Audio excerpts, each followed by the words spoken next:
You're watching BCTV. We're all about Branford.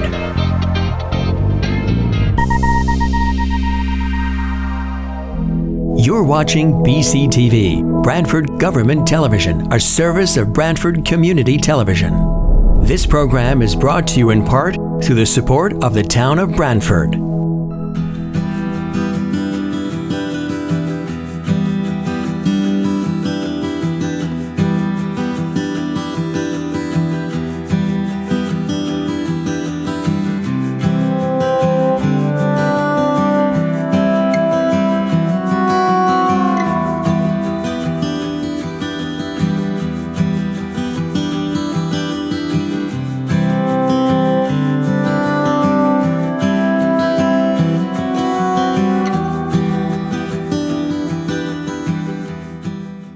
Okay, then we'll call this meeting of the Branford Planning and Zoning Commission to order. It is Thursday, January 28th, 2021, and I have 7:03 p.m. We'll follow, first what I'll do is introduce members of our commission and staff. So I'll go down the commission members first. John Lust. John, are you here? John Lust, present. Joe Chadwick. Joe, are you here? Joe Chadwick is present. Fred Russo. Fred, are you here? Fred Russo is present. Marcy Pelusi. Marcy, are you here? Marcy Pelusi, present. Massimo Liguri. Massimo, are you here? Massimo Liguri, present. And Chuck Anders, chair. I am also here. Absent this evening are Joe Biuzzo and Paul Higgins. Our staff this evening is our town planner, Harry Smith. Harry. Harry Smith, present. And we have a new assistant planner who's getting thrown into the fire, Evan Brining. Did I get that right, Evan? I believe you did. I just unmuted, made him a co-host, so. Okay. Yes, that's it. Okay. And still hanging on as an assistant planner and helping out, even though she went to Allentown, is Caitlin Piazza. Caitlin, you're here? I am present. Great. And we may have even others, I hear. So I believe we will have another consulting planner should be here, and I'm scanning the list now to see it. There he is. So I'll make him a co-host also. we are just loaded with planners. John Guskowski also has planning advice for us. So, and John is here. We'll follow our normal format for public hearings, which is the applicant will go first, make its presentation, including any consultants, review plans. After that, we turn it over to the commission and staff. We have a staff summarize the staff report. We open it up for questions by commission members and staff to the applicant. At that point, we'll open it up to the public. And I'm going to ask Gary to review the process to participate in this Zoom meeting. If you want to make some comments as a public person, we ask that you identify yourself. Actually, we're supposed to identify ourselves each time before we speak, because some people can participate by phone, so they may not know who is speaking. That's why you're supposed to say your name every time before you speak. So anyway, Chuck Anders' chair is saying this. So after we continue, the public portion is done. We turn it back over to the applicant, allow the applicant to respond to any public comment. We may or may not close the public hearing this evening. Often for larger applications, it's not unusual to have public hearing extend over many. With that, I'll ask Harry then to review the process for participating in the public hearing for the public. Okay. Harry Smith, town planner. For those who have joined on a computer through Zoom, you would need to have a microphone that enables you to have two-way communication. Yeah. And then you raise your hand, which is done by opening your participant window. So that is one of the buttons, if you will, on the bottom of your Zoom screen. It's 1, 2, 3, 4 in. If you click that, you'll get a sidebar panel with all the participants listed. You need to find your name and hover over it, and you click more, and there's a place to raise your hand there, actually. I believe there's another way to do that, but I am drawing a blank on that at the moment. if you you can also type comments into the chat feature, which is another button. I'm opening my chat myself and seeing there are a couple people commenting they're muted, but I believe that's been taken care of, I hope.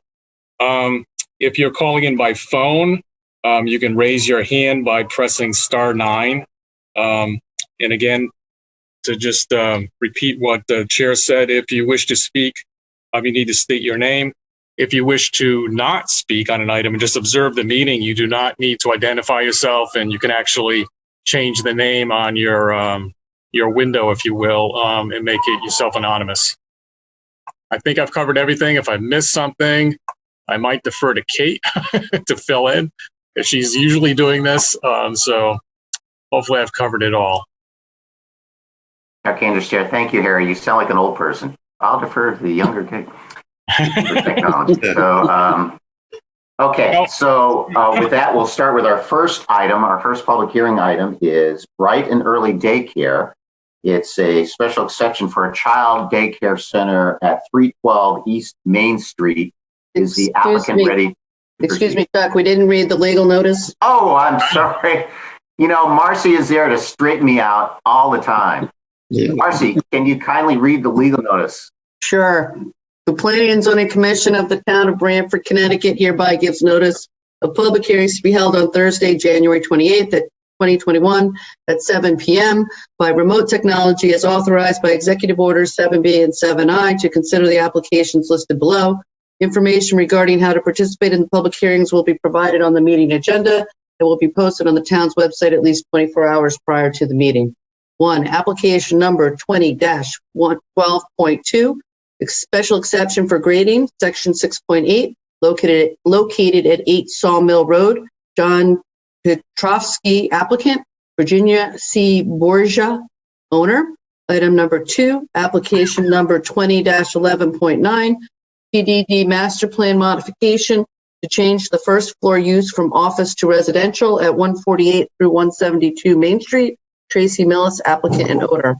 Item number 3, application number 21-1.1, special exception for grading, section 6.8, located at 23 to 25 Linden Avenue.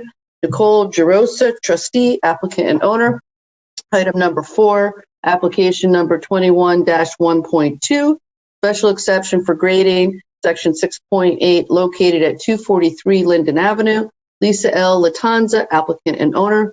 At said hearings, all persons will have the right to be heard. A copy of the application materials will be available at least 24 hours ahead of the meeting at https://www.dropbox.com/home/planning percentage 20, percentage 26, percentage 20 zoning under the folder for this particular meeting date. Written communication should be submitted via email to p-z@branford-ct.gov by noon of the day before the meeting for posting at the above Dropbox account associated with the town's website. And back to you, Chuck. Okay, Chair. Thank you, Marcy. Thank you for the reminder, and thank you for that excellent read. With that, we'll start with our first public hearing item, which is Bright and Early Daycare, 312 East Main Street, a special exception for a child daycare center. Is the applicant ready to proceed? I'll jump in here for a second. Harry's the town planner. I've made Mr. Edwards and Mr. Secondino co-hosts, so you should both be able to unmute yourselves. So, Tom, I see you have. I can't hear you yet. Can you hear me now? Yes. Okay. Shall I start? How do you want to proceed? Yes, okay. You may start. Yeah, I'll begin. Tom Edwards, Nelson Edwards Architects in Branford, and we're presenting this site plan on behalf of April Lukasic, who is the owner and developer of this project. The site at 312 Main Street is a presently totally developed site. The building that you see on the site plan does not require any additions or alterations on the exterior of the building whatsoever.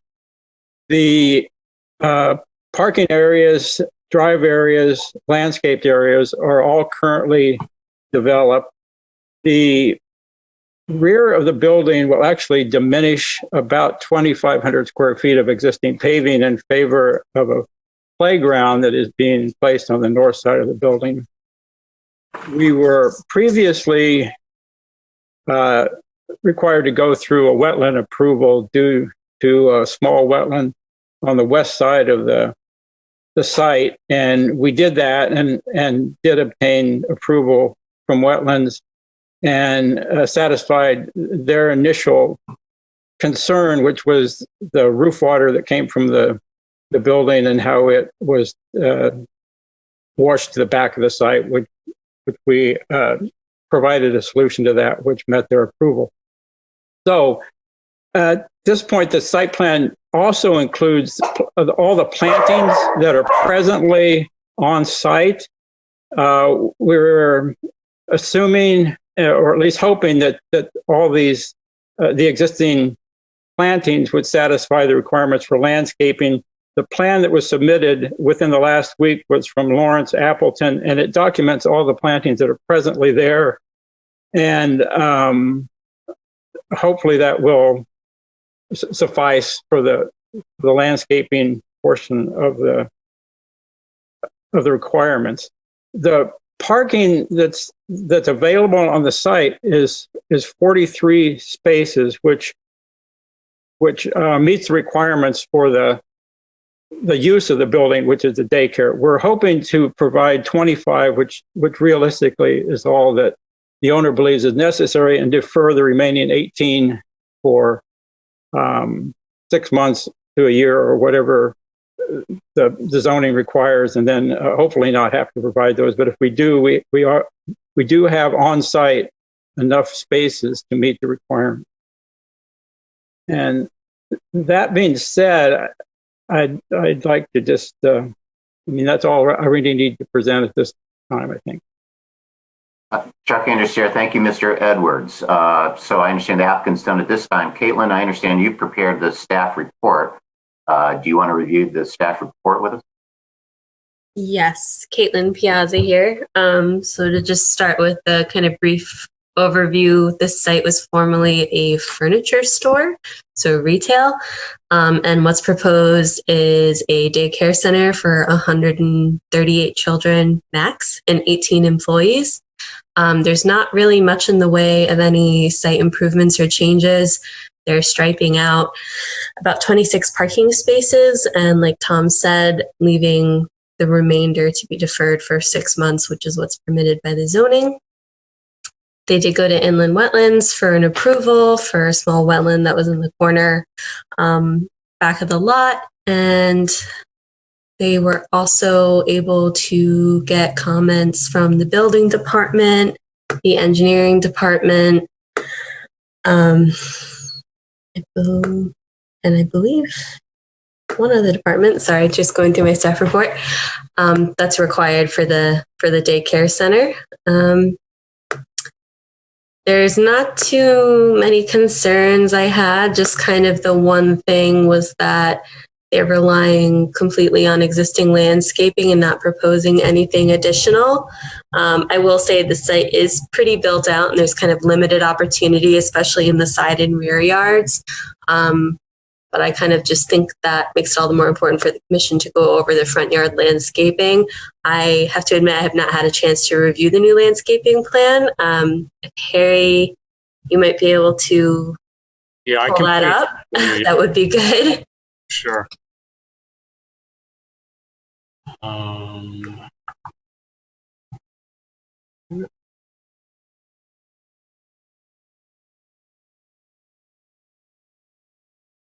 So everyone should be able to see it now? Yeah. Okay.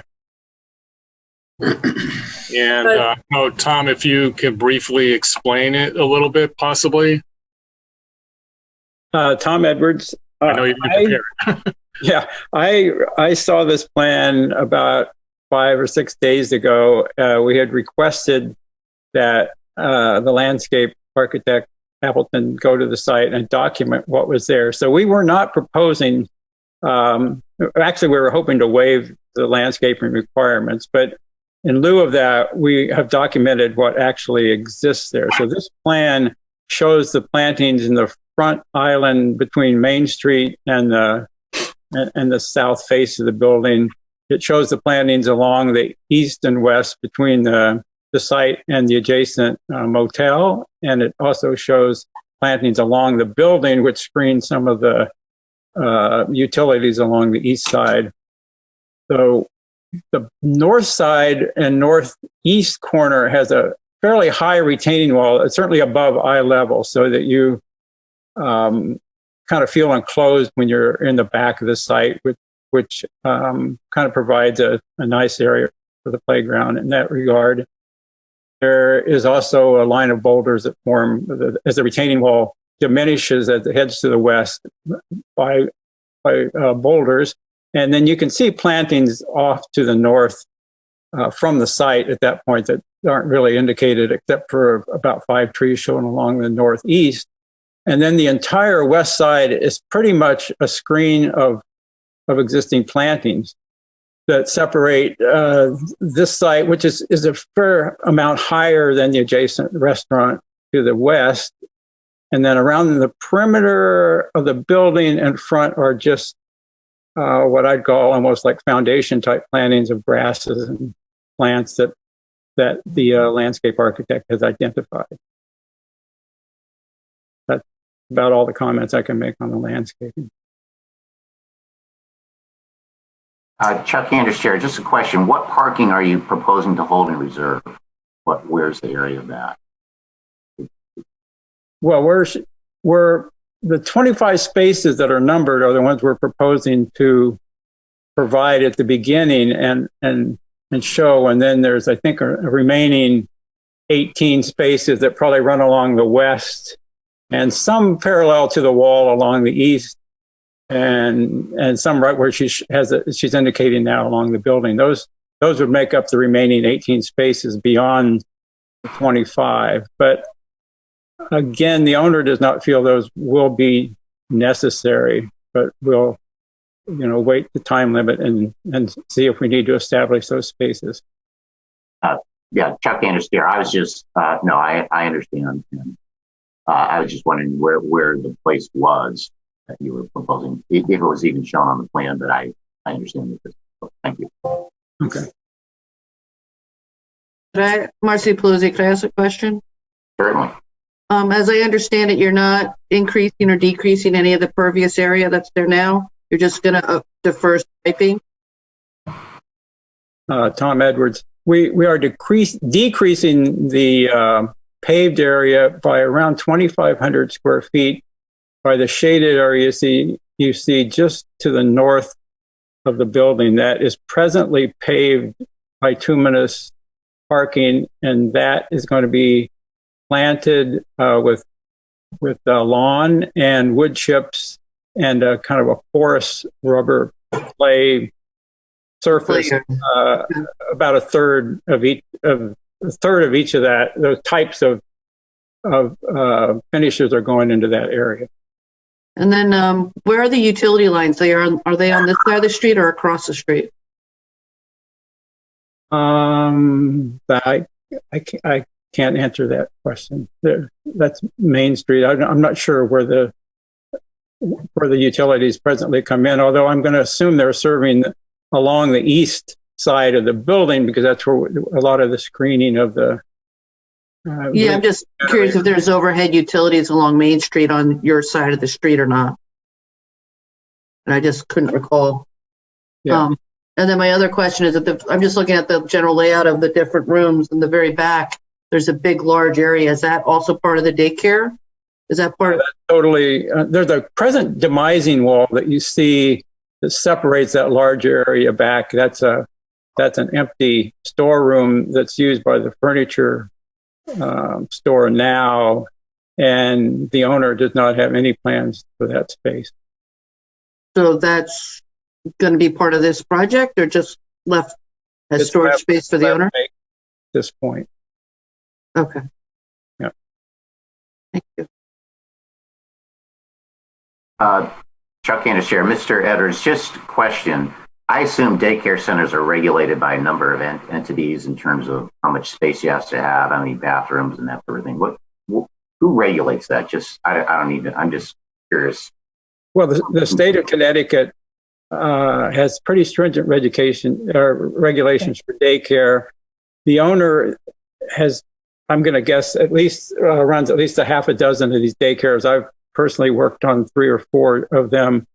And the state requires, they're very specific on the requirements for toilets, hand washing, child use of certain sinks, adult uses, the required number of toilets for the employees and so forth. And that is all going to be fitted into that plan. And that will meet the state requirement. I can just share, thanks. Do you happen to know if the owner or the operator, I guess the owner, not the owner, but the operator runs daycares anywhere like this in the area? Or you mentioned you worked on 3 of them, or?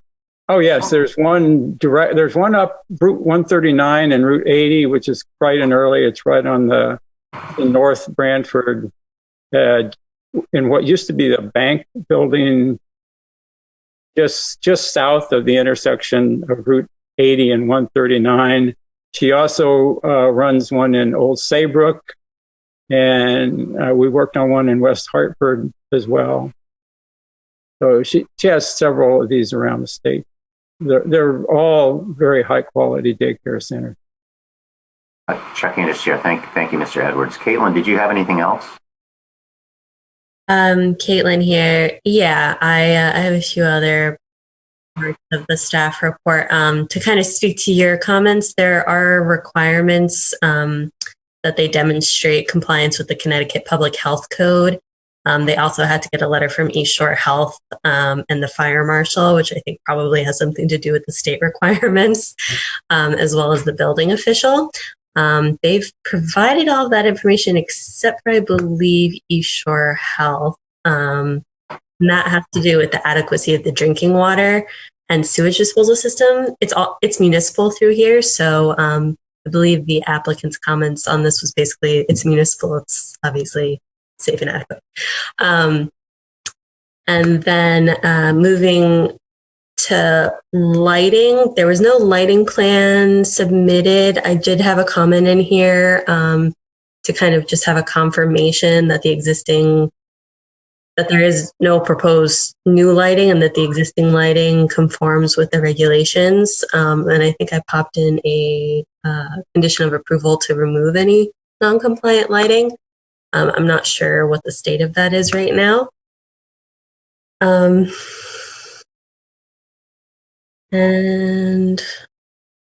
I believe that's it. Yeah. Harry Smith, Town Planner. Were there a couple of tweaks to the conditions you wanted to mention, Kate? Oh, do we want to go over the conditions now? I guess I'll leave that to the chair. I don't know whether you want us to do that now while the hearing's open, or do you want us to wait till? Sure. Well, why don't you go ahead, and if the applicant has any comments. Yeah. Okay. So, yeah. Okay. So since this is a special exception, I have findings for that, which should be fine. So I'll just go to the conditions. The first being that no lighting with a source greater than 900 lumens shall be installed without staff or commission approval as may be appropriate. To reduce glare, all existing features shall be demonstrated to meet the IES full cutoff definition unless they are emergency lights or low-level accent lights. Fixed non-adjustable arm mounts shall be used for all fixtures. The correlated color temperature of the light source for all exterior fixtures shall be no greater than 3,000 degrees Kelvin. Per section 6.5J3 of the zoning regulations, the owner, his or her heirs or successors and assigns shall install such remaining parking spaces within 6 months of the date of any request by the Planning and Zoning Commission to do so. A note shall be added to the site plan stating this requirement. 3, to ensure continued compliance with the zoning regulations, all landscaping must be maintained as an ongoing requirement of this approval to ensure survival of the landscaping. Any landscaping element that does not survive or that becomes significantly damaged must be replaced in kind. Erosion and sediment control details shall be installed prior to the issuance of a zoning permit or zoning authorization of a building permit. Number 5, the bulk chart shall be amended to reflect the current bulk standards of the district as of the date of this application. 6, the number, size, and species of the existing landscaping shall be added to the site plan. We can remove that one. The parking chart shall be amended to reflect the parking spaces required, proposed R41. 8, I guess now 7, any change to existing lighting with the exception of removal of non-conforming lighting shall require approval by the Planning and Zoning Commission, which I also think can be removed because that was dealt with in condition 1. And then 9, a full-size plan with modifications required by these conditions shall be submitted prior to the issuance of a zoning permit or zoning authorization of a building permit. I think we end up with 7 conditions overall, and really just 2 from the original staff report has been modified slightly. Yeah, and just to review, I heard you modify number 2. It's 6 months after the date of the request from the commission versus date of approval. What was the other change?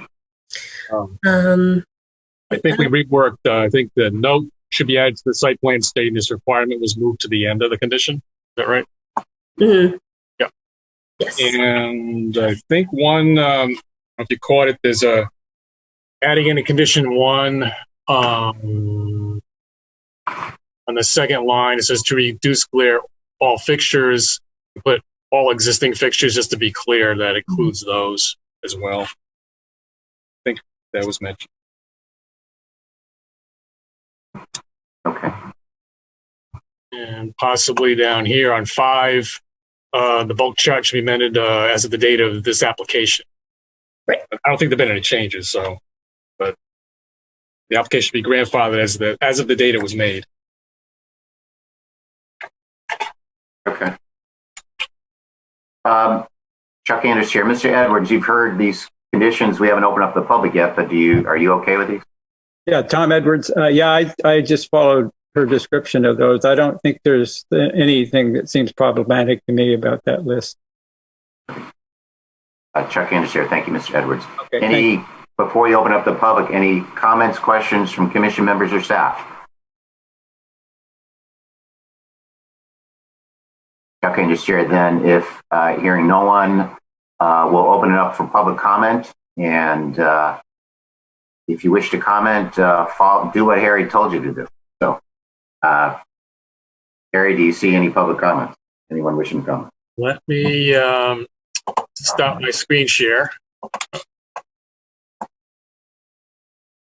We have quite a bit of attendance tonight. I do not see anyone, though, who has raised their hand. So I will check the chat quickly.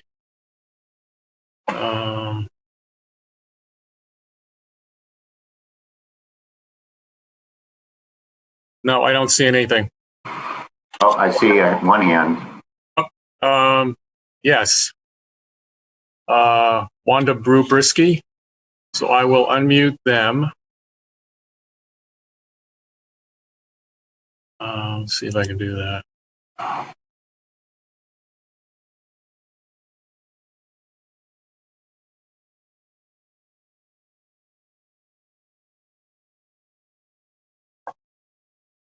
Okay. Thank you. Oh, perfect. Okay. Thank you. A real quick question. It's a daycare center, so that I presume is small children. And pardon me if I missed it in the plan, but is there any outdoor playground for them? Tom Edwards, I'm going to assume that question is for me. Yes, the plan indicated that there is a developed playground to the north of the building, which would be the farthest from Route 1, the quiet part of the building, and it's about 2,500 square feet, which meets the state requirements for playground. And there's also 4 recreation-type spaces within the floor plan, 3 gyms, and 1 quiet meditation space as well. Super. Thank you. You're welcome. Chuck Anders, Chair. Thank you. Are there any other public comments, Harry? Not seeing anyone. Okay. And Then I think we can close the public portion of the public hearing. Does the applicant have any further comments? Tom Edwards. No, I'm fine with what's been presented and what I've heard so far. Thank you. Any further comments from commission members or staff? Hearing none, then we will close this item as a public hearing. This looks like something we can take up later after we complete the public hearing. So thank you very much, Mr. Edwards, Ms. Condino. It brings us to item number 2, which is Goodsell Point LLC, Sal Maritoli, 6165 to 7167 73 Goodsell Point Road, the PDD Master Plan, Mixed Use Marina and Residential Development. This is a continuation of public hearing that we opened up on January 14th. Is the applicant ready to proceed? We are. Thank you, Mr. Chairman. Attorney Marjorie Shansky, representing Goodsell Point LLC. Good evening, Mr. Chairman and members of the commission. I'm here tonight with Mr. Sal Maritoli, who's the principal of the developer, and with Todd Ritchie, our development engineer, and Dave Sullivan, the traffic engineer, both from SLR, formerly known as Malone and McBroom.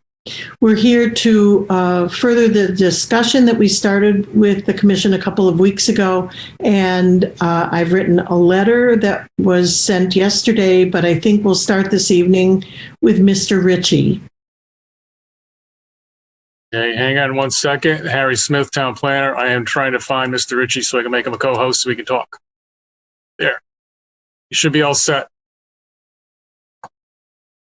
Thank you. For the record, my name is Todd Ritchie, professional engineer with SLR. I'm going to share my screen.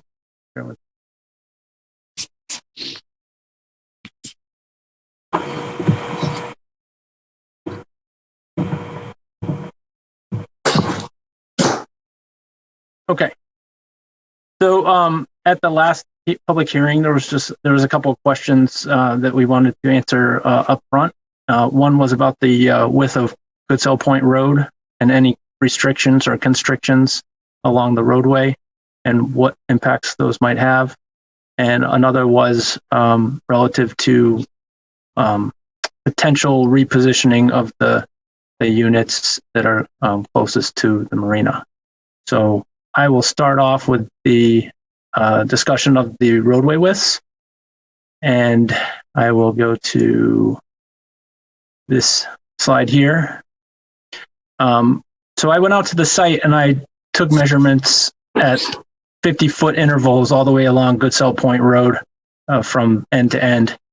And for the most part, everything west of essentially this point here is roughly 20 feet or more.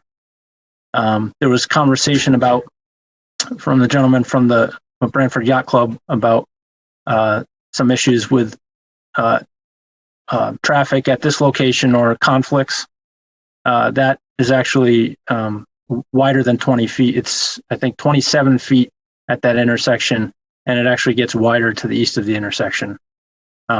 Unfortunately, there's a fire hydrant in a very bad position or location on the west turning position out of this driveway that probably causes a lot of the traffic to have to swing even wider into this driveway to avoid that situation over here. So as we go further to the east, right about at this location here, and I can show a picture. This is 54, if you could see this. This is a street view of Goodsell Point Road. This is the narrowest portion of Goodsell Point Road. This is 17 feet plus or minus. Chuck Anders here, excuse me, Mr. Ritchie. I think we're still looking at the Okay, I apologize. I have to reshare just to bring that up. This should be good. Can you see this now? Yes. Street view? Okay. Sorry, when I switch back and forth, I'll make sure I reshare. So this is the street view, a Google Street View, and this is in front of number 54. And this is the portion that comes down to about 17 feet. As you can see, part of that reason is this row of trees and this the grading or existing elevations along this side that encompass the roots of these trees. So this is the way it's been. That's how it was. It's served the roadway has served all the properties along here for a long time historically. And as we go further to the, I don't know if it will let me, right about this point here on this driveway is where it flares out to about 19 feet, and it continues to 19 feet to the end of Goodsell Point Road. Right here is another tree on the corner of the property, the Goodsell Point Marina. This is where we also have an issue where most likely the roadway width was constricted because of the root system of this tree. So we feel in front of the Goodsell Point property, we're going to have to do a lot of utility work in the roads to put in the sewer and so on. So we can add 6 inches to each side to get a minimum of 20 feet, at least in front of the property. There needs to be discussions with the town what should be done in the other portion, in the other direction. Again, it's a town road, so that's something that needs to be discussed, whether these trees can be taken out here, and whether this can be widened in this area here. Let me go back to sharing the other screen here. Okay, can you see back on the aerial? Yes. Thank you. So I don't know if you have any questions about what I just spoke of. That concludes my comments on that item. You can proceed. Oh, thank you. And then I'll just scroll down to the site plan. A moment. So there was some conversation or some comments previously about whether or not this row of units should be pushed this way and whether the driveway can serve in between the units. One of the constraints of doing that is the driveway itself. If you look on this plan here, we're locked in at a 5% slope to transition from the lower to the upper grade per year. So wherever we connect into that also has to have a attainable slope to be able to transition to serve the units. So our approach was to minimize what that transition would be by putting it at the lowest and where we could make it the flattest transition, and which would be down at the lower level. If you push all these units further in this direction, you're essentially pushing them closer to the marina, and you're also now, if you put the driveway access in between, you're just eliminating the opportunity for these folks to have a rear sort of recreation or entertainment area off the back of the units for both rows of units here. Because basically you'll be just these units will overlook parking lots and roads and cars on both sides. And then these units won't even really have a front to them, because there'll be no reason to even, you could have a front door, but there's really no use of the front door because there will be no parking along here and access into the unit. So that's kind of just the design philosophy behind how this is laid out. I don't know if Sal wants to add any more comment on that. What's the point?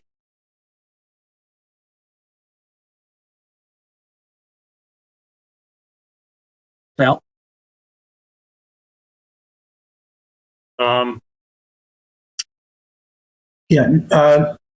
Todd, I think you've explained it.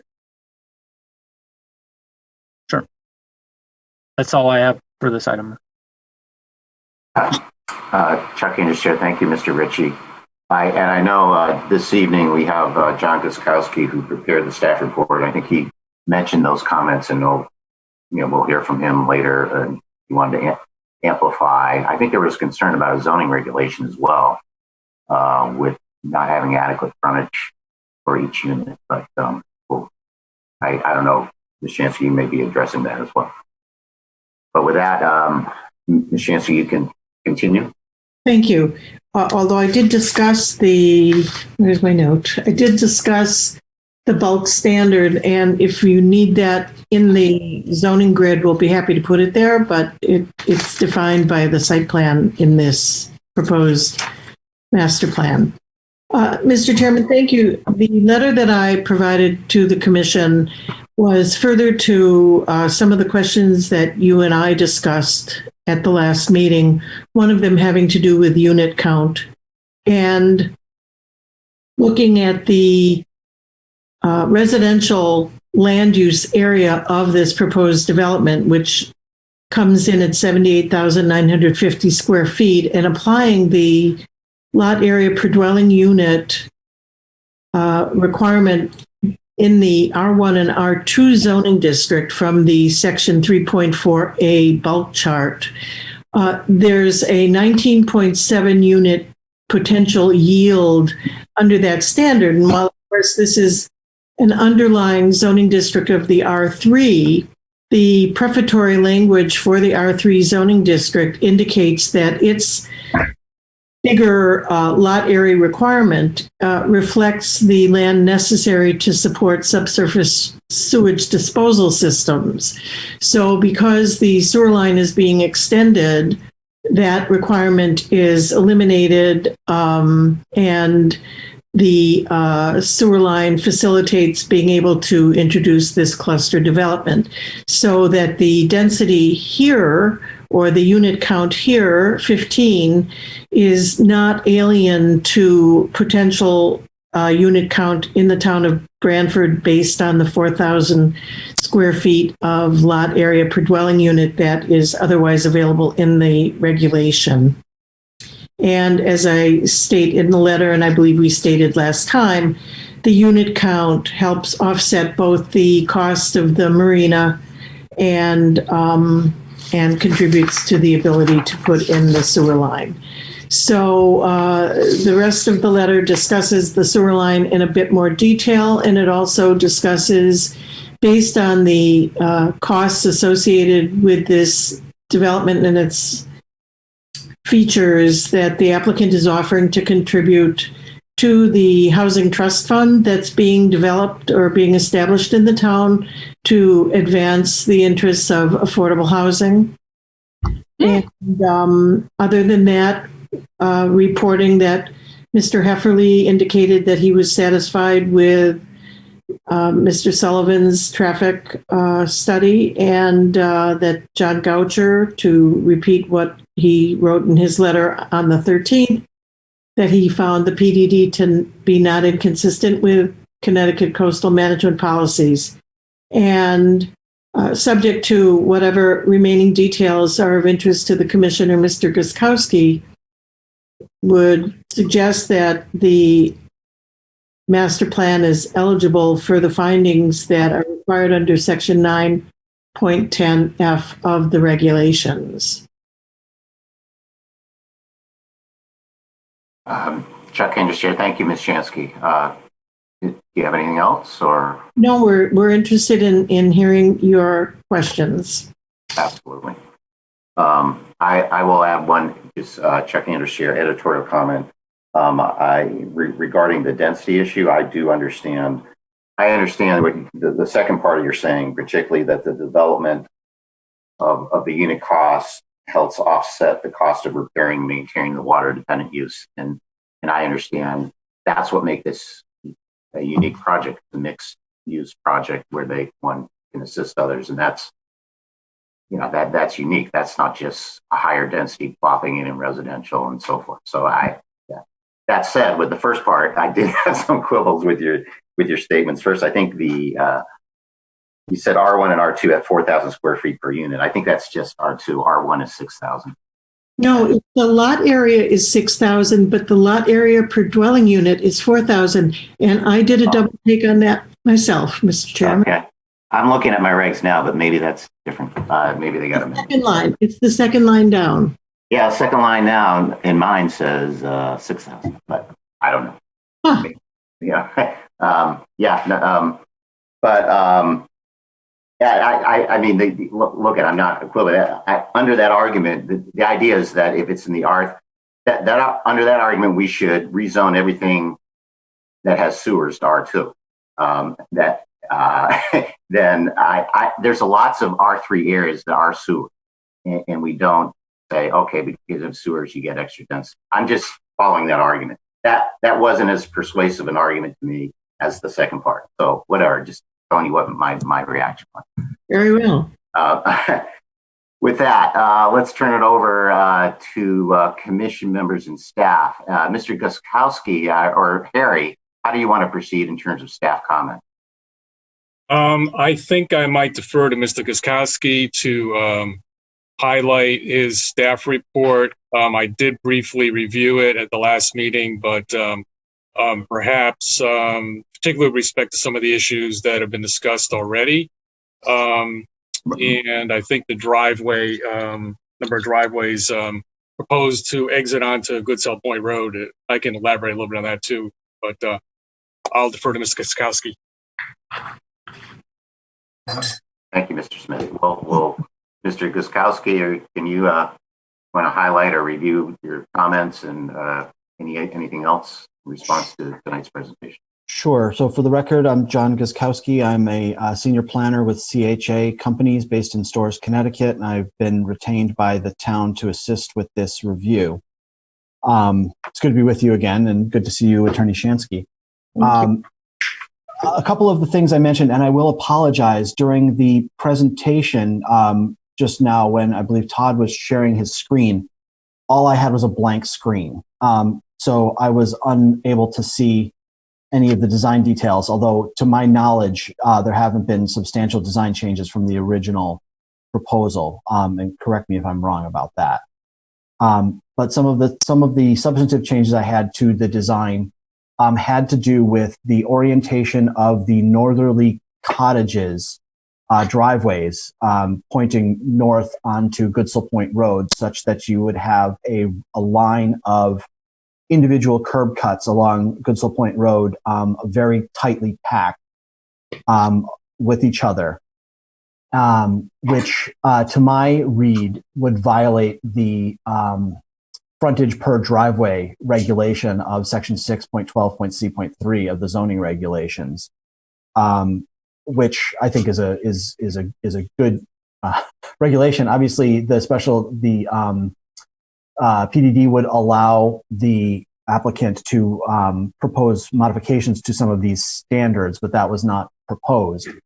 What I had suggested in my comments was a potential alternate arrangement of the cottages and the driveway in general, such that instead of multiple individual driveways exiting onto Goodsell Point Road, you would just have the primary entrance driveway to the west, which would then split between basically the marina driveway, which would be farther to the west, and the cottage driveway, which would be to the east, and immediately cut between the two sets of cottages, essentially turning that little pedestrian corridor that they have in the original proposal into essentially an alley for vehicular access to the garages. So it would require basically the garage configurations to be turned around and facing interior to the site, which would calm traffic, would focus traffic on Goodsell Point, not violate the driveway per density, and also I think eliminate some parking and traffic confusion, separating the marina traffic from the cottage traffic. That was one primary comment I had. The second primary comment I had involved the location of the public amenities and open space, which is currently to the extreme east of the property, such that if you are a member of the public wishing to avail yourself of some of the public amenities, you would drive entirely through the marina area and past all of the cottages and somewhat awkwardly park and get out.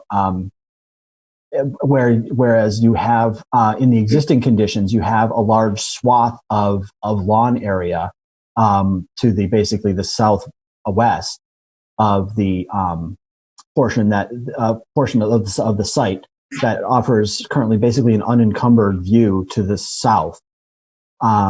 That strikes me as something that would be a more appropriate open space and public accessibility area than as designed. But that is, to a certain extent, it's an aesthetic difference, but I think it makes sense for the site a little bit more.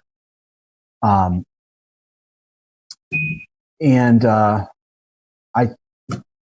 don't, you know, I am generally okay with the approach to density that the applicant is taking. And I think the cluster of housing along the road is not inappropriate for a planned development district such as this. Those are sort of my high level comments. And I don't, and again, I apologize if some of this was addressed in the visual presentation that I was unable to see. But I was not given an updated set of plans, so I'm not aware that it has been changed.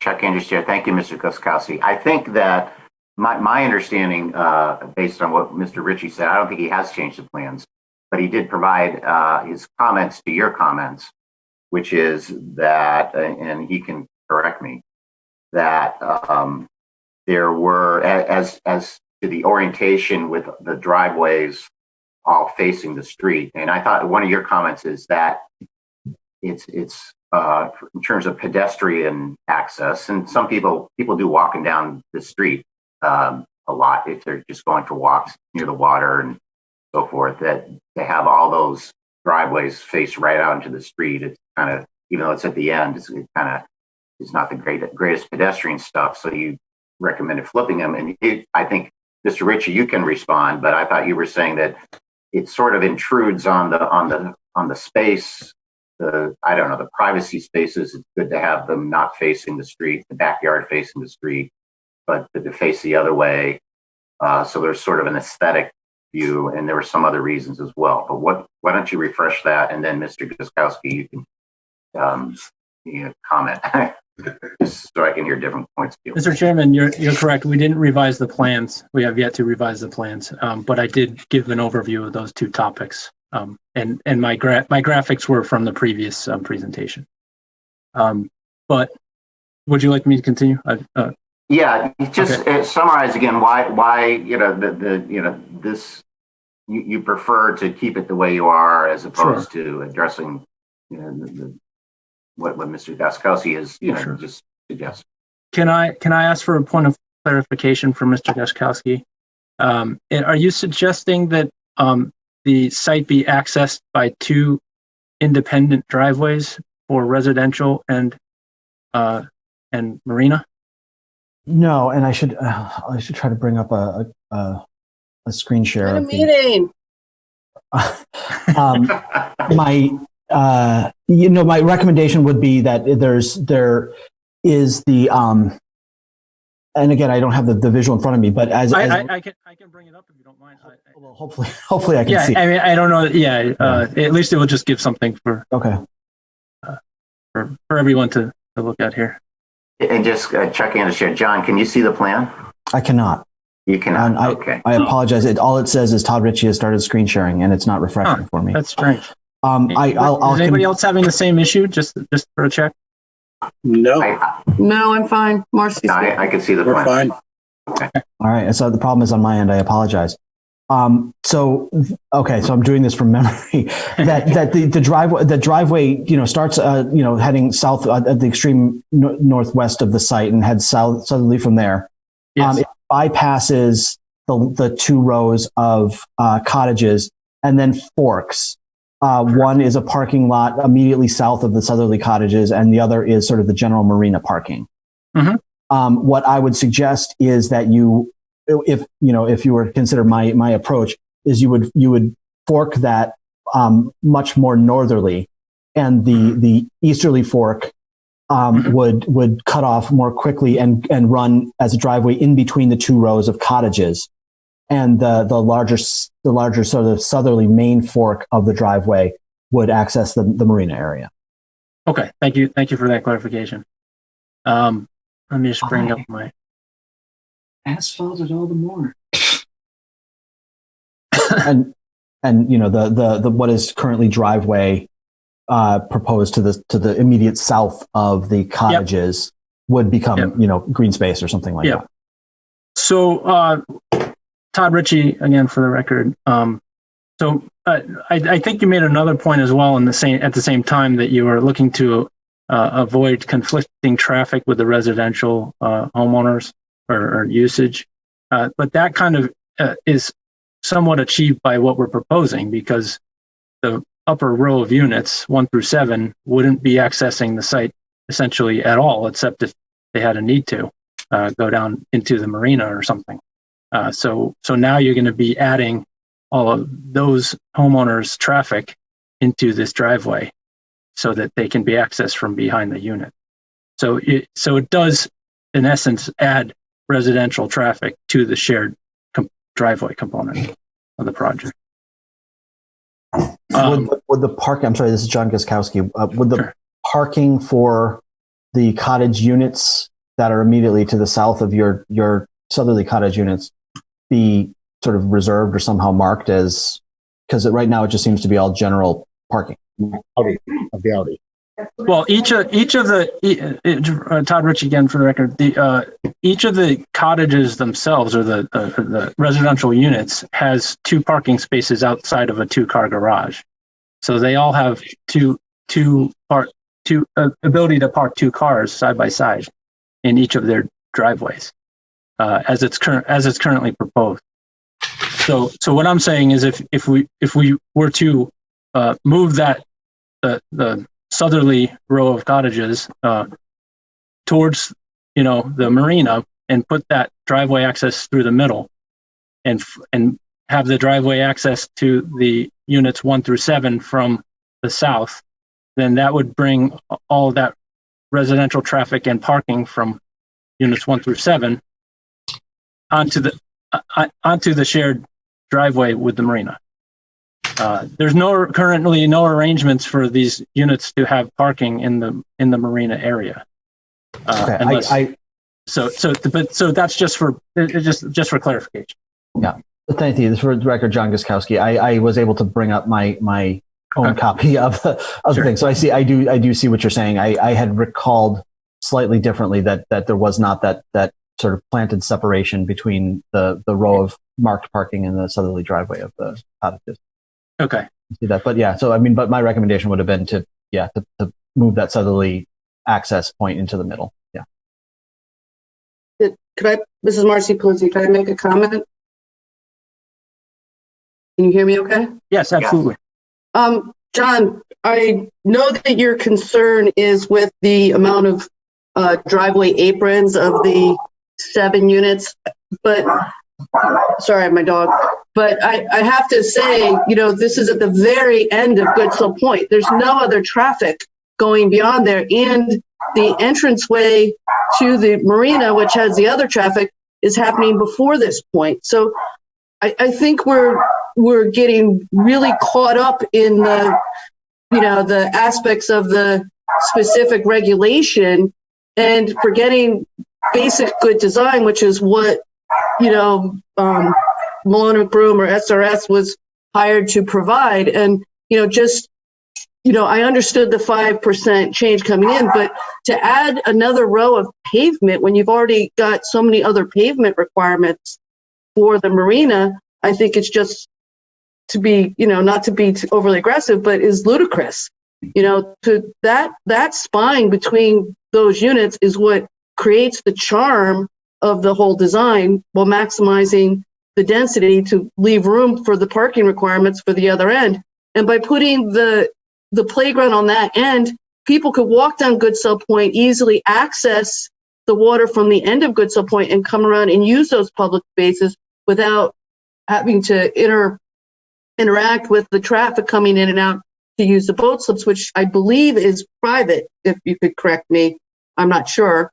And then if they need to come and park to use that, it appears to me that the parking spaces beyond the lodging are going to be the most apt to be available for overflow parking or incidental parking not related to the marina, in which case to walk to the end is a safer separation between pedestrians and potential boat traffic going into the marina. So, as a designer, everything that's been said so far makes complete sense to me. To me, the questions are, the appropriateness of the project, which I think, we're still discussing, the traffic issues in the sewer, but, and then in response to the density question with the R3, I know it's zoned R3 now, but the question I had last time, which I still have, is, at what point were, those other, about 900 feet around the intersection, most of those units that are on smaller lots, those all predated that R3 designation. So, I would like, as a commission, to have a discussion about the appropriateness of the current zone for this specific parcel, given, because to me, that just seems arbitrary to impose that. And so the logic of, the additional, if it's one lot and the additional lots are 4,000 per unit, that made sense to me as well. And that to me was a bit reassuring that we weren't creating more density than what is already, in the immediate area of the intersection of Standard and Harbor Street. So, I don't know if I've said too many questions, but, that's what I'm thinking at this point. Okay, Mr. Chair. Thank you, Marcy. Marcy, you did go into the second issue that John had mentioned on the design, which was the location of the open space. And I don't know if the applicant, we heard, the proposals here, we heard the, there are a couple of comments. I thought, John, you recommended maybe changing it for a number of reasons. Marcy thought maybe where it was is appropriate. My general reaction is, where's the best place to have it? I mean, where's the best view? My original reaction was looking where it's proposed. I mean, I didn't necessarily mind driving, to that side of the thing or whatever, but I don't know if the views there are as great. And I think one of the things you highlighted in your comments is that's sort of just looking across the river at another marina or something, and the views from where you're proposing is more of Possum Park. It seems to be a better view. I did take a walk down there. I had a hard time locating where these things would be, but that was my general impression, is that the view actually where you had suggested maybe a better one than over there. But there may be other factors to offset that. Maybe there's not as much space, maybe it's more crowded or whatever. But anyway, I don't know if people have opinions or both we'll start maybe with the Mr. Guskowski and the applicant, if there's strong preference on one or the other. I mean, frankly, if you can get into the place for open space, maybe they could go to either one. I don't know if the public is going to go there at all. But I'd like to hear some discussion from our staff and the applicant on the location of the open space. Yeah, I'd like to speak if I can. Can you hear me? Certainly. Yeah. Sal Maritoli, Good Cell Point LLC. Appreciate the comments, and frankly, we're open to locating the recreation area and the public viewing area, in either side. But I'd like to tell you a little bit about why we located there.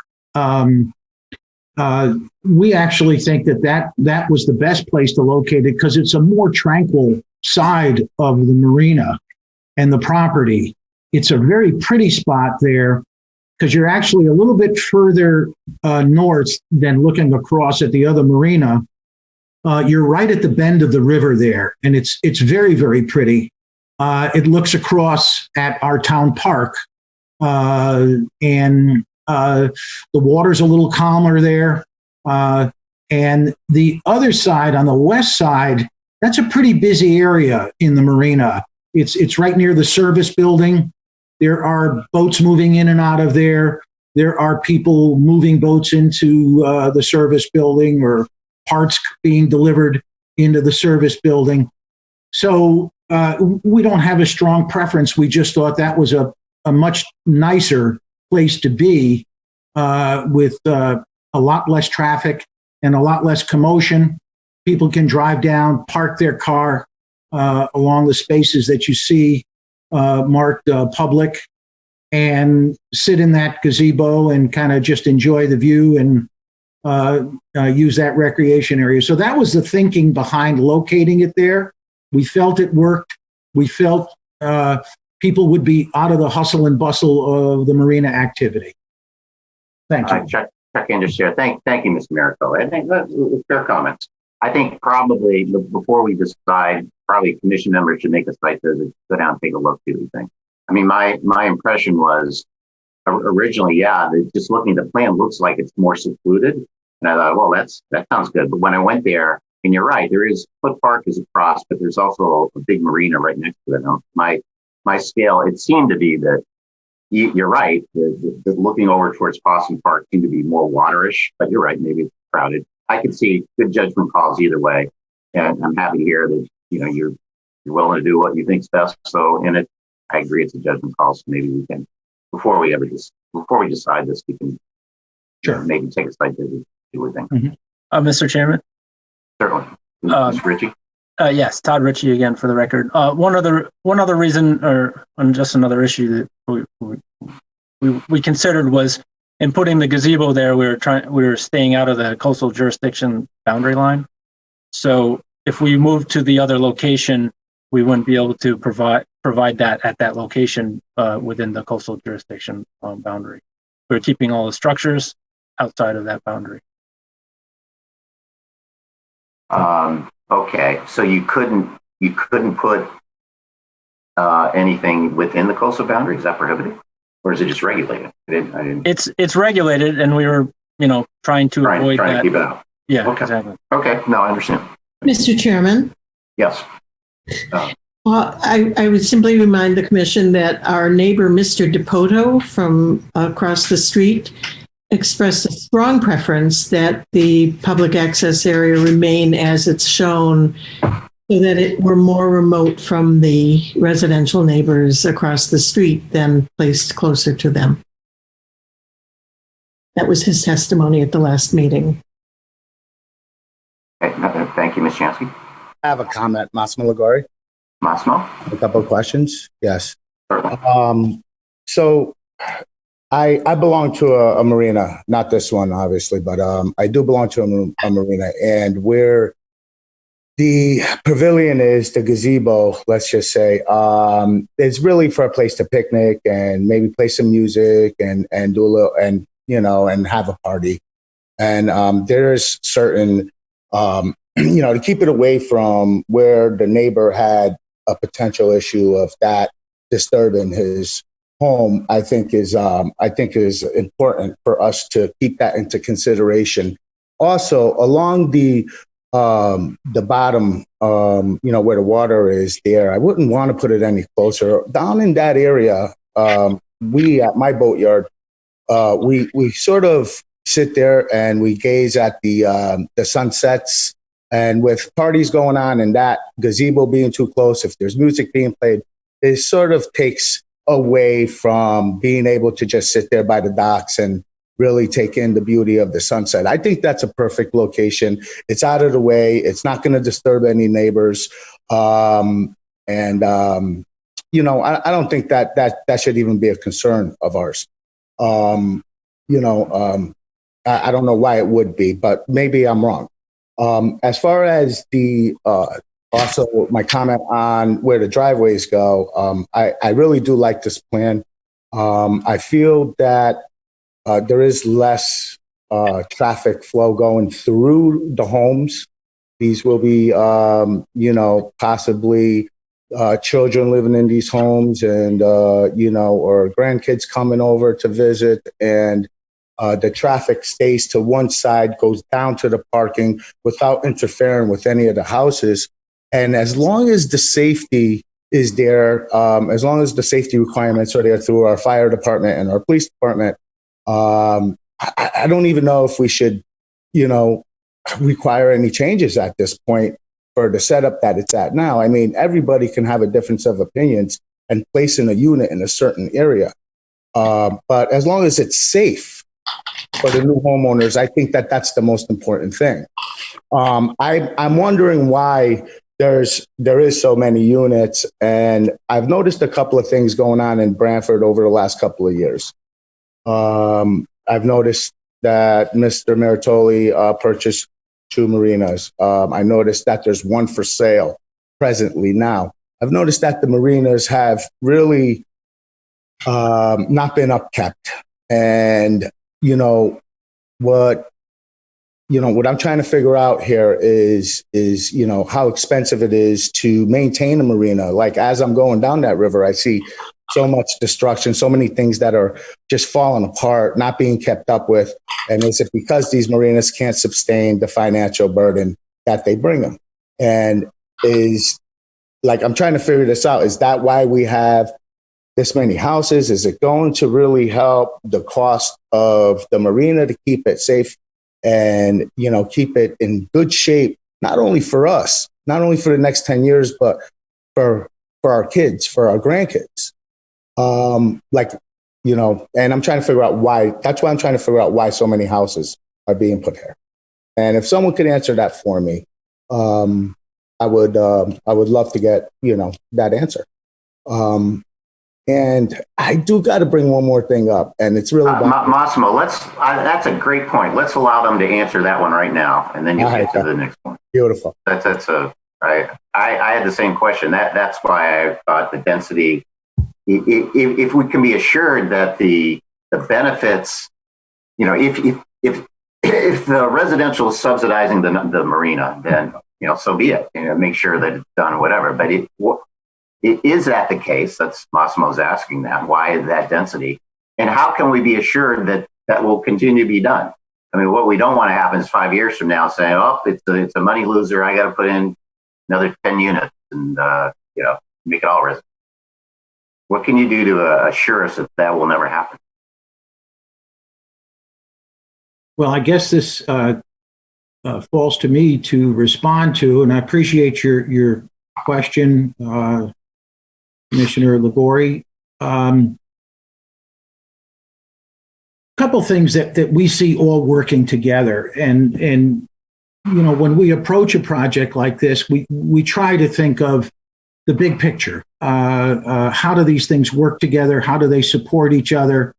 And how do the individual pieces make the entire project more feasible, have more long-term viability?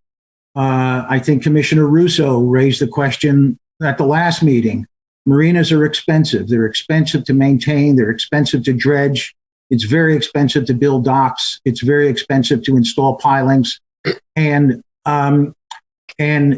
the overall plan here really supports the marina. The beauty of the marina supports the value of the homes.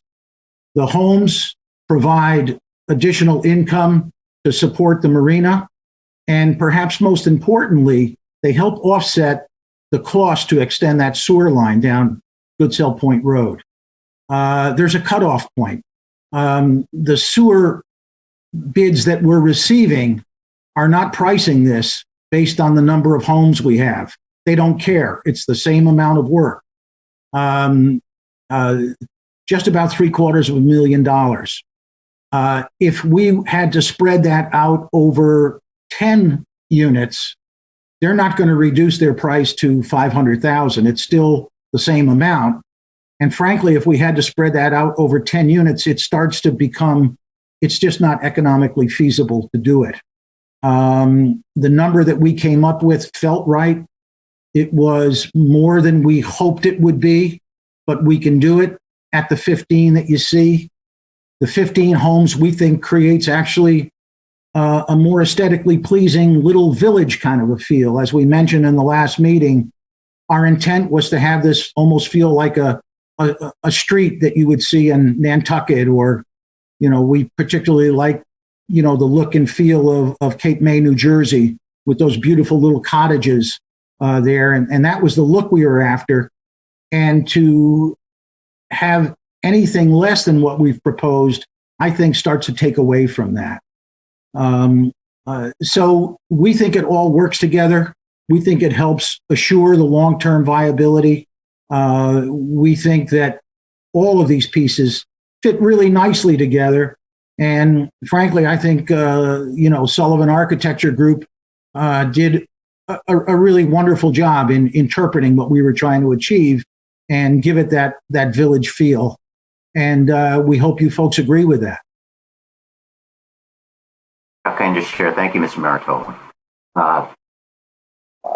Massimo, do you have other questions? I didn't mean to cut you off. There was a third one. I think you were. Yeah, that's okay. This is I think more for us. I've been hearing the terminology, the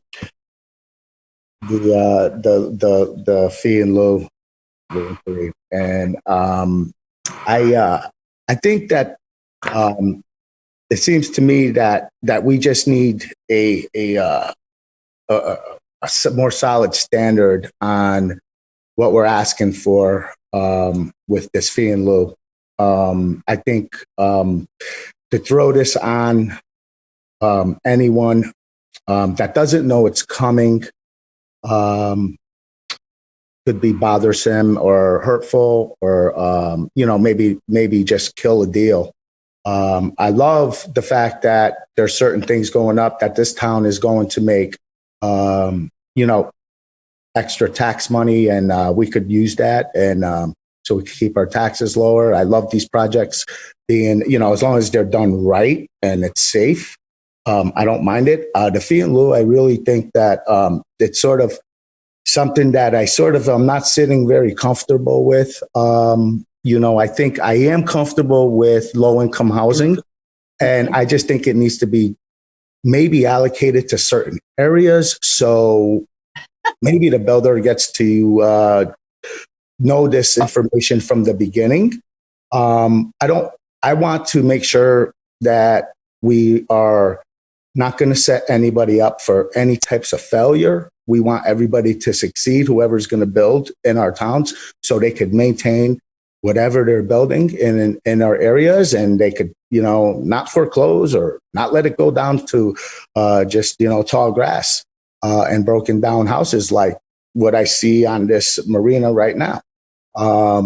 So I'd like to see the tax money coming in the right way, and I think we get a good amount of money there. But I think that is sort of bothering me, and I just kind of wanted to bring it. I wanted to have that on record, and I just maybe need it explained better to me.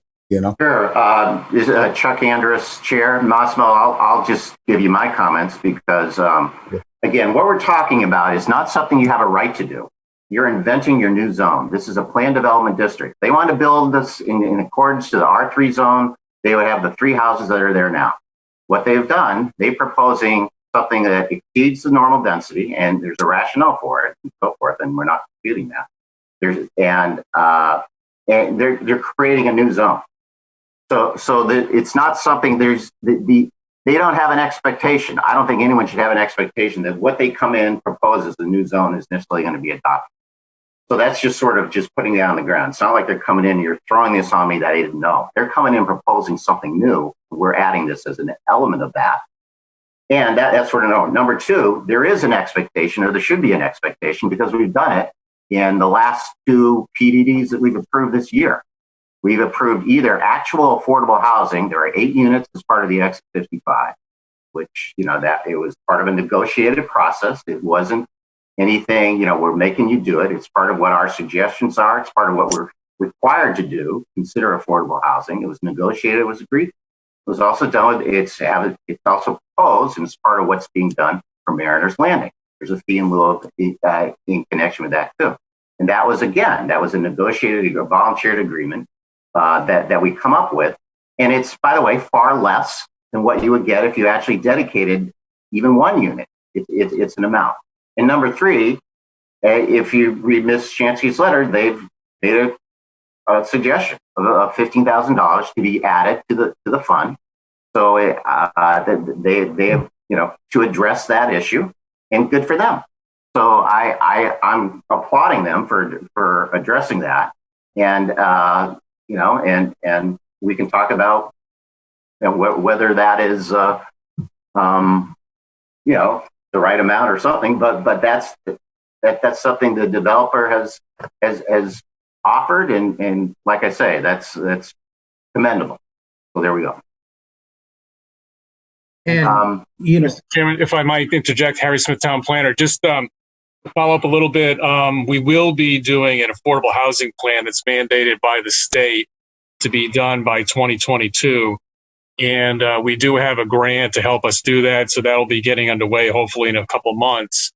As part of that, I think we've talked about, you know, we're doing this, frankly, as I think the Chairman mentioned, as a way to implement the town plan and several objectives that were part of that.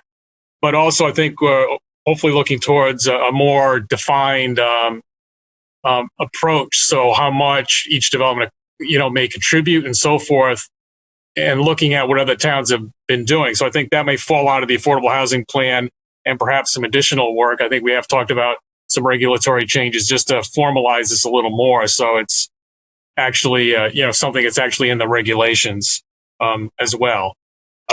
Also, since I'm talking, I did have wanted to follow up on the open space to get back to that. I think Marcy mentioned with respect to the open space location as it's currently proposed, how that one of the factors of that is its desirability from a viewpoint of trying to, you know, being able maybe to get to it from the end of Goodsell Point Road, to somehow go to the very end of Goodsell Point Road, I think walk along the water somehow there and get to that recreation area.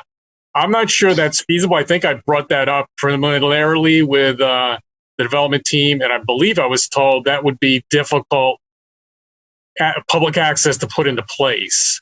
So maybe someone could correct me or explain that a little more from the development team's viewpoint. I can do that, Todd Ritchie, for the record. So right now, as you may already know, this parcel here, you can see my screen, just check. This parcel here is a town parcel, and the current plan, at least that was approved in concept by the WPCA, is to put a sanitary sewer pump station on this parcel. This is a this currently at the end of Goodsell Point Road slopes off. So there would need to be a filled retaining wall to extend the grade for the pump station, but also for driveway to Unit 7. With that said, when this is in place, obviously this will be extend from the unit essentially across this parcel.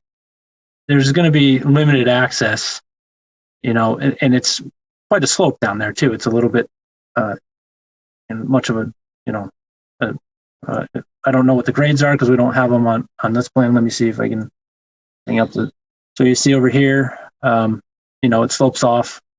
So you would get closer, much closer to the water, which isn't a bad thing. But you know, if maybe there could be a steps going down, and depending on how, we haven't designed the wall yet or anything, but this looks like it's going to be probably 5-foot wall, 4-foot wall, something like that. And then it could come around. Obviously, it would have to come close to the line over here. I mean, the pool's here, but there's just an edge there. We could accommodate it, but I think it's just going to be more inviting. It's not, when you look down there now, it's not the most aesthetic location at the end of the road there. I think what's more inviting is that folks can come down the street here and they're going to see a sidewalk right here that they're going to be able to jump on, or they're going to be able to just ride their bikes or drive their car right into here. And then they're just going to come right over to here. And maybe there's some sort of signage that, you know, guides them that way instead of in this direction. That, I mean, anything could be accomplished, certainly, and incorporated in here, but I don't know what the benefit would be to going for folks coming down, you know, residents coming down here versus just, you know, this nice, you know, developed access that they're going to have to come right into here. Harry Smith, Town Planner again. I mean, I think Marcy makes a good point that I think for folks, I mean, that's sort of human nature is to walk down to the end of the road, and that's where you you're going towards the water, and then you can kind of get to the water into a public access area. Might be something personally I would probably prefer to do rather than walk through a marina with cars and boats and vehicles going hither and yon. The other temptation is to walk through the path between the two rows of cottages, which certainly would not be desirable, I think, from the viewpoint of the residents, and end up at the pool complex, which is clearly proposed as a private amenity for the residents of the development.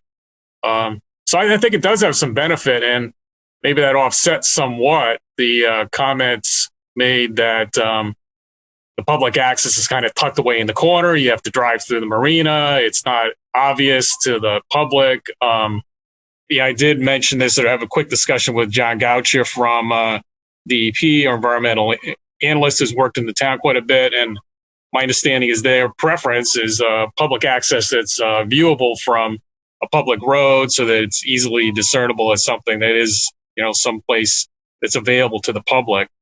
And this is, having it a little tucked in the corner. I can see the potential benefits of that location in terms of what Mr. Maritoli was saying. It's less busy. So I'm, I guess I have a question. So that would kind of oppose, having that access to get over to here would kind of, if this was moved over to the other location, I mean, right. you would not necessarily go all the way around. No. I think at that point that's off the table. I mean, I think you're just talking about it for if it stays in the location that the development team is currently proposed it to be. Yep. But I think,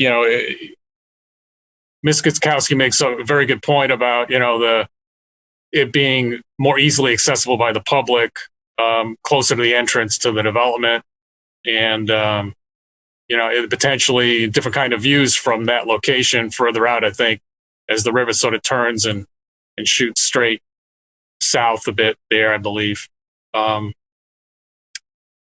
So that's to be determined, I suppose. The other thing I wanted to mention, since I sort of have the floor, is there were some comments from the town engineer with respect to the parking calculations, and I know Mr. Sullivan is on the meeting. I believe additional information was provided, and we have an email from the town engineer to that effect in the file.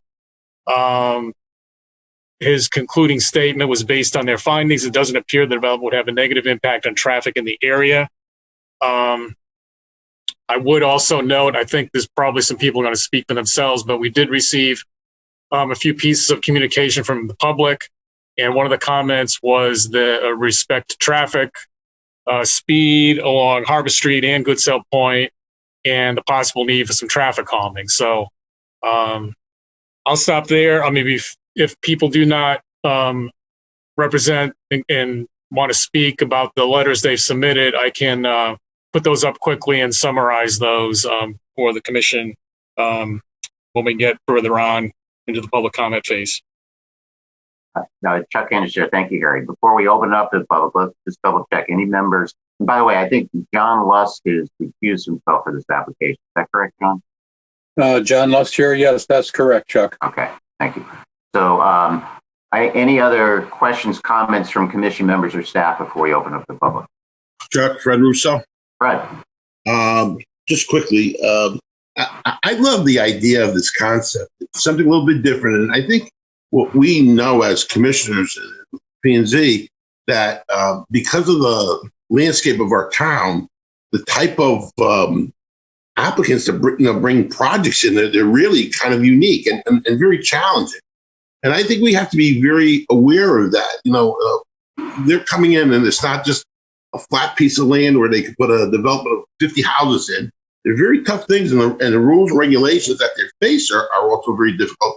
And so I think that being a former businessman myself, that pricing is very sensitive. I mean, I think there's all the questions that have been asked are absolutely legitimate, but I conceptually, I love that idea of like a little small community wrapped around a community center, wrapped around a marina. You can go to, and I'm not going to compare it to Celebration down with Disney, but what they have. They got this kind of miniature town. Well, this isn't a town; it's just a street. But I love that idea. That idea of having a miniature street houses, different sizes, different shapes, different whatever. Yeah, they're close together, but the people are going to buy them will know that when they buy them. It's got to be no surprise to them. So I would just tell you, just conceptually, I love the idea. I love the idea what they're doing. Chuck Anders, Chair. Thank you, Fred. Any other questions for Harry? Harry Smith, Town Planner. Just to mention a couple other things. Let's see.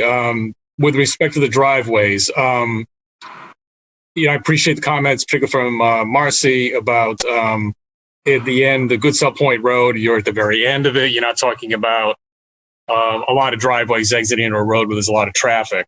But the way my understanding is, we've done PDs in the past where applicants have actually proposed for relief, if you will, a modification of a standard that otherwise would apply.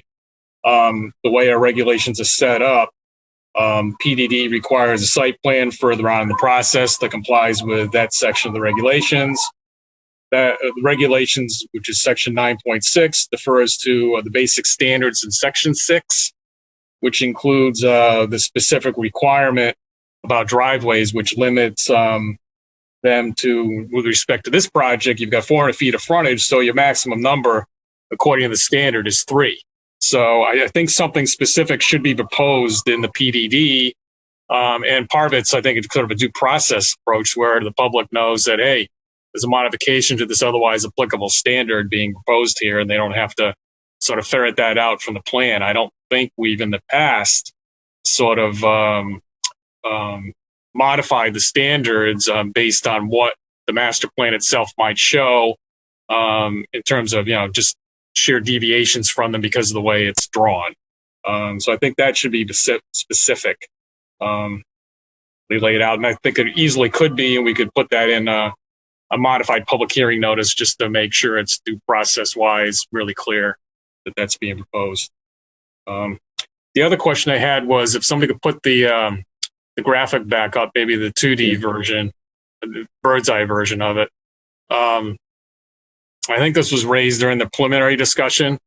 Again, I think Marcy, you might have raised this, where there's basically the existing marina gravel parking area that comes down to the water to a short seawall that's along most of the water edge of the development and the existing marina. Were there any opportunities to sort of soften that up a little bit? I know that was mentioned as not necessarily full-scale trees, which might impede the view, but possibly some smaller trees or some kind of grass, just anything to soften the water edge there, and ideally maybe do a little, I think it all drains sheet flow out into the water, but correct me if I'm wrong about that. So if that is the case, then having some kind of vegetated buffer, at least along part of the seawall, certain portions of that row of parking are certainly going to be more prime where they're near entrances to the slips. And other parts might be a little less used where they're a little more remote. It could be locations for a couple of spots of greenery that might sort of help soften the shoreline up there a bit. I don't know what everyone else thinks about that, but I know there was a comment that was made during the preliminary review. Chuck Anders, Chair. Does the applicant want to respond to that at this point? Todd Ritchie for the applicant. That's certainly something we could drill into some more as far as anything being softened up against the existing seawall. In this area, particularly, it's certainly challenging because it's right up, the parking is right up to the wall. But in this area over here, we could look into that. We're certainly going to drill into the landscaping right now. This is a concept, but we'll be happy to look into things in more detail and have further discussions.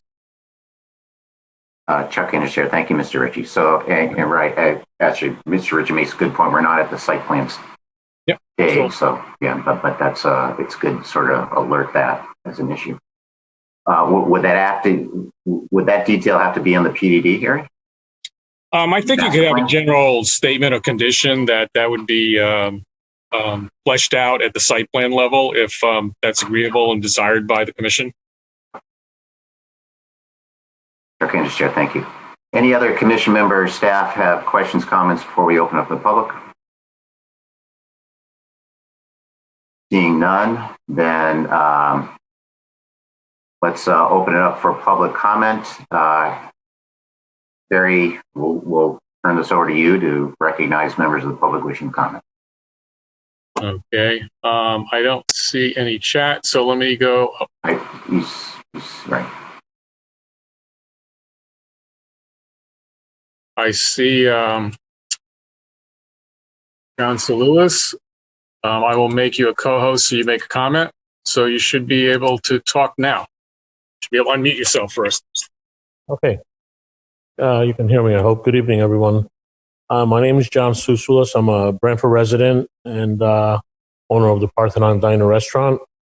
This past year, I brought my boat over to Goodsell Point for the first year, and I just want to say what a great job they've done to revitalize that whole marina and bring it back to life, and put a lot of money into the docks. The slips and the docks are great. And I've looked at the plans for this little community and the housing, and I think it's very, very beautifully done, and it'll bring great value to our town. I'm in favor in that whole area and the shoreline, how it's become and how people get together and they enjoy their time off from the stress and the everyday life. And I think that particular marina at Goodsell with the houses there will create a great community and really be a good addition to our beautiful town. Chair Candace, Chair. Thank you, Mr. Salulis. Harry? I am not seeing anyone raising their hand at this point. I see two people. Three people. Where am I missing that then? I see Pamela Sugg, who has her hand raised. Pamela Roy is sort of like waving, and Beverly Willis is also waving. I've seen them waving. I don't see them in the with their hand raised, but I will unmute them. Anyways, let's start with Pamela Roy. She's closest to my cursor. So you should. I think she needs to unmute herself. Yeah, you should be able to unmute yourself now, Ms. Roy. Okay, thank you. Pam Roy, 60 Featherbed Lane, Branford, Connecticut. I came here because I was concerned about flooding and sea level rise and density. We all know that sea level rise is happening, and I hope that the builders that have considered that as part of their project. But I've gotten more concerned about other things as I've listened. Let's see. Trees. The Planning and Zoning Commission has regulations about trees being cut down. So those need to be enforced. They weren't enforced on North Main Street. Trees were cut down and for nothing over there. Let's see, I've made a lot of notes here. Excuse me, I'm sorry. So the living areas are going to be raised. Are people going to be parking underneath their houses? Is that how the housing, the residential parts will be raised up and then the cars will be parked underneath into the floodplain? A significant portion of this development is at or below 12-foot elevation, which places it within the FEMA 100-year floodplain. And we all know that the 100-year floodplain storms are happening more and more frequently. I'm confused about the $15,000 fund for affordable housing. So you don't have to, you don't want an affordable housing project here, which is fine, but you're going to pay the town $15,000 to get out of it. That's interesting. Let's see. How is the public going to know that they have access at the end of Goodsell Point? Also, the traffic study was done last summer in the middle of the COVID problem. I've lived here my whole life. I know what Branford Point's like in the summertime. And I know the kind of traffic that goes down Harbor Street. And there's also another marina on Goodsell Point Road, the Yacht Club. So people will be driving down there in the summer also, not just to the Goodsell Point so-called community. Let's see.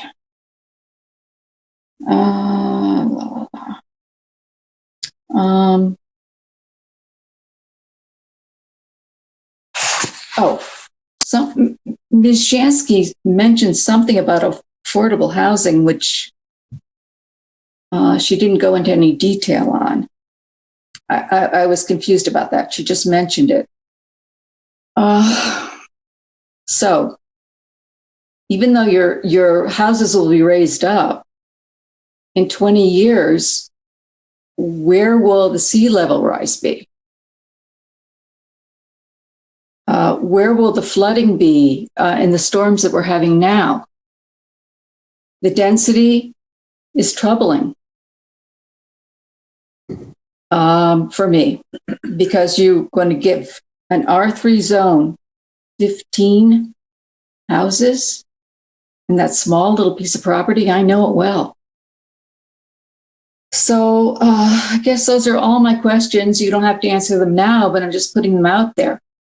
Flooding, sea level rise, density, affordable housing. I guess that's it. Thank you. Chuck Anders, Chair. Thank you, Ms. Roy. Will the applicant be able to, I'm sure will comment on on your questions.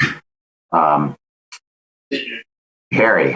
I think Ms. Willis had raised her hand, so I can make her a co-host so she can unmute herself.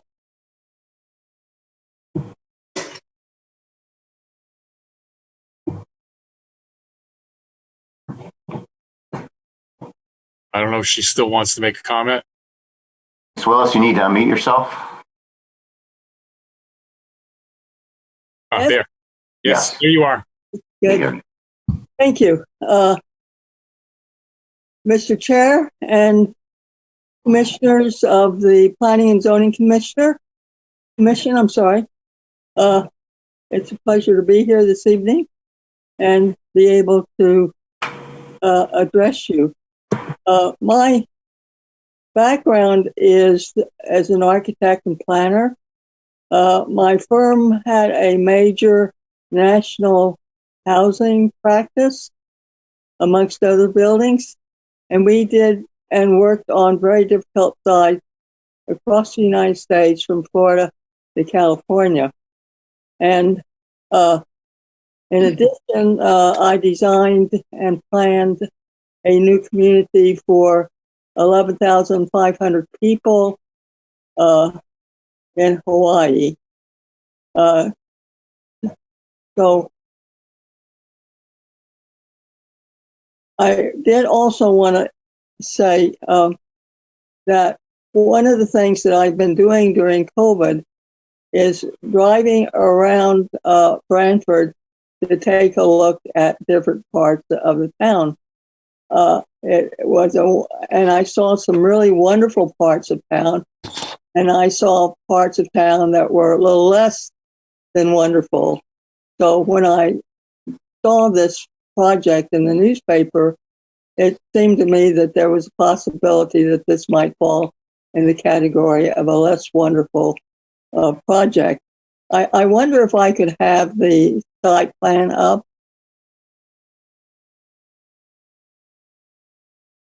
Yes, one moment.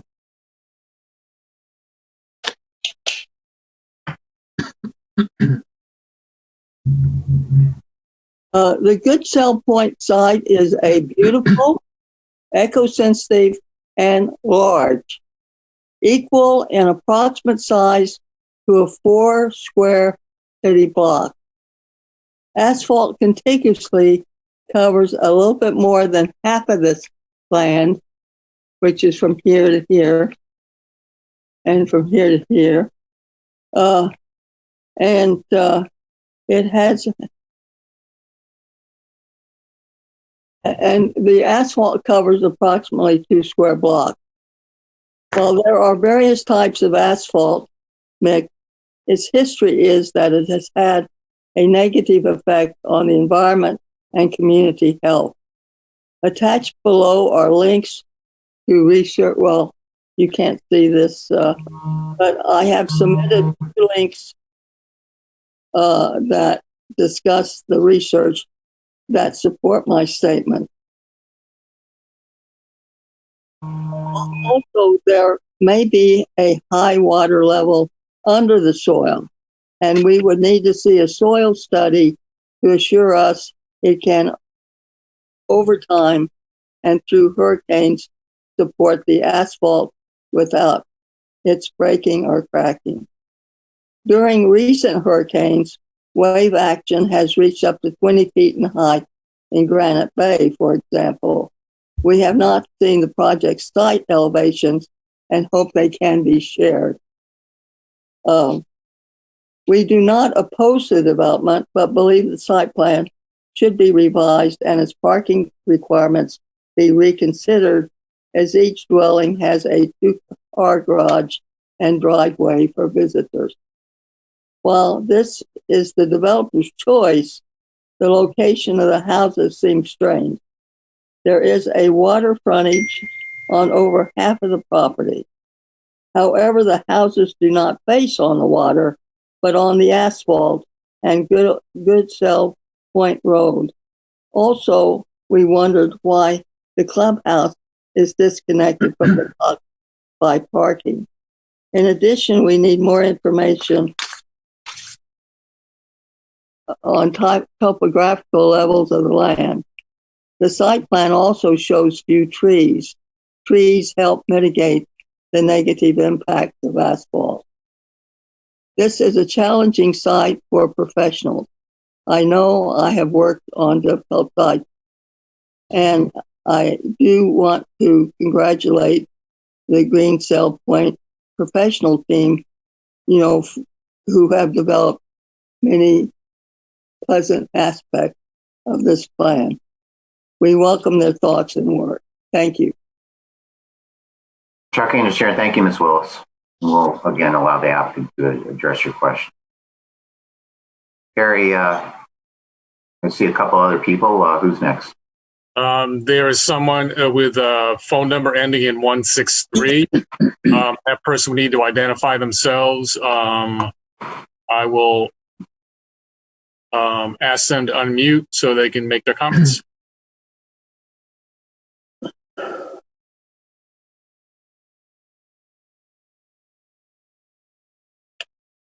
Hi, my name is Lisa Redmond. Can you hear me? Yes. Okay. I live on Goodsell Point Road, and I have for 45 years. Couple of questions. Unfortunately, I'm not on Zoom. I'm on a phone, so I wasn't able to see the site plans. My first question is, are they available, or where are they available for me to see, other than not being able to see them on this meeting? Harry Smith, Town Planner. I can let you know that there is a Dropbox account that's accessible from the town's website. Okay. We can, if you please call the office here, and I'll tell you the number. It's 203-488-1255. And if you have any trouble getting to the Dropbox, you should be able to find it, but it's not right on the front page of the website. Okay, thank you. That's one. The link is actually on the agenda for the meeting, so that's something hopefully you can find. Okay. Another question I have is, what's the square footage of these? At one time, you're calling them houses. Another place, they're being called cottages. Are they're, I assume, cluster homes, so they're they're cookie cutter homes. They're going to be very similar in what we call in the insurance business tract homes. Can you confirm that and give me the square footage of the estimation? Well, Chuck Anderson, Chair. We'll ask the applicant to why don't you list all your questions, applicant, to address those? And there are plans. And just so you know, this is the master plan stage. Even if we approve this, they have to come back with actual site plans and the detailed architectural plans. But there's a lot of detail even at this stage. As I was just listening, a couple of questions popped into my head. Sorry. The woman who spoke before did mention that it was very unclear to her and myself what the correlation was between this project and affordable housing. If somebody could please explain that a little more.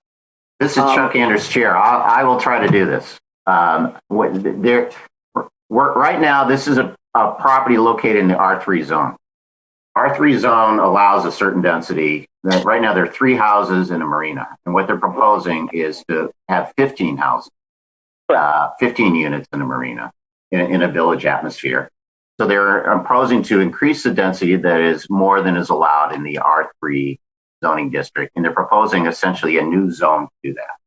So what the parameters of the zone are unclear, but there are directives both by state statute that and also within our plan of conservation development that we have an obligation as a planning and zoning commission to address affordable housing for our town and area. We have that obligation. That's part of our planning responsibility.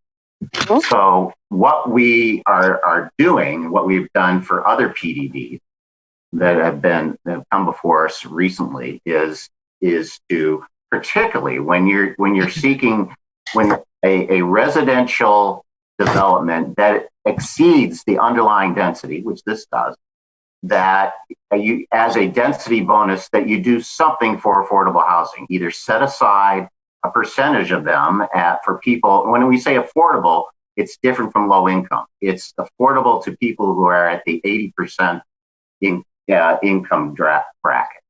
And that would mean something like paying like $1,100 a month for rent. It's not no money. It's not free. It's not subsidized. But it's a moderate income workforce housing type of standard. So if you are proposing an increased density as part of the new zone you're creating, then we want you to do something as in exchange for that density to address affordable housing. That can be either setting aside certain units at that level. And by the way, we get credit for that from the state too. We're subject to 830G. The developer can slam us. And one of the things we want to be able to show if someone comes in and we've lost cases under 830G is that we are making efforts to affordable housing. Not that we wouldn't do it anyway, but it's just something that we also want to be able to show to the court that we're making progress. So if you are coming in seeking higher density proposal, then we want you to do something for affordable housing. And that's what we've had PDD, 3 other PD. This is the 3rd PDD. One we approved that actually had 8 affordable housing units in it. Another one we're about to approve, there's going to be a fee in lieu of. It's also by Mr. Marisoli. He's proposed that. It's part of our negotiation discussion because you're creating your new zone. And that's what's going on here. So that is the concept. That is, you could say, what is the linkage? Why are you even talking about affordable housing? The answer is because we're required to, both by state law or conservation development. Number 2, it's appropriate in a higher density, higher than normal density, that you do something. There's sort of a proportionality to it. And that's sort of 2 and 3. So that's where it's coming up here, and that's why it's coming. Because what we don't want is just someone just plopping down. They got an extra high density, and it's just Branford got the reputation back in the 80s that because we have sewers, you can put condos everywhere. There was a pushback against that, and the whole zoning's got changed. And now we're seeing a pushback to the pushback. And we recognize high density is appropriate in some areas. That said, particularly near train stations and things like that. So now but there's also the recognition, the acknowledgement. There's a hammer and a carrot both involved because you get slammed by 830G if you don't. But also encouragement to do it. And so we're trying to work our way across the level so that we do our job, regardless of what the law says, because we're a community, we want to help each other out. And also to show if someone wants to slam us, look at, we're not just saying we don't like affordable housing. We're trying to incorporate it as part of many development teams. So anyway, this is me speaking ad hoc as chair, but it's a fair question. I understand that. It's probably more for us than the applicant to address. So that's why I'm going off on that. Well, I appreciate the explanation. Okay. One of my initial concern was we have 3 houses down there, and I firmly agree that they're dilapidated, they're an eyesore, and there's better use of the land. But in my heart, I believe that 15 homes is overdeveloping, and I don't know. More is not better, in my opinion. And I am one of the people that did gripe about the traffic. I've lived here for a long time. Initially, when Goodsell Point Marina, I'd say it was probably 20-something years ago, they wanted to expand the number of slips down there, and I attended that, planning and zoning opposing it, and we lost, and they got more slips. But the traffic is, I mean, you're talking about a 20-foot width of a road, and it sounded like, yeah, this is 20 feet, great. You should just be on this road a little more before any decisions are made. I have kids that I walk, I have grandkids that I walk on the street. It's Sunday nights when there's drunk people leaving the boats and they're flying down the street.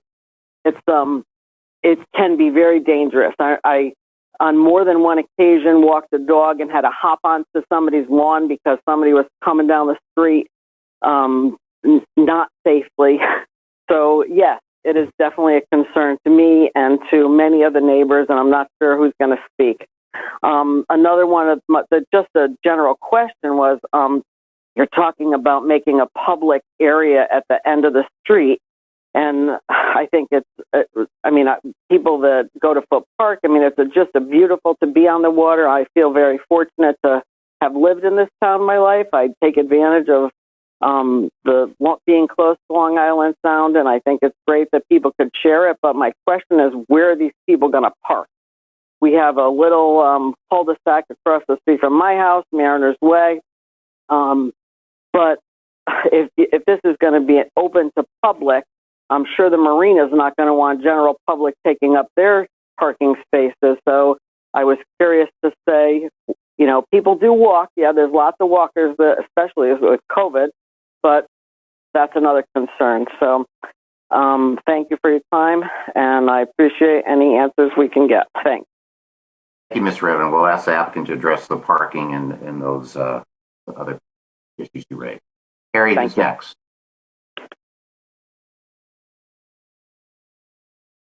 Harry, you're muted. Harry. Sorry, Harry Smith, Town Planner. I believe the next person who raised their hand was Wanda Brubrisky, so you are unmuted and should be able to comment. Thank you. Yes, I'm Wanda Bubrisky, and I'm a resident in Short Beach, so I do know about rising tides and dense living on the shore. I applaud the concept of this project, and it's as a number of the common presenters have talked about building community. I'm all for that, and but hope that maybe some considerations can be given to some of the environmental concerns. And to that end, I would like to just follow up on two of the previous comments or commentators, and specifically about the parking issue. And I did take a cursory review of the Branford zoning regulations, and specifically section 6.5, which I believe is the parking one. And so this is a question to the professionals. So Mr. Smith, perhaps you can fill me in. But in my review of it, I did not see there's a lot that is covered: size, number, location, commercial, residential, and so forth. But I didn't see a section that deals specifically with the material of the the material that the parking lot is made of. And I think that, and the reason I bring this up is that, and I believe Ms. Willis may have mentioned it too, about asphalt and impervious surfaces being in a potential floodplain, because I think we can all assume that there's great potential. It's perhaps, one should even say inevitable, that this site will be flooded. I know that, here in Short Beach, we are flooded all the time. And so to that end, if there is no specific section in the Branford zoning regs with regard to materials of parking, that perhaps is an oversight or something that should be addressed, because I think that I'm sure that this will not be the only instance where there will be the potential for parking, surfaces, parking areas that are near wetlands and near the coast. So I would like to propose that the developers give consideration to instead of asphalt, that they look into pervious surfacing for the whole development. And I know that there are products out there, and perhaps if not, maybe that's something that locally some of the biotech companies might be interested in helping, or some of the educational institutions nearby that might have some research into that area that could be utilized in this project. So that's pretty much it. And if there is a section in the regulations that addresses the actual material that is to be desired to be used for parking lots, I would be interested to know. Let's put the park back into the word parking lot. Thank you. Harry Smith, Town Planner, if I could answer that possibly. In section 6.5, there is a subsection K, which says parking lot construction. And under there is a requirement for parking surface, says the parking surface shall be treated with bituminous pavement products unless the commission approves an alternative surface. And there's another section about alternative parking surfaces, and says the commission may allow them if the use is a low traffic generator and the commission is satisfied with the maintenance provisions. Also follows and says the use of porous pavement, specifically designed brick or block, should be considered to increase on-site water retention for plant material and groundwater recharge and reduce problems related to runoff. So that's what the regs say about parking surface. I also believe most of the parking proposed for the marina that currently exists is proposed as a gravel. I understand, if I'm not mistaken, that is going to be retained as gravel parking area. Maybe Todd, I can speak on that. Todd Ritchie, for the record. We aren't proposing, the only areas of asphalt pavement we're proposing are for the common driveway down to, actually, let me share my screen and I can delineate it. So everybody can see that from Goodsell Point down to about right here in front of the maintenance building. That will be, or the service building, that will be asphalt, as well as in front of the second row of units, the driveway. And then the rest of this area, the marina parking lot, is going to essentially be like a pea gravel like it is now, except for the handicap spaces, which have to have a pavement surface for access to vehicles for the handicap spots. But the intent is to keep it as pervious and porous as possible. Great.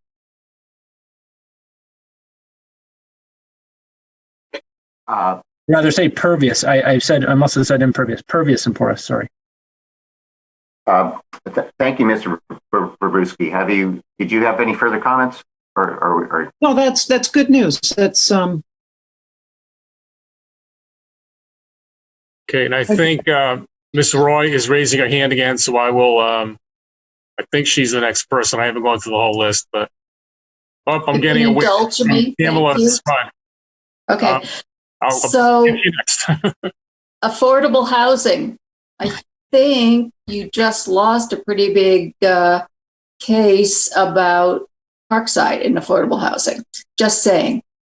And I'll just Chuck Anders chair, and you're absolutely correct. The loss of the Superior Court level and the appellate court refused to take the case, which underlies my point that yes, and mine too.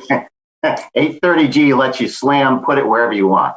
One of the defenses, one of the ways you address 830G is prove to courts and to others that you're addressing affordable housing on a townwide basis, which is what we're trying to do. $15,000. That's a cheap buy-off. Okay. To affordable housing. I don't understand why any developer would want to develop affordable housing units. It doesn't suit them. But $15,000 and we get credit, that's a cheap buy-off. I understand your comments and we can talk about that. So thank you. You're welcome. And I don't see any raised hands, but if somebody wants to speak, if you keep waving, all right, Pamela, is it Sugg? So, okay, I'm going to make you a co-host so you can unmute yourself. Hi. Thank you very much for letting me speak. I go by Michelle, by the way, but okay, sorry. No, it's my name. But I'm concerned. I want to piggyback off what Beverly Willis said, what Lisa Redmond said, what a couple of other people, Pamela Roy. I've lived on this street for almost 30 years, and you take your life in your hands now just to walk down the street or the marina. And I'm trying to imagine the increased traffic and what that's going to be like. And even if the road is widened at certain places or trees are taken out, which would be a shame. I think the density to me as a resident is very concerning. Emergencies, what's going to happen? 15 more houses down at the end, and it's already a busy street, and particularly when there's gridlock for the 4th of July. I think about that. My sense is that it's the housing units are too dense, that there are too many. They're lovely. I look at the plan and I think, wow, that's really nice. But 5 times as many houses that are there now seems too much.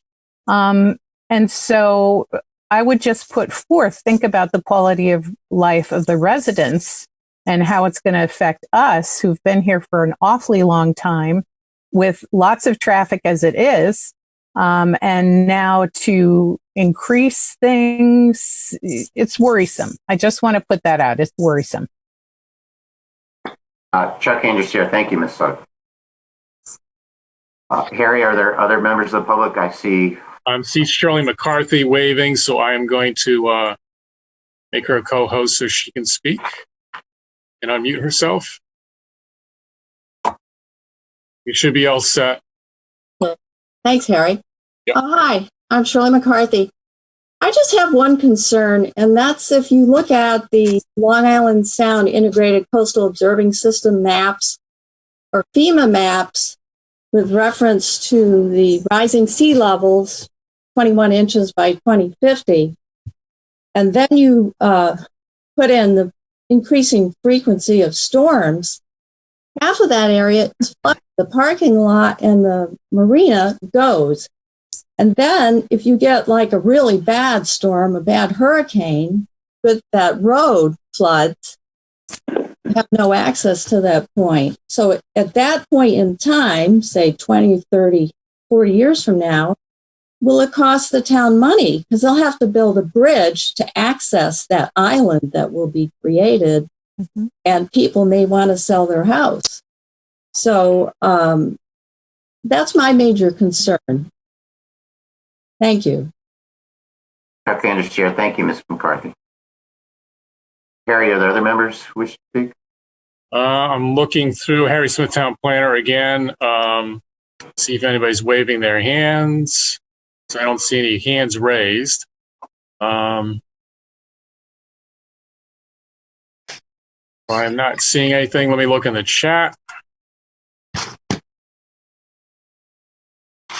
And I don't see anything there either. So it looks like public comment has come to a conclusion for the moment. In terms of anybody wanting to speak. Great. Thank you, Harry. Chuck Anders, Chair. We'll turn it back over to the applicant. Does the applicant want to address public questions? There are a number of questions raised. Or you like to address them at this time? I think a few of them, since the public is here, Mr. Chairman, but I'd ask Mr. Ritchie to talk about the elevation issues, and then I'll cover a few of the other points. And Mr. Sullivan is also here. He discussed his traffic reporting at the last meeting, and Mr. Hefferly endorsed it in between, but Mr. Sullivan is here if you'd like him to revisit any of that. Todd. Okay, sorry. Todd, I was waiting for the chairman. Mr. Ritchie, please proceed. Thank you. Todd Ritchie for the record again. Just speaking to the 100-year flood elevation, which is this line that goes through the property here. However, we would be filling that the elevation associated with that line is elevation 12. The line, just for clarification, the line as shown on a two-dimensional plan doesn't always, it's transposed from a FEMA map. It doesn't always line up with the actual local topography that is recorded by a licensed surveyor, but we are obligated to put the line on as it's shown on the plan. But the elevation in reality that the flood achieves is elevation 12 by FEMA, so that would be the 12 contour. And as you can see, we would be filling, which we're permitted to do within the tidal floodplain, up to elevation 16 around the buildings, which would then slope down to the garage level, which is at 8. And as it was stated before, the parking would be underneath, and the whole lower level associated with the parking would be non-habitable. So all the living space would be at elevation 18 or higher. Again, this is all in compliance with FEMA regulations, which we're required to design based on. I don't know if there's any questions based on what I've discussed so far. Yeah, I do have a question, if I might, Mr. Chairman. Harry Smith, Town Planner. Mr. Ritchie, are there any portions of Goodsell Point Road before you get out to this property or collection of properties that are lower than elevation 12? I can look into that in between while Mr. Sullivan speaks. I do have another survey that covers the preliminary, some from Town GIS that covers more of the road. Ours only covers the frontage. Okay. So let me take a look at that. Great, thank you. I think I addressed the issue with the impervious or pavement. I don't know if there's anything else that I should discuss based on the comments. I don't. Some of them weren't associated with my area of expertise. I think that's helpful. Thank you, Todd. In response to the question about the square footage of houses in the current drawings that have been provided, the sketches that have been provided thus far, they have a range of about 2,500 square feet. First floor area is about 1,300 square feet in that neighborhood. There is parking associated with the public access area, and they're shown on the site plan. There is, let's see, what else I wanted to specifically say.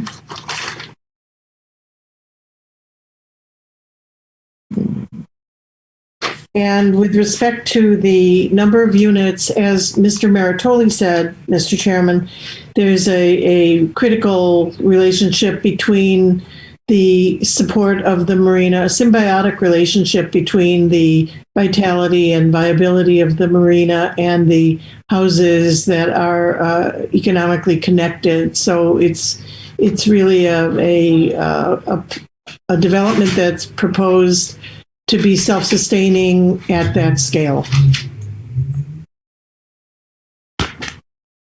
Ms. Shansky. I think that I beg your pardon, Mr. Chairman, and I think that the tree discussion wasn't a tree discussion about affirmative interest in tree removal. It was simply Mr. Ritchie's conversation about the elevation and reasons why the narrowing of the road in one place seemed to have a relationship to the existence of some trees, and nobody has an intention to do anything to those trees. Thank Chuck Inch, thank you, Ms. Shansky. You said Mr. Sullivan was available. I know there are certain questions about traffic. I think, there's one question, hey, you did this during the COVID, so that's not realistic. I think Mr. Sullivan explained last time that he added another factor, an adjustment factor to his calculations. But he can amplify on that. The other main traffic question, as I was understanding it, wasn't so much level of service issues. It was that this particular road, which isn't that wide, has no sidewalks, and a lot of people use it. It's a pedestrian area. People walk there a lot, and I've seen it and I've done it. So and so the concern is there? Are you making it? Is it more dangerous for pedestrians who will be walking on the street because there's no sidewalks? And it's fairly straight, but I don't know, sight lines and whatever. What are there concerns or anything you can do to address that? Are there traffic calming? There's no sidewalks or whatever. That's the issue that I think is being thrown out by the public. At least that I'm hearing. I don't know what, if anything, you can do, but perhaps I'd love to hear Mr. Sullivan address that. Sure. Dave Sullivan, SLR. I think I'd like to back up a second. The first set of comments we got from your town engineer was to explain a little bit more about our COVID adjustments and the fact that we did do the counts during COVID. That was the supplemental information we provided before the last hearing, and he's reviewed, and I think we're in good shape there. I think another thing that's important to remember is I get the feeling that some of these comments are that we're bringing a new marina into this neighborhood. Really what my charge was to look at the impact of these additional 12 homes. And from that standpoint, we try our best to replicate and model the existing conditions, which I think we did, and see what impact we're having on them. Frankly, as we showed analytically and from an anecdotal standpoint, you can imagine that we're not really going to be changing the dynamics of the road out there at all. The heart of your question was, is there anything we could do? Well, as you know, we look at some of the width issues. There are lateral constraints, and as Todd and I looked at some of this stuff, just getting some width enhancements, never mind a sidewalk, are very very challenging and not really practical on this road.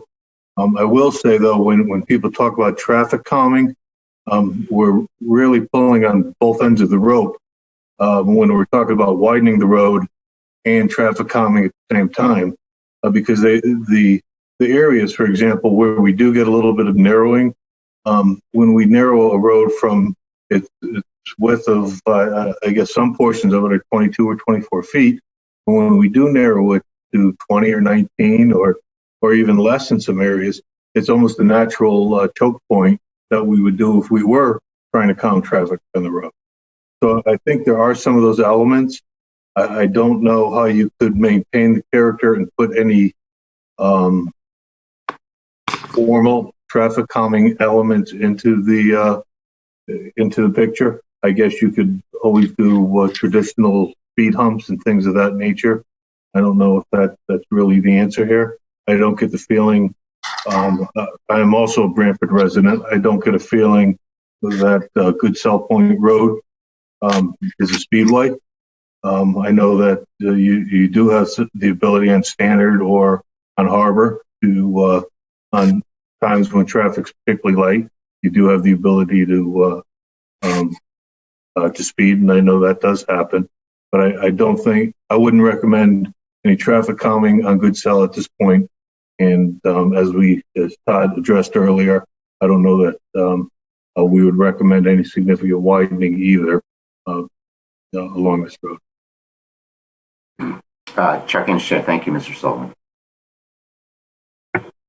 Ms. Shansky, do you have any other comments? I didn't look through all the public comments. I think some of them are.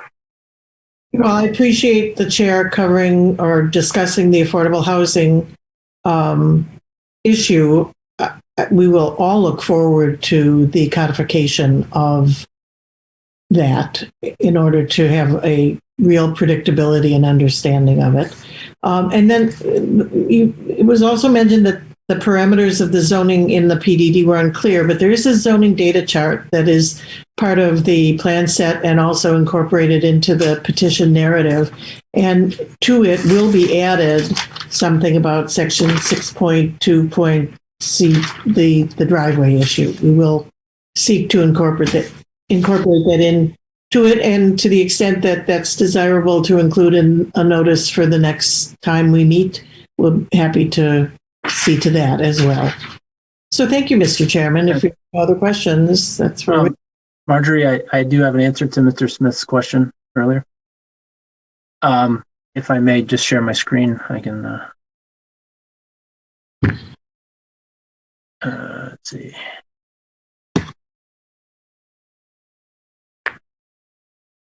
One moment.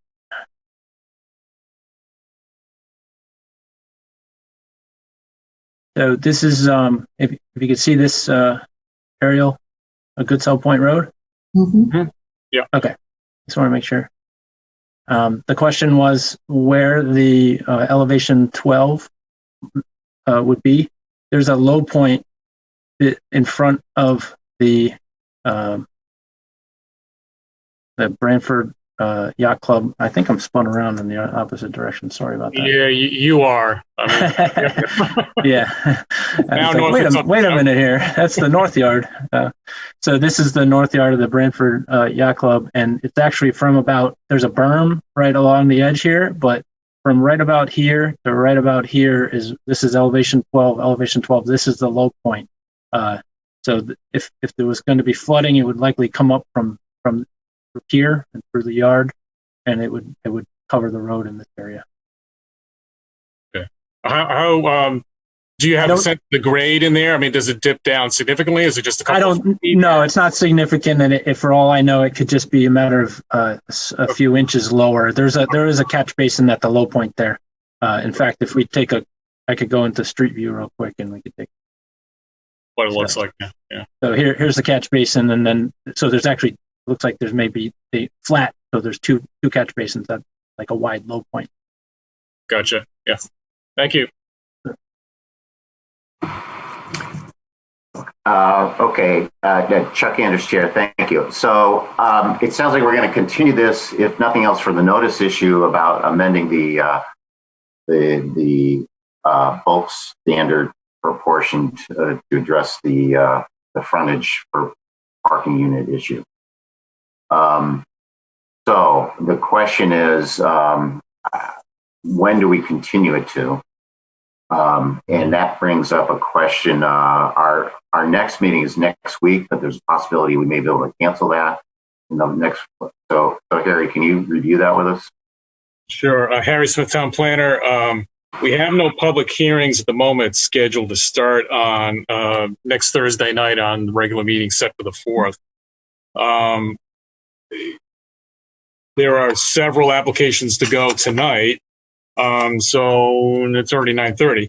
I think it might take some time to, and we certainly want to make sure we cover the notice period for due process purposes. So that would require a 10-day posting. So we basically have to put this in the paper, on the website tomorrow, Monday. So I think that would take us to the 18th to make sure we've just covered, that crossed that T and dotted that I. So I think continuing to the 18th, it would do that, and doing it to next week wouldn't provide quite the required notice. So I think it's preferable to go to the 18th. And then we could talk about whether we do anything about the meeting next week as we get closer to the end of the meeting tonight and see how far we get with all the agenda items we've got. Okay, Chuck Andrews shared. Great. Thanks, Harry. Is that acceptable to the applicant? We'll continue this to the February 18th meeting? Thank you. Yes, Mr. Chairman. Okay. Anyone else have any questions? The understanding we're going to continue this on February 18th, but any other members of the commission or staff or the applicant want to say anything before we continue this? I'd just like the Harry Smith Town Planner quickly mention there were a couple of letters from a member of the public who did not attend, and I can make sure the commission gets those independently since we're continuing the hearing between now and the 18th. Thank you, Harry. Anything else?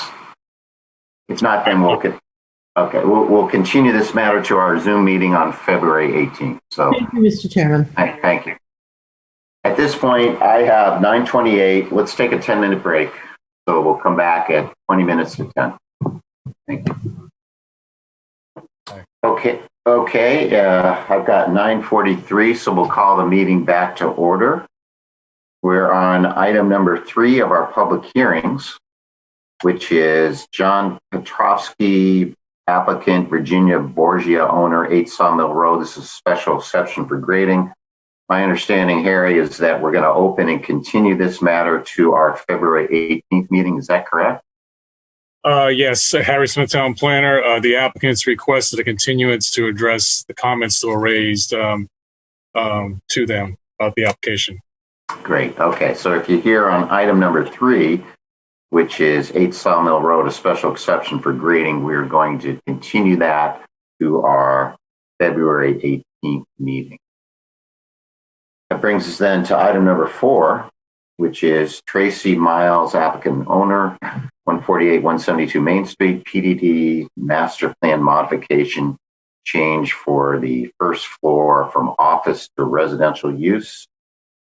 And is this, I understand, is Mr. Carloni going to present this? Harry Smith Town Planner, yes. Phil, you should be made a co-host. You should be able to unmute yourself now. Okay, thanks. Can you hear me okay? Yes. So I think there's quite a bit of, there's a fairly detailed staff report on this. I know it's, what we're asking for is fairly simple. This building was part of the Sterling Ridge PDD that was, well, it wasn't a PDD then, but that's what effectively it was. And this house was split off. It was an antique home, and it was purchased by a fellow named Michael Millis, and his wife Tracy now owns the property. Michael passed away a couple of years ago, and she is selling the property. And we are asking to, for the first 10 years after he fixed it up and renovated the building, he had rented the first floor to a marketing company, had a small office on the first floor. She since moved her business home during COVID, and in selling the building, we're desiring to switch the use of the first floor from that office use to a third residential unit. So currently there are 2 one-bedroom apartments on the second floor. Each has a loft, and the first floor is about 900 square feet that we're asking to change from office to residential and create a 2-bedroom apartment with an office, or an in-home office space. Basically, a 2-bedroom apartment, 4 rooms, and would just be adding a shower to the bathroom and some cabinets and a kitchen. No changes at all to the exterior of the building, and no changes in square footage and no structural changes at all. We're adding a closet in one of the rooms and closing up an opening to create a door into a bedroom. And that's all the changes. Parking is, there's excess parking basically because it had a office use originally. So we will have more than enough parking in the back.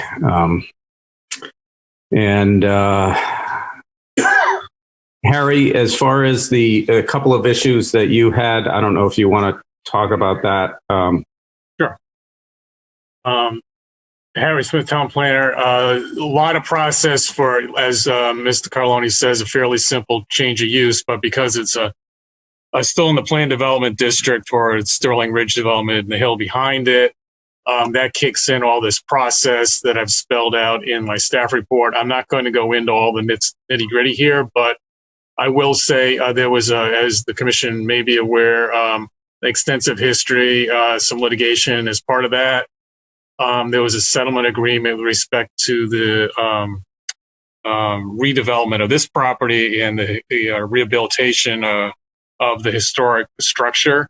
That agreement contained, I think, 23 separate requirements for how the building would be rehabbed.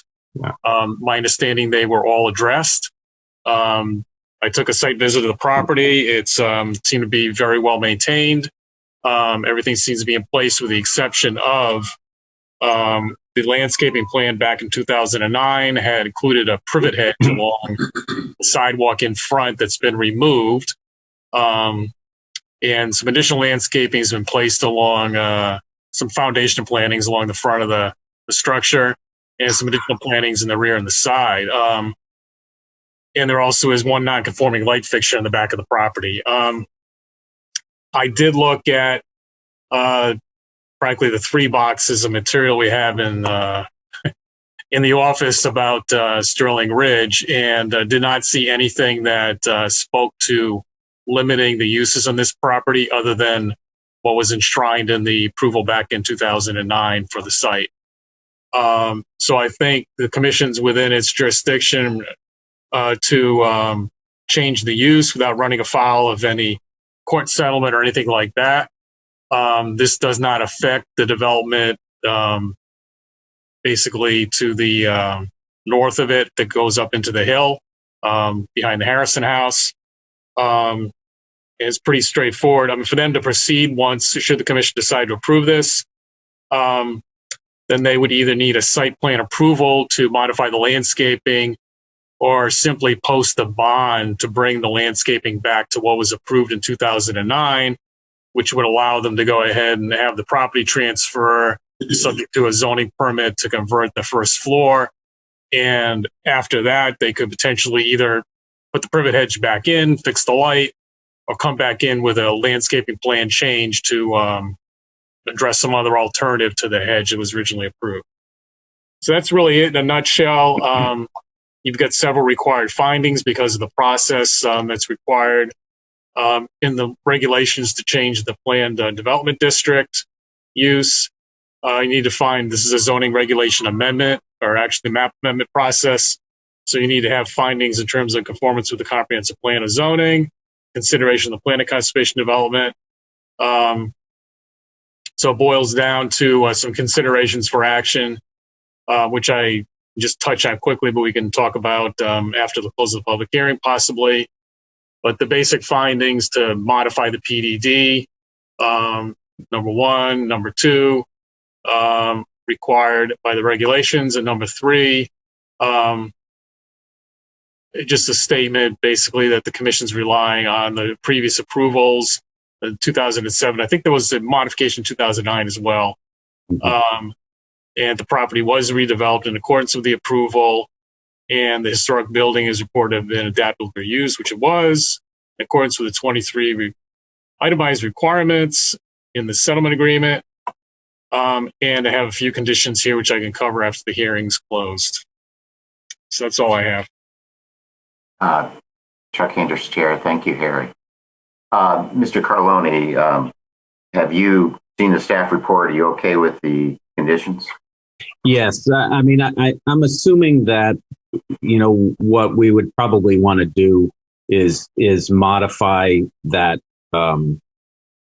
landscape plan if possible, only because there was a very tall, overgrown privet hedge there. When I remember this from when this property was developed, and they took that out. And in this, if you check in front of the building, the amount of space to put a privet hedge back in there is very limited, and it would encroach. It encroached on the sidewalk before, and if it didn't encroach on the sidewalk, it would be almost encroaching on the house. So I think the foundation plantings that they put in, which are quite nice, are probably a better solution than the old privet hedge that was there. So I think, if Harry's talked about putting up some kind of a bond or something. And that probably would be acceptable. And then that would give us an opportunity to go back and revise the landscape plan. Obviously we can put a privet hedge in there, but I don't think it would look as good as what's there now. Chuck Anderson, thank you, Mr. Carloni. Harry, do your conditions authorize that, or what's going on? It's a PDD approval, so I think you really don't need to address it per se. It just comes up when they want to get a zoning permit for the change of use or building permit to do the fit up. And at that point, the bond would allow the zoning enforcement officer to go ahead and at a staff level issue the zoning permit or the authorization for the building permit. And as Mr. Carloni said, at that point, they could come back once they get that permit on the basis of the bond and modify the landscaping before they put it in. Basically, they could get permission to not put it back in, release the bond, and then proceed ahead with the new use on the property. So, okay. Chuck Anderson, it sounds like Mr. Carloni, you're good with that? Yes. Okay. Great. Questions from anyone before we open up to the public? Hearing none. Any member of the public wish to comment? Harry? I am not seeing anyone. And let me look through the Hollywood Square layout here. I don't see anyone raising their hand or waving frantically, so I'm assuming no one wants to comment. There's no chat either. Any further comments by commission members, staff, or Mr. Carloni? Hearing none, then we'll close this matter as a public hearing. This is something I think we can take up later. So thank you. Thank you, Mr. Carloni. Take care. Hearing to item number 5, which is Nicole DeRosa, 2325 Linden Avenue, a special exception for grading. That's a public hearing, and I believe also there's a coastal site plan in connection with this as well under the old business. So is the applicant here on that? Yes, Mr. Peretti looks like is representing the applicant on that. All right, I made Mr. Peretti a co-host. You should be able to unmute at will. Good evening, everyone. Jim Peretti, Cristolo Engineering, representing the owner at 2325 Linden Avenue. The proposal is to tear down the existing house and rebuild it on the same footprint with the addition of a garage. I will share my screen.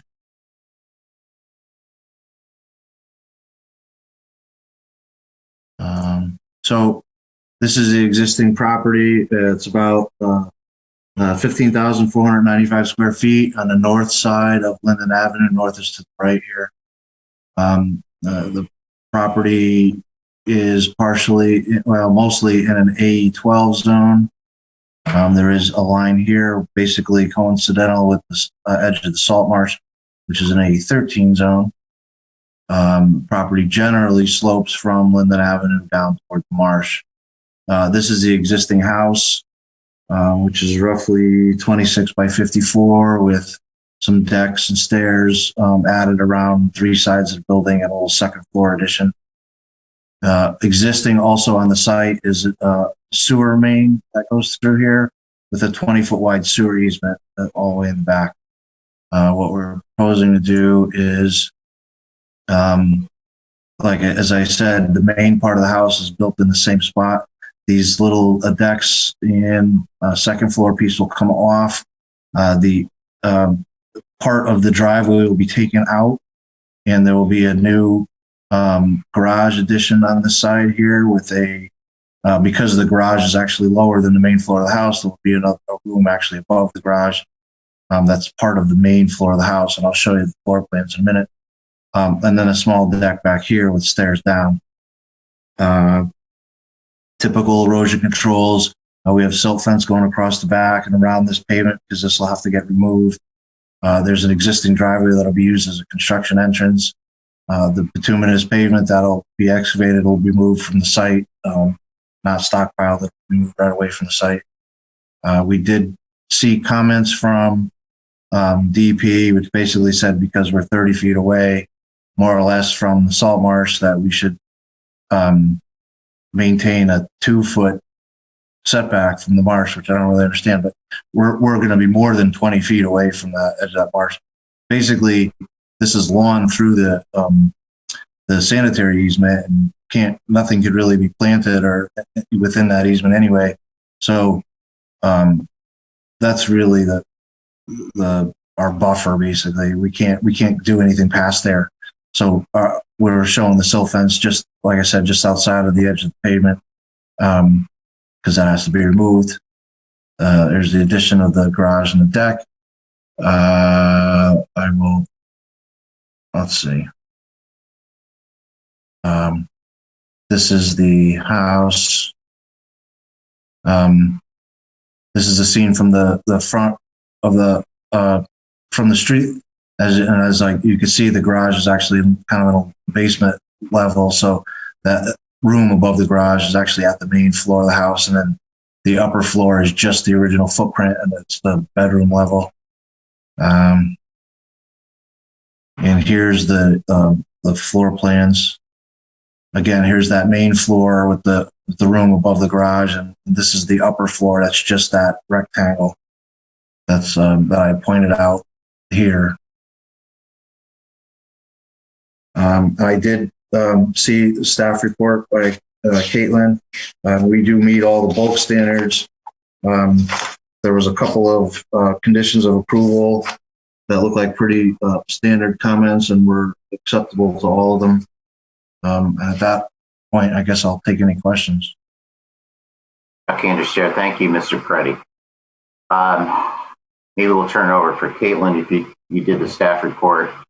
And I know that this is 2 applications, right? There's a grading application and also a coastal site plan. So, yeah, Jim Preddy again, Chuck. Just so if I could, because they have to do a little bit of excavating for the removal of the pavement, and technically, because the excavation for the footings here will be within 100 feet, we have to have that application as well. Understood. Okay, Caitlin, we'll turn it over to you. Hey. Caitlin Piazza. So I don't have too many comments. It's relatively straightforward, like Jim just explained. It's a coastal site plan, but the grading is triggered because they're within about 30 feet of a tidal wetland. Most of my comments are kind of more to do with expectations from the DEP and kind of maintaining a vegetative buffer, which because of the sewer easement going through there, it will most likely be a lawn. So there's really not an opportunity to plant, nor would it necessarily be appropriate. I think the entire purpose of this is to make a FEMA compliant house. The last thing I saw, I didn't see any elevations. So that was one of the comments from the town engineer, just to make sure that the proposal was going to meet our floodplain requirements. So Jim will have to coordinate that with the town engineer and the building department. They're approved and go get their permits. Like Jim also mentioned, DEP wants to see a 2-foot buffer from the edge of the tidal wetland at a minimum. The commission might want to discuss if they want more of a buffer area, but DEP also mentioned they want that area flagged, no material storage, staging, construction activity, etc., can happen in there. So that's just clearly delineated. Their erosion control look good to me and to DEP. So basically, I don't really have too many comments that aren't addressed in my proposed conditions, which I did add one to address that comment from DEP to flag that 2-foot buffer from the salt marsh. That's it. Okay, Chuck Anderson here. Thank you, Caitlin. Questions, comments from commission members or staff before we open up the public? Hearing none, let's open up the public. Harry, does any member of the public wish to comment? Harry Smith, Town Planner. I am not seeing anyone with a raised hand on the participant list. And looking at all the squares, it looks like no one is trying to flag me down. So I'm going to take it that there is no desire for public comment. I see nothing in the chat either. Chuck Anderson here. Thank you, Harry. Okay, any further comments by the applicant, commission members, or staff? No, just Jim Preddy again. Just a question. Our silt fence or limit of construction is about, let's say 25 feet away from the tidal wetlands. The last comment from Kate, do they also want that 2-foot offset staked out? That's how Caitlin Piazza. That's how I read the letter, that they want the 2-foot minimum setback flagged from where the salt marsh is delineated on the current plan, like on sheet 2. Okay, Jim Preddy again. It just because we're farther away. Jim, are you going to have an area that's 25 feet back from the wetland where no material storage? It's going to have basically construction fencing, and no one's going to go in there. Jim Preddy, and correct. The silt fence is generally limited construction, and if it helps with any blown debris, we could put construction fencing behind that. The orange fencing. Yeah. But we're far more than 2 feet away. I didn't see the point of marking 2 feet. No, I mean, I think that more than covers it, because you basically address their comment and then some, and then that keeps people away from the tidal wetlands even to do the staking. I mean, that's, right. Why get people down there for no reason? I think that makes perfect sense to me. Does it make sense, Caitlin, to you? It does. Do you want to, sorry, Caitlin here, put in a condition to amend the plans to include that, that bright orange construction fence, so it's just blatantly clear? Are we good with the existing? Yeah. Does your condition 5, is there anything you've proposed in addition to that? Because I think it could all squeeze into number 5, and based on the discussion here, I would just interpret compliance with the DEP comments to be more than addressed by construction fencing behind the silt fencing, so that no one is going back in that area. Sure. Yeah. Caitlin, yes, that works. That works? Okay. Work for you, Jim? Yes, sir. All right. So, okay. Thank you. Any further comments by commission members, the applicant, or staff? Joe Chadwick speaking. I was just curious, there's a letter of map amendment. Does that have any bearing on our action tonight? Letter of map amendment. In the package, scroll down here. Was that for the, sorry, Caitlin here, Joe, was that for the previous application for the PDD? Did it get mixed up maybe?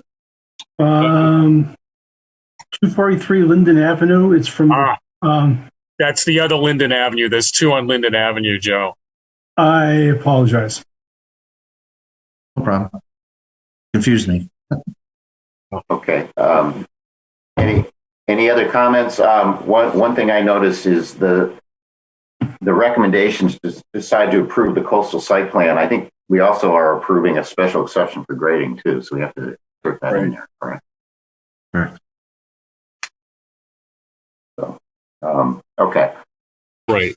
And I believe there's a proposed finding that covers the special exception criteria, including 6.8, which is the grading section. So Right. it's just not mentioned above in the preamble, but the finding does cover it. Right. Okay. Right.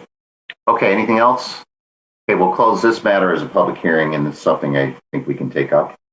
Thank you. Thank you. So that's it. Now we're on item number 6, which is the other Linden Avenue matter. This is Lisa L. Latanza, 243 Linden Avenue. This is a special exception for grading. And this also, I believe, is associated with the item number 8 of the old business, which is a coastal site plan for the same site. Is the applicant ready for that? Harry Smith, town planner. I believe the engineer is here. I'm going to make him a co-host and look for the other members of the team, who I think is Tony Thompson is here, and also the applicant herself. So, Gable, you're unmuted apparently, so you can proceed if you like. I believe that's okay with the chair. Yes, you can proceed. Hi, good evening. For the record, John Gable with Connecticut Consulting Engineers on behalf of the owner applicant Lisa Latanza. This application is almost identical to the previous one. And this proposal, our site is about a 1.2 acre site, 5,012 square feet. There presently are 2 existing structures on the property which are going to be demolished. This site will be served by the existing sewer and water lines to the north of the site here. Oh, wait, let me share my screen. Hold on one second. Let's see.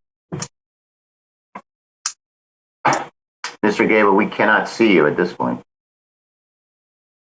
Yeah, I do not have video on my computer. Oh, okay. So here's the 2 structures on the property. One in the back, and the main house is in the front. They are supposed to be demolished and replaced with a new home, which is right here. The new house will be served by the new existing sewer line and water line here in the back. We are making this proposal will make the current home compliant to current regulations. The existing home here and the structure in the back were non-compliant to current zoning regulations. I just also want to point out our lot is an undersized lot in this zone, which was R3. So we will fall under the R2 requirements for this proposal. We are also within 100 feet of a coastal resource, which is across the road of Linden Avenue along the Long Island Sound. It's a rocky shorefront. So we are proposing some minor grading in this area, and that's why we have to have a special exception for this. We are enhancing we are extending the existing gravel driveway here to reach the back portion of the house. And with this proposal, we are actually reducing the impervious coverage. It was very close to be identical, but in actuality, we have a reduction because the areas of the existing structures exceed roughly by 300 cubic square feet of area, and we have a reduction in impervious coverage. I think that's. We're also providing for DP comments and town staff comments. The silt fencing around the perimeter of the property, around here, and in the rear, and we're tying it into the existing solid white fence, which is on the westerly side of the property. And we're going to utilize the existing gravel drive as a construction entrance.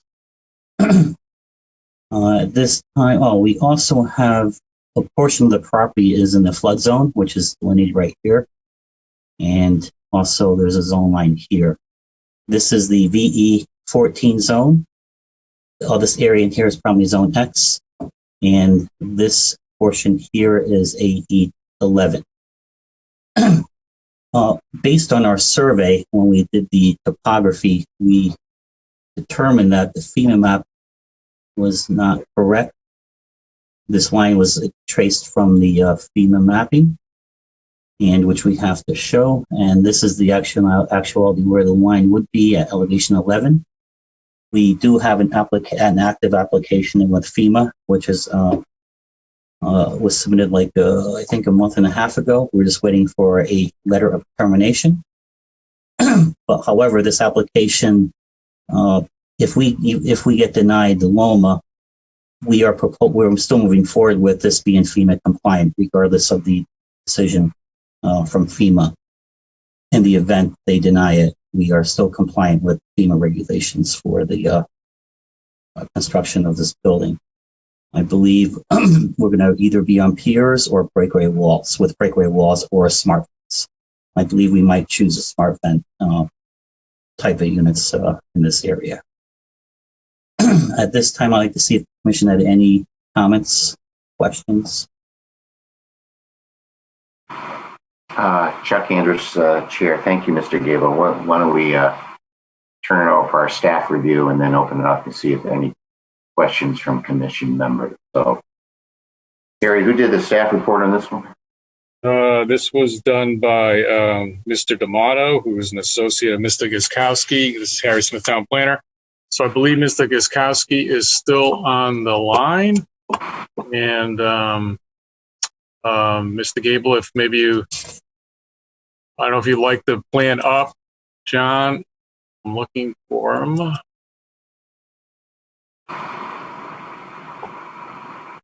Hopefully we did not lose him. There he is. I'm going to make him a co-host again. So, John, you should be able to unmute yourself and go ahead. Okay.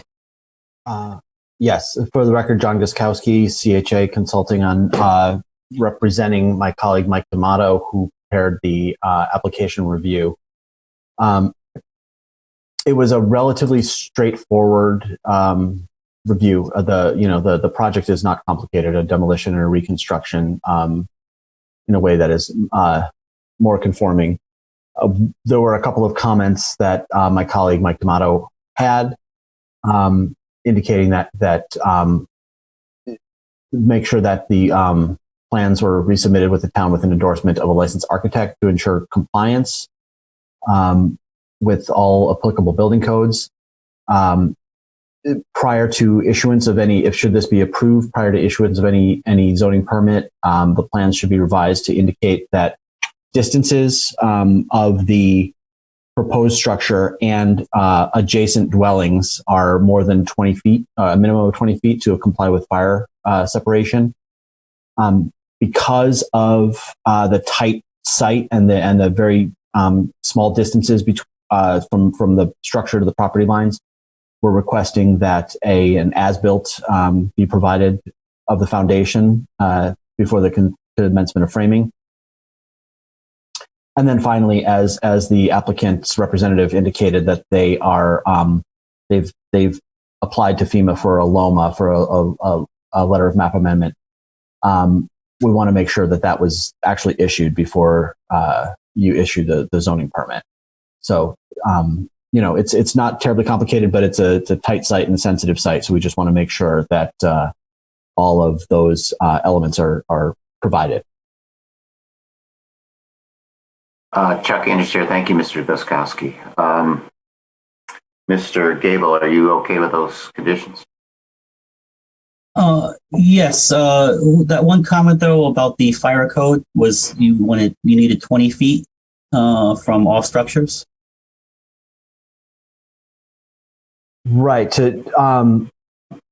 Because the property is roughly 10 feet from the side property lines. So given the height and the size of the building, we want to make sure that adequate separation is provided, if you need to get in between those buildings for fire protection services. Okay. I think one spot to the, looks like it's the northeast part of it might be tight over here, but it looks like we comply very much around this side. And I don't want to necessarily hold you to the 20 feet as a solid rule. We want to make sure that the fire marshal, the fire chief are okay with it. Okay. So I'll add some dimensions on the plan and submit a copy to their office. Right. I think that's what we're referring to. Thank you. Okay. Yes, we are fine with those conditions. Harry Smith, Town Planner. I'm maybe Mr. Gable, if you do not can stop screen sharing, I can post the staff report so everyone can see it. Okay. Hold on.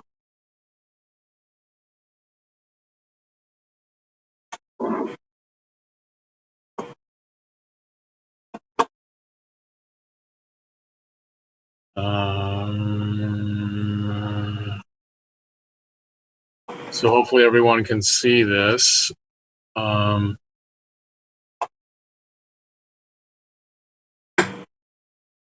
So we have a comment here about the licensed architect. If the applicant's susceptible to that, it was pointed out to me that a house this size does not need to be designed by a licensed architect. And what we're looking for here is to make sure the floor area ratio is requirement is complied with.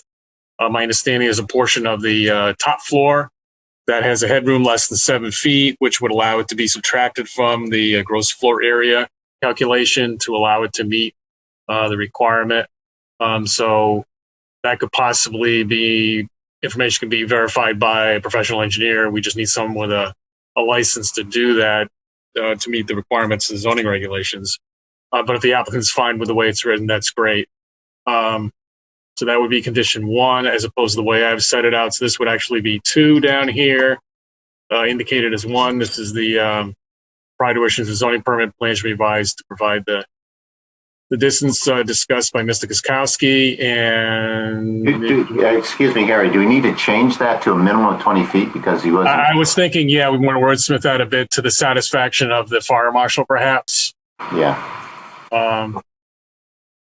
So demonstrate a minimum of 20 feet has been provided.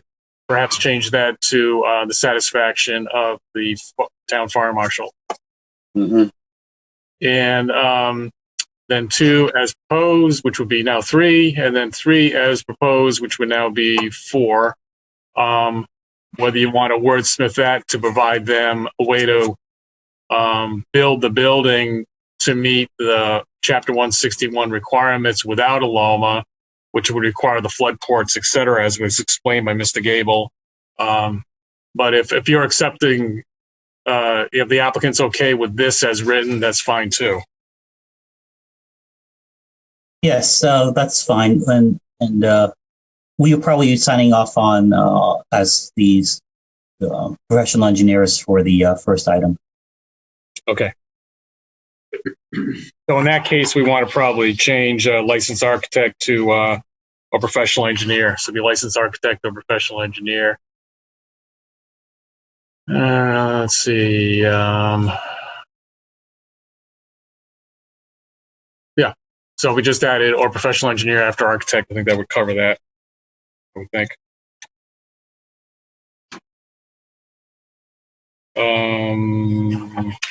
And then there also is a coastal site plan. So there is another staff report here with respect to that. And I don't know, John, if you want to go through this in any detail, or you just sort of flipping through it now. So maybe I should turn it over to you. And as you want me to scroll down, I will.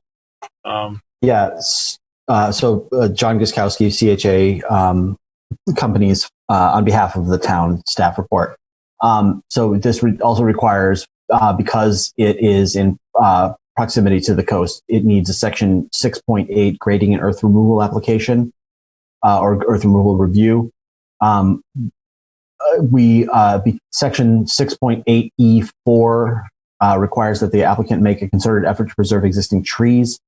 There are some trees behind the house currently, as I see it on basically on Google Earth or Google Street View, that the plans should include a note about the applicant's intent relative to the existing trees. We also should recommend that the plans should be revised to indicate if any stockpiling is planned or needed, and what is the intent for excess material, particularly because we are within 100 feet of coastal resources. And then finally, the plans should indicate that the site activity should be performed in accordance with these sections for grading and earthwork, and an as-built needs to be submitted at the end of the project. So the two conditions proposed would be these two? Or were we talking about really something beyond that? Oh, I apologize for the delay. Just a second.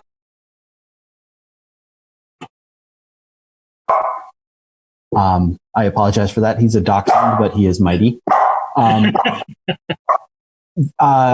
would, the tree. I would maybe suggest that the plans be revised with the tree, with the statement about the trees as well. Okay, so if we took comment here and made that condition 1 and changed the should to shall, and then we had these two conditions, it would be 3 conditions in all, and that would do the trick. Hi, Harry. John Gable again. Yep. Regarding, we do have a note on the plan that we were going to remove the majority of the trees in the back to allow for a yard in the back, but what kind of a buffer were you looking for in the back portion? Like a 10, 20-foot buffer of trees? Or what was it? What would you like to see for that? I'm going to flip to the, can you see the plan now? I just put that back up. Yes. So right in the back where your cursor is, go north, right to your right. Go up a little more. That leader right there, the text right there to the right, just to the right of your cursor. Oh, right here. The note, there's a note right there that we were going to remove the trees and brush. We indicate a tree line there that we were going to replace with loam and seed. But if the city needs some kind of a buffer, we could remain some of that to remain. But my clients would like somewhat of a yard in the back. So what, let's see, what's the dimension here? So 20-foot setback. So if you split that in half, that would be a 10-foot buffer. Would that be something acceptable? 10-foot buffer? I don't know. I'll defer to my consulting planner. What do you think? I mean, the resource is on the other side of the street, right? Correct. Yeah, it's true. That's true. I mean, it does create, every little bit of tree cover does help. So I think if the applicant's amenable to a 10-foot, I would think that would be, we could change this. The plans shall be revised to include a 10-foot buffer of existing trees to remain, and indicate the placement of tree preservation fencing. Harry, I believe our client just indicated there's only one big tree in the backyard. The rest is mostly like scrub and brush in the back. So, we'll probably get rid of that scrub mostly. And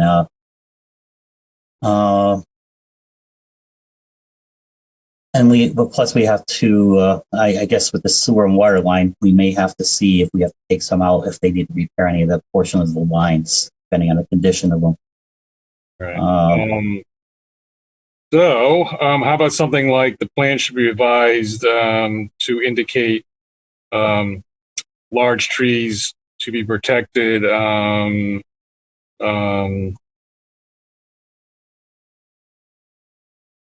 to the satisfaction of the town planner or something like that, so we can work on what that will work. Most. Right. That will work. I do have to bring up 2 letters we received from neighbors, and I tried to reach you, Mr. Gable. Unfortunately, our external email was down late this afternoon, and I did leave a message, but I think the office had already shut down, basically. I did see one of the letters concerning the O'Connors. Yeah, so this is the O'Connor letter. They're concerned, apparently, that about potential flooding issues being created for them, and potential seeps that are under the property. Also, we've got another letter. Make it smaller. This letter from the Sinatras, who are also concerned about, looks like flooding and water draining into the yard. Yeah, I've discussed this with the town engineer. I mean, we received these very late in the process. At least I became aware of them very late, which was today. So one way to go ahead, I understand your client is greatly desires to receive an approval tonight if possible, for a variety of reasons, one of which being financing. I could suggest a condition that basically would defer investigation of what is being brought up here in terms of any potential drainage issues being brought up or, created by the development. And that you would explore that with the town engineer and propose any needed solutions to his satisfaction. I've got some wording I can read out here. Prior to the issuance of a zoning permit or the zoning authorization for the issuance of a building permit for construction authorized by this approval, the applicant and their engineer shall propose site plan changes to mitigate or eliminate any off-site drainage impact from this proposed construction and regrading to the satisfaction of the town engineer.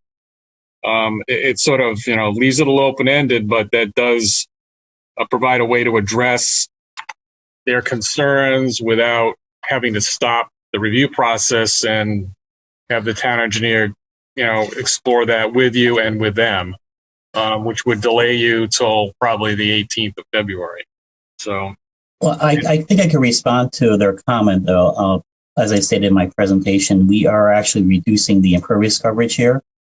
So we're actually reducing the amount of water coming off the site. And the soils here are highly permeable. So if there's any runoff coming off, they're going to be into the ground fairly quickly. We could provide probably maybe some with the downspouts. We can probably provide a chamber, if any. It may not be. We can add them to the plan just for the downspouts. We can put them. We'll have to talk with the architect to lay them out, but designer. But like I said, we actually have a reduction in runoff coming with this proposal. So it's almost the opposite of. There's going to be less of a problem because we're not creating more runoff. It's actually less based on our proposal. Yeah, I appreciate that. I mean, is there any regrading? So that's another potential shifting of. The drainage patterns go generally from a south. There's a high point where the house is going in the front, where the existing home is, and it drains to the northwest, and also drains to the southeast. The drainage patterns are still going to remain the same. They're not going to change. All right. Yeah. I'm not an engineer, so for me to respond to all that, it sounds reasonable, but it might be preferable to leave it in with the understanding that, the measures might be something as minor as what you're describing, or even rain barrels, the downspouts, anything to create more capacity and sort of delay any discharge. But I understand probably what you're saying. It will be less under this scenario than the existing conditions. So I just felt I had to bring it up because the neighbors have raised the issue, and I don't know if anyone's on the line. I'm sort of scrolling through here looking for the folks to sign the letter. Well, why don't, Harry, we can open it up to the public. Let's just finish, though, with, are there any commission members that have any questions or comments? Okay, hearing none, then let's just open it up to the public. This is a public hearing, so, and it seems like I know the applicant. It looks like is one he's maybe wanting to speak. So go ahead. I will unmute the applicant, but I'm not seeing anyone with a raised hand, and I'm not seeing anyone with a last name or first name following along with the letters that I have. So I'm making Ms. Latanza a co-host, so should be able to unmute yourself in a moment. If you want to say anything. Hi, this is Lisa Latanza. I just wanted to clarify something. Maybe I'm just not understanding. So we're building this to FEMA requirements regardless if we get the LOMA or not. But it seemed like the wording was still requiring us to have the LOMA before a permit would be issued. So I'm confused about that. Harry Smith, Town Planner, I believe that is the case. That could be wordsmith to provide for either the LOMA, which I think would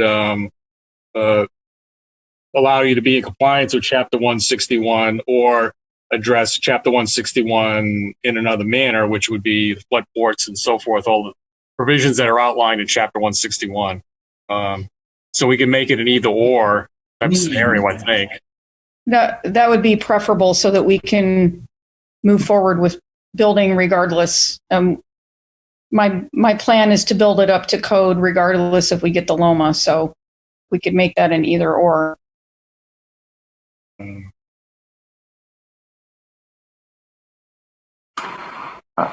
Chuck Anderson, Chair. Thank you, Ms. Latanza. Did you have any other comments?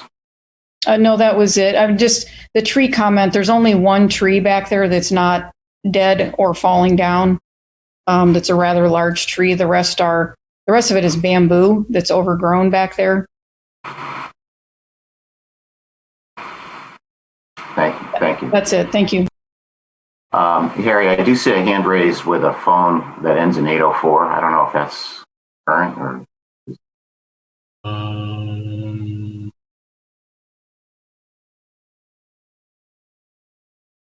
804 at the end. I have 665 and oh, there it is. Okay.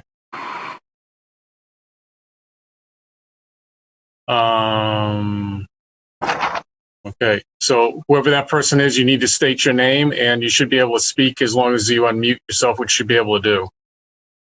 I hope. Hello. Hello. Can you hear us? Hi, yes. This is Dr. Ray Sinatra and my wife Linda Sinatra. We're both here. We live at 4 Bayberry Lane, Branford. We're the abutting property. We're very happy to see that this new building will be made. We're very happy because the other building that is there, as you say, takes up a lot of footprint on that property. And we have no problem at all with them removing the scrub. It's basically invasive bamboo that is a menace. It's a mess. It's very highly invasive. Our concern is during the construction and certainly after the construction, we're worried about drainage into our property, our neighbor's property, Paul Ross, and into the Okada's property. Everything seems to go downhill from Linden Avenue to our property. And after even a rain, forget a large storm, we're walking in very soggy grass, and this happens all the time. We're concerned that with the grading, if care isn't taken, we could see more of that runoff coming onto our properties and making it more difficult for us. And we are in a flood zone, and we're concerned that some of the grading could possibly exacerbate the flooding that we see. If we could be assured that that might not be happening, one of the things you suggested were gutters and maybe barrels or underground reservoirs, that might be a good idea.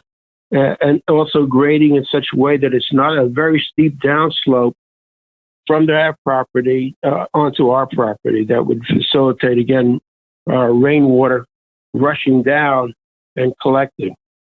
So those are the things we're worried about. The last thing was a sump pump. If there's a plan for a sump pump, we hope that that sump pump is not going to drain on our property either. So those are our concerns. If you can consider that, we would appreciate it. Okay, understand. Thank you, Mr. Sinatra. Harry, anyone else want to speak? I'm looking through the participant list, seeing no one. No one seems to be waving their hands who I could see any visuals for, and there's no chat. So I don't see anyone who wants to speak. Great. Mr. Gable, do you have any further comments or? Oh, yes, I just want to respond to the Sinatra's comment. Yeah, we don't want to create any issues with any neighboring properties with runoff, or we can't do that anyways. We cannot drain onto somebody's property with a downspout or a sump pump. It's not good engineering practice, and it's not allowed. But we did take everything in consideration in terms of the grading of the lot. Everything still goes to the northwest as it currently does. We did flatten out the grading in the top a little bit. We're taking the mound down a little so it's not as steep. And the drainage patterns are not being changed. We are not creating more impervious coverage. We're reducing it. So you're going to have less runoff coming off the site. During rain events, you have less water coming off the house. And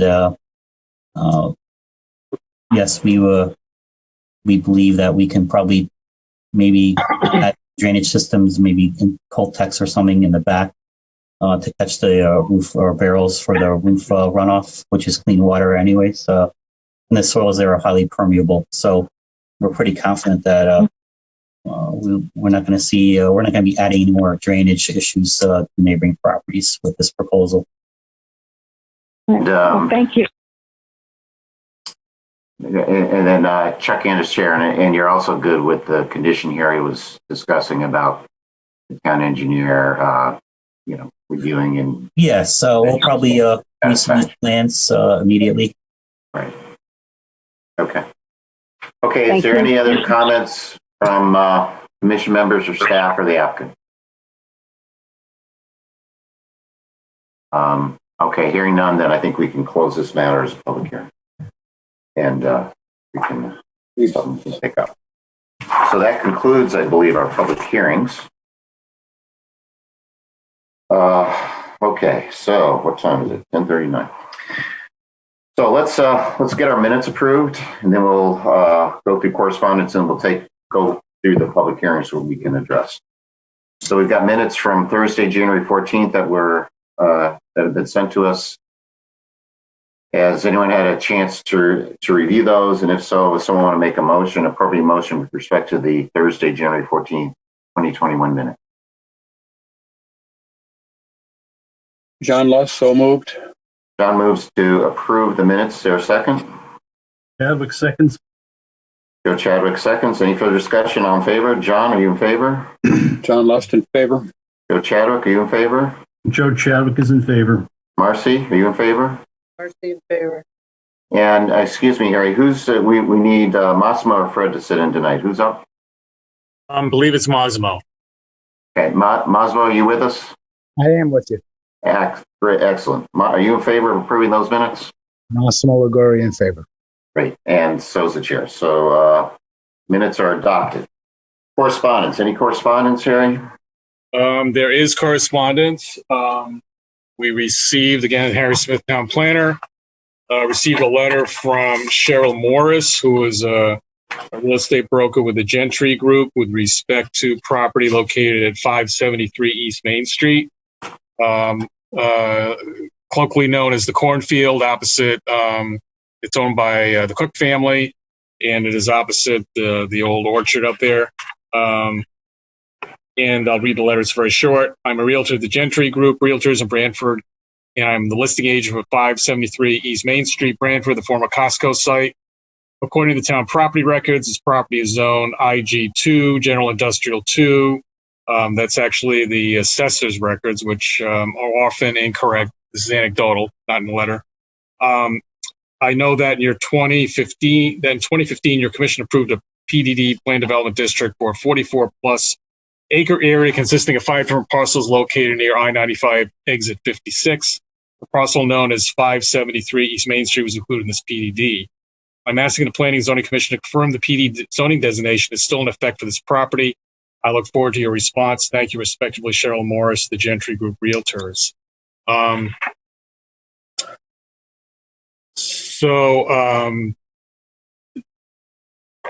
As staff, that is my understanding that the PDD is still active until the commission takes action to change the zoning designation.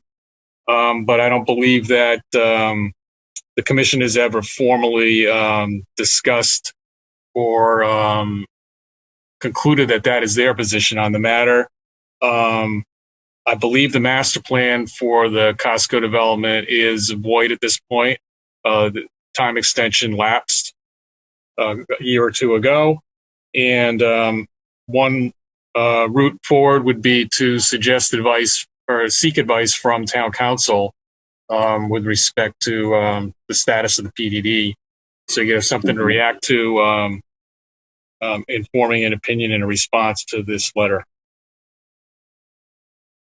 Okay, that makes sense to me, and that's my understanding as well, that technically this is still the PDD that remains, the property remains within the PDD unless we take an action to amend the zoning map to delete it, which we haven't done. That said, the master plan, they had a time limit, which was granted several extensions, and it was never built within the time frame, so the master plan has expired. So they would need to actually build anything. They'd have to come back in with a new master plan, and we'd go through the approval process again. So, but I agree. Let's get this to the town attorney, and he can confirm that, and then we can respond. Is that okay with everyone? Yes. Okay, so we'll take that action. Then let's bring back the public hearing items that look like we can act on. First one was Brighton Early Daycare Center. That was way back at 7 o'clock this evening, ages ago. Caitlin, you prepared this one. And I think we actually went through the proposed conditions, during the public hearing, right? Yeah, and the findings, I believe. Right. So, do we want to put them up on the screen again, or? I could read them, or I could do that. I don't know if we have anything that shows the changes that were proposed, but I can whip through the findings were 3 as proposed in the latest memo from Caitlin. Condition 1, I think, was amended to add the word existing before the word fixtures on the 3rd line. And condition 2 was amended to read, I believe I wrote it down, per section 6.5J3 of the zoning regulations, the owner, his heirs, or successors and assigns shall install such remaining parking spaces within 6 months of the date of any request by the Planning and Zoning Commission to do so. Period. A note shall be added to the site plan stating this requirement, period. 3 as is, 4 as is, 5 amended to strike the word approval or replace it with the word application. Number 6 was stricken, 7 as is, 8 stricken, and 9 as is, and all remaining conditions to be sequentially renumbered.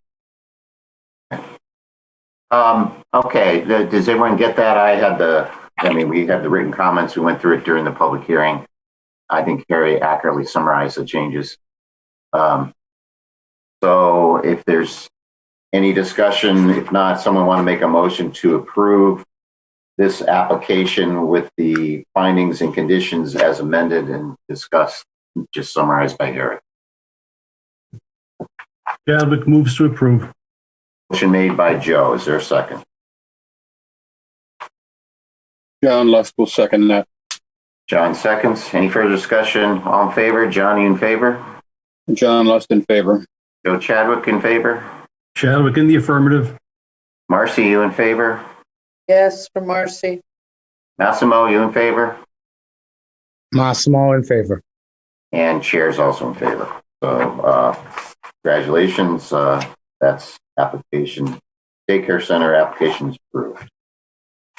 The next item that I think we discussed was the item number 4, I believe, which is the PDD master plan modification from office to residential for 148, 172 Main Street, Sterling Ridge. And Gary, you did the staff report on that and had some proposed findings and conditions. Yes, I think I don't believe there are any suggested or discussed changes either by me or anybody else, commission, so forth. So I would suggest an approval with the findings and conditions as itemized in memorandum for the meeting of January 28th from myself. That's it. Okay. Someone want to make a motion to approve the application with the findings and conditions as set forth in the staff report for our meeting tonight for this application that Harry just referenced?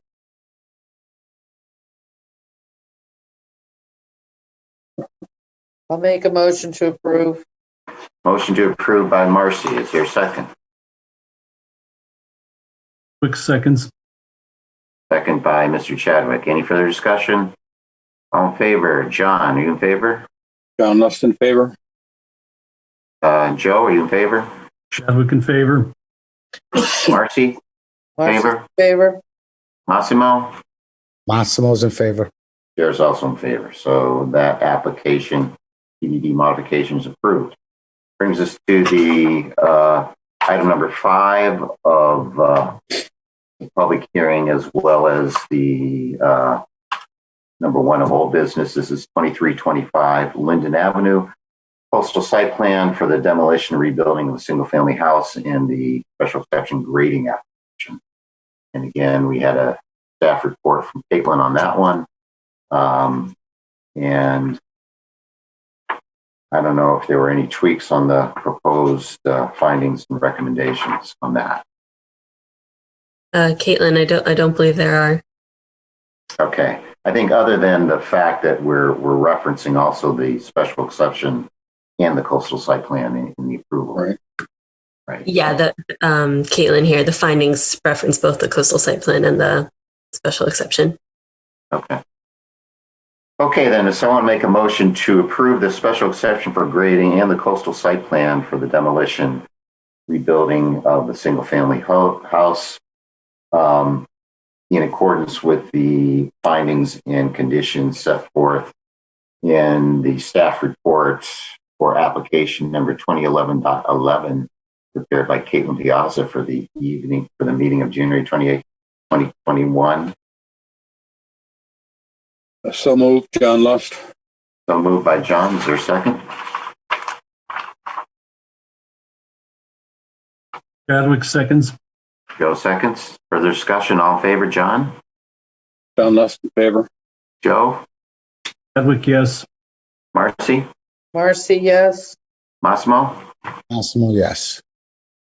Chair also in favor of that application, so that those applications are approved. That brings us into item number 6 of new business. Also item number 8 of old business, which is the special exception for grading in the coastal site plan demolition and rebuilding for 243 Linden Avenue. And I think we were piecing together a couple of conditions and whatever from the 2 staff reports on that. Harry and I think Harry and John were jointly working on that. Harry, have you put those together or? Not in any concrete way, but let me take a stab at it. Harry Smith, Town Planner. We would need a finding, the typical CAM finding, which Mr. Chairman, we often rely upon you to recite at need. And we would need a finding that the special exception criteria in section 6.8 and section 9 have been complied with. And I think at that point, you could have a joint motion for both applications again with, let's see, I I think we had comment number 1 on the coastal site plan review. So in bold, it said the plan should be resubmitted by the town, resubmitted to the town with an endorsement by a licensed architect or professional engineer to ensure compliance with all applicable building codes. Probably want to replace building codes with the floor area ratio requirement. I think that's what we were getting at. And then we would have on the next sheet of the staff report, under item number 1, overall comments, in the box there, condition for consideration. So that would be condition 2. Under bullet item number 2, in the box there, condition for consideration, that would be proposed condition number 3 as written. And under 3, in the box there, in the bold type, that condition for consideration would be amended at the end to read, a LOMA has been issued for the property or Chapter 61, address the satisfaction of the town engineer. I don't think it was that. And then we would go on to add 2 more conditions. It sounded like the trees in the buffer, that we really don't need a condition on that because there's 1 large tree left, unless you want to address that specifically. So I would suggest maybe taking that out at this point, and adding as condition, whatever the numbers are, the 2 remaining conditions on the last page of the staff report about the grading and earth removal approval. All site activities shall be performed in accordance with requirements set forth by section 6.8F and so forth. And this last one would be in accordance with section 6.8M. Final as-built plan should be submitted to the town engineer for approval. What about the condition you were talking about the town engineer for drainage stuff? Did you include that? Is that? And that one would be the last condition. I could read that again. Thank you. Prior to the issuance of a zoning permit or the zoning authorization, for the issuance of a building permit for construction authorized by this approval, the applicant and their engineer shall propose site plan changes to mitigate or eliminate any off-site drainage impact from this proposed construction and regrading to the satisfaction of the town engineer. And in terms of the findings, I think we can add that the coastal site plan is consistent with the goals and policies of the Coastal Area Management Act and incorporates conditions and modifications necessary to mitigate adverse impacts on coastal resources and any future water-dependent activities. And number 2, subject to compliance with the conditions listed below. Again, these are the findings of the commission's finds based on the testimony of the application materials presented that the proposed use of the property is consistent with the special exception criteria for section 6.8 and 9.8. And then 1 standard condition we throw in all of these, which I think we should add to this, is prior to the construction of any earth disturbing activity, erosion control measures shall be installed to the satisfaction of the zoning enforcement officer and maintained throughout the project. Yes, thank you very much. So did everyone understand? These are basically all written down. The ones I frankly just read right now are in Kate's earlier report, so they're sort of boilerplate stuff. So any questions from anyone about those? If not, then if someone make a motion to approve the special exception and coastal site plan in accordance with the findings and conditions as discussed.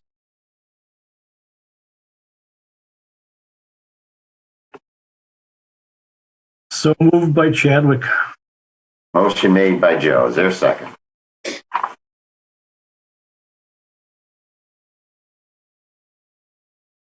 I second. Second by John Lust. I'm getting it to Massimo. Massimo.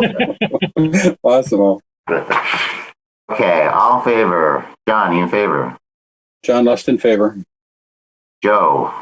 Chadwick in favor. Marcy. Marcy in favor. Massimo. Massimo's in favor. Chair is also in favor. Okay, so that completes the old business, or well, that completes the public hearing items. Okay, so what do we got? Let's try to run through the rest of our agenda. Let's see how quickly we can. Item number 1 for old business is something we just approved. It's the Linden Avenue coastal site plan. Item number, holy cow, 2, 3, and 4. That's going to take some time on it. Might I suggest, Mr. Chairman, we skip over those, and there are several people who probably could leave the meeting. One being our assistant planner emeritus, if you will, who is here for 8 Howard, and I believe Mr. Preddy's here for 8 Howard. And then we could go back to the Mariners Landing, and I believe that would wrap up everything we need to deal with outside of a bond that we need to add to the agenda under other business. Okay, so then let's skip 2, 3, and 4, which is Mariners Landing. We'll just run through 40. Number 5 was 47 Gould Way, a special exception modification. I'm just tabling this to the meeting on 2/18. And again, the setting of the public hearing has been deferred to staff and yourself, and that is with council at this point. Right. So that's item number 5, tabled. Item number 6 has been withdrawn. Right. And then item number 7 is 8 Howard, and that's the 2-lot subdivision.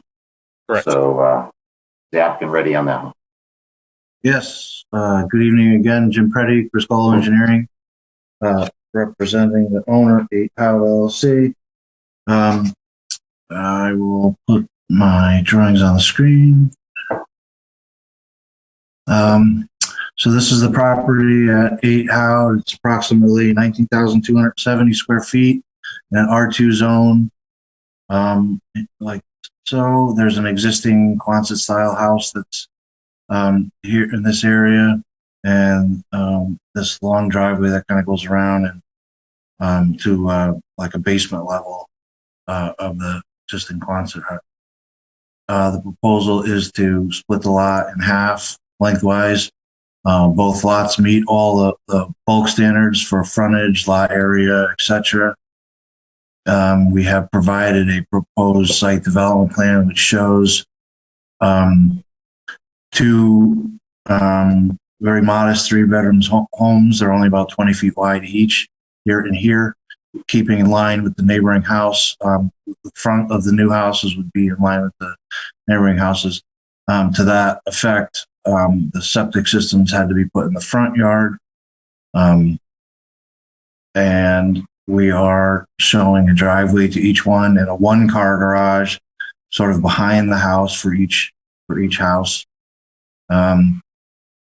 We have the drainage from the roof on both lots will be put into underground stormwater infiltration galleries. The septic system in the front has already been approved for subdivision by East Shore Health, and we also, since we tabled from the last meeting, we got a letter of commitment from the RWA for the additional tap on the second lot. So water supply is not an issue either. That's it. I mean, again, 2 small single-family 3-bedroom homes on 2 lots that meet all the bulk standards. Thank you, Mr. Very simple. Caitlin, I think is this your swan song, Caitlin? My what? Swan song. This is the last report. We'll get. I'm not sure about that, Harry Smith Town Planner, so we'll keep it's a moment.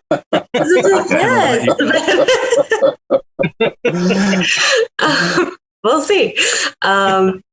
Okay, so Caitlin, I guess I just generally agree with Jim. It's relatively straightforward. All of the bulk requirements are met. They're proposing single-family homes, which are by right, so there's no special exception or site plan or requirements or anything like that. Also, a lot of my comments were just addressed because it was tabled from the last meeting. There are just a few things. So a number of the significant trees which were identified on the plan are going to be removed, with the exception of a pretty large maple that's on the southern property line towards the front yard. Made a suggestion that you might want to put in some protective measures for that, just because it's a really large tree and, there's going to be a lot of construction happening on site, and it's relatively close to the septic and existing drive. And then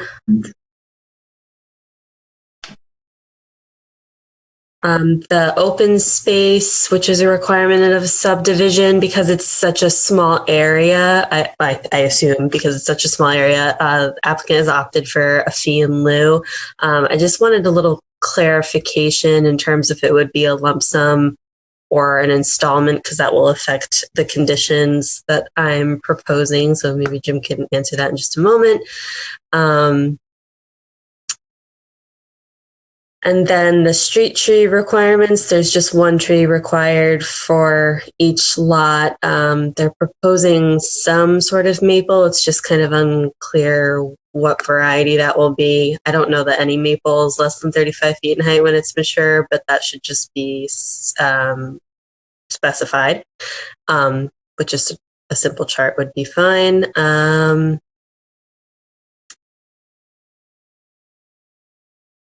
There is a section in the subdivision regulations that says that the commission should consider sidewalks. I don't know that this area is a great candidate for that, mostly because how it is pretty narrow, and I think part of it is private, and then it gets out onto Leeds Island Road, and there doesn't really seem to be any connection options.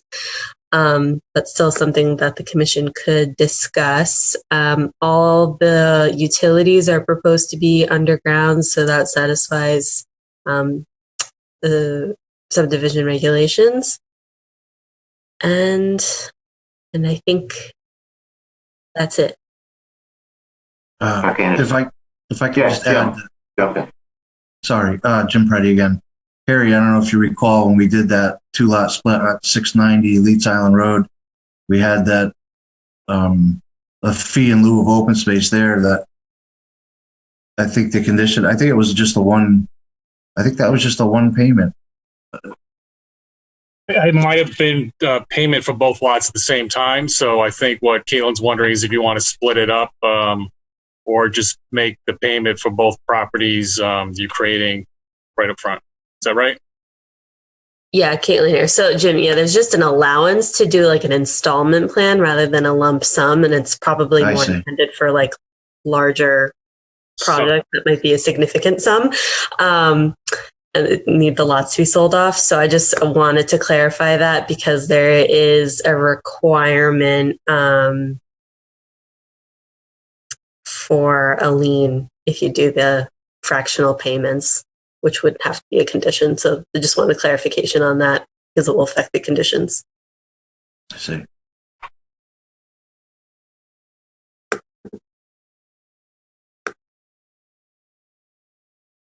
How is the fee in lieu calculated? This is Marcy speaking. There is Harry Smith Town Planner. The regulations provide for the an appraiser to determine the value of the land as land before building, and I believe it's 10% of that value is the fee in lieu. Thank you. That's correct, Harry. Jim Preddy again, and there's only a short list of appraisers that we're allowed to use, and again, we probably use the same one we used on Leeds Island Road. Yeah, there's a procedure for the commission to formally approve the selection of the appraiser. Right. And, so Jim, do you want to do the lump sum, or do you? Yes. Yes. Okay. Yes. The owner has indicated me as a sidebar. One payment is fine. Okay. Great. So we don't have to put a lien. Don't have to worry about the lien. Okay. So Caitlin, I don't know how that phrases one of the conditions. Any questions, comments from anyone? Okay. So Caitlin, all right, Jim, have you looked at the findings and conditions? Are you good with them? So I because we tabled Jim Preddy again, because we tabled this from 2 weeks ago, I was able to, I believe, address most, if not all, of Caitlin's outstanding comments, and I did send it back last week. So I don't know I haven't seen anything subsequent to that. So I don't know what the findings and conditions are. So, I can put them up, I think, quickly if I can find them. Harry Smith, Town Planner.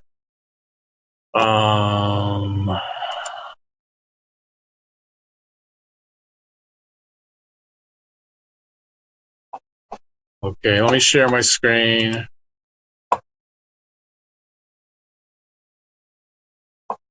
Can everyone see the staff report? It should be labeled Exhibit 8, 1 of 10. Yes. Okay, I'm going to move right down to the conditions and the findings. So here's the finding: use of fee in lieu, provision of open space found to be preferable option for the subdivision. Condition 1: erosion control measures installed satisfactory ZO. Submittal of a soil and erosion control financial guarantee. Number 2. Completion of the procedure for the determination of the fee in lieu. So we could end this one right here after the word subdivision regulations, I think, and get rid of the rest of it. Number 4, planting of street trees is required, possibly outside the right of way. Development of an easement to the town if needed, so forth. Damage to any significant trees repaired by Connecticut licensed arborist. I think that's right in the reg. Any significant tree mark preservation, remove damage, blah, blah, blah. This is right for the reg also. Number 7, about survival of plant materials in favor of town of finance guarantee to ensure that, which I think is right on the regulations also. And number 8 could go away, or you could just leave it in. You're not doing the fractional payment, but it says if, so it doesn't affect anything either way. Okay. So you okay as presented with eliminating number 3 after the word subdivision regulations? Yeah, Jim Preddy again, yes. Okay. Okay, then. Any further questions, comments by commission members or staff? Not then, does someone make a motion to approve the application with the finding and conditions as amended, which involves deleting part of number 3 that Ms. Harry just explained?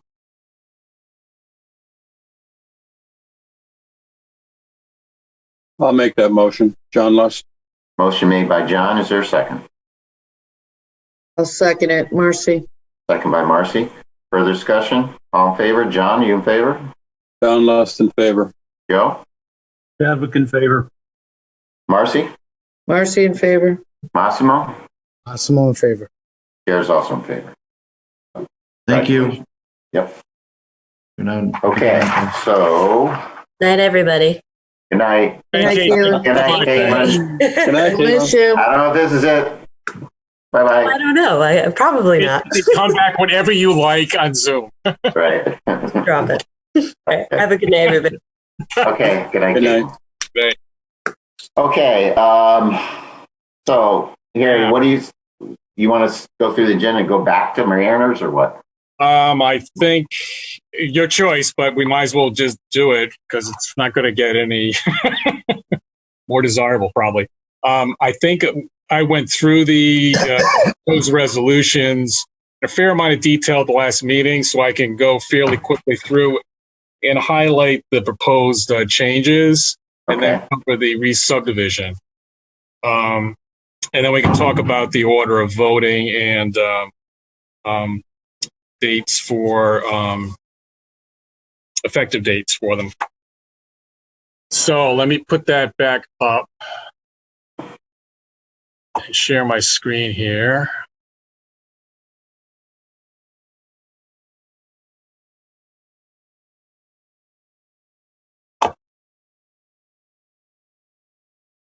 Now on this one, I think Fred is going to vote on this one, right? Fred? Yes. And I think Joe Vayusa is absent, so Jovius is absent at this point. Massimo, I don't believe you attended all the public hearings, so you're probably not eligible to vote on it. But so there's 4 members. I think it's only 4 members. Yes. Okay. Okay. Go ahead. Thank you. Okay, so this is the first resolution. This is for the PDD modification master plan amendment. Everything that's in black type is as was presented last meeting. I'm proposing eliminating this recital here, this whereas clause, because it's really not needed because it's more than a use modification. So it's really not specific to this application. Just super quickly went through the public hearing, reciting the dates. I should fix the word October here, so just consider that's a type. Actually, it looks correct on my printed copy, so I'm sure it's going to come out correctly. 17 too. And then for some reason, there's some issues here with the presentation of this. As I think it was a conversion to the PDF format. So this is just the comments of the fire department here in this clause. The reinforced loitering areas near a couple of corners of the building. Based on that, fire chief was fine with this. We sent referral out to DEP here. Comments back from DEP here. Referral made out to the Town Center Revitalization Review Board. This was noted by the applicant's attorney that this was not really specific enough, so the numbers add up correctly. $10,000 for each of 10% of the 77 additional units. So the math would be 10,000 times 7.7 units, or $77,000 as the fee in lieu. And this is what was discussed in the consensus of the commission. Can I ask a question on this next paragraph? This one here? After the count about why are we stating about other offers when we haven't accepted any offers? Exactly right. I don't understand why you're making that comment when it just seems a little bit irrelevant. Yeah, it should go out. It should go out. I was just about to say that it's not needed any longer. It should go out. Well, if we had accepted something on another project, then maybe it would create a basis. But that's what was the intent of it in the first place, was to provide a basis if you went higher. But since you didn't, it should come out. You're right. Okay. Thank you. Yep, should just come right out. So this should remove this whereas. Moving ahead, there's just a little correction here to the application numbers, make sure that's correct. This is the cross-referencing that was mentioned by the applicant's attorney in the record, so that all 3 records are basically cross-referenced. This has to do with the traffic calming, again, unchanged. And talking about the fog lines along Kirkham and the changes along Rogers Street for striping and bump out in the crosswalk, as they may be approved by the Board of Police Commissioners of the local traffic authority. This whereas clause here would provide for the easement that was discussed during the public hearing to widen the sidewalk along Maple Street by others, not by the applicant, to provide appropriately wide stretch for the Shoreline Greenway Trail should it funding be acquired to widen out the sidewalk to a multi-purpose path in the future. This one just notes that the public open space was expanded as shown on the overall wayfinding and public access plan that was amended in November and discussed in a letter by the applicant's attorney. This one has to do with the revised list of uses. If you recall, those were amended in consultation with the applicant's attorney, and this refers to the final product of that discussion, which winnowed down the list to basically what's appropriate for the current development and existing use out there of the existing portion of Anchor Reef. This just is a reference to the information that's provided about the environmental cleanup. This is a statement that the commission deliberated on the application as amended. and notes that's now referred to as the amended application further on down. This is a recitation that you gave due consideration all the factors you're supposed to in considering this kind of application. So therefore, you're finding that the proposed modification of uses, the density layout, as set forth, is consistent with the comprehensive plan and conforms to section 5.4, which is PDD section, and section 9.10F, which is the zoning map amendment section, the master plan section. So you're finding that when the inclusion of the affordable housing offer, I took out the reference to the increase in residential density and left the reference to it's consistent with the POCD for all the reasons stated in the applicant's letter. I didn't really want to pick out any particular reason to stress. I think they were all laid out in that letter appropriately. The other option deleted here.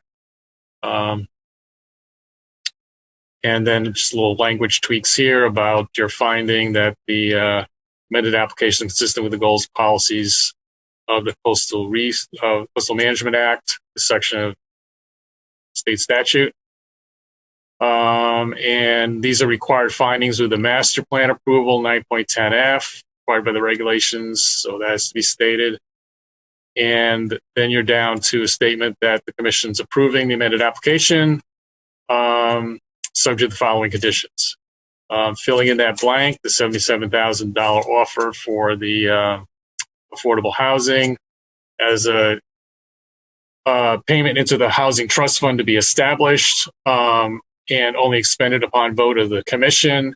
And these are for the purposes of the housing trust fund as it's noted in the section of state law, which refers to the housing trust fund. Again, this is either a lump sum payment, setting it up that way. It should be prior to the issuance of a building permit.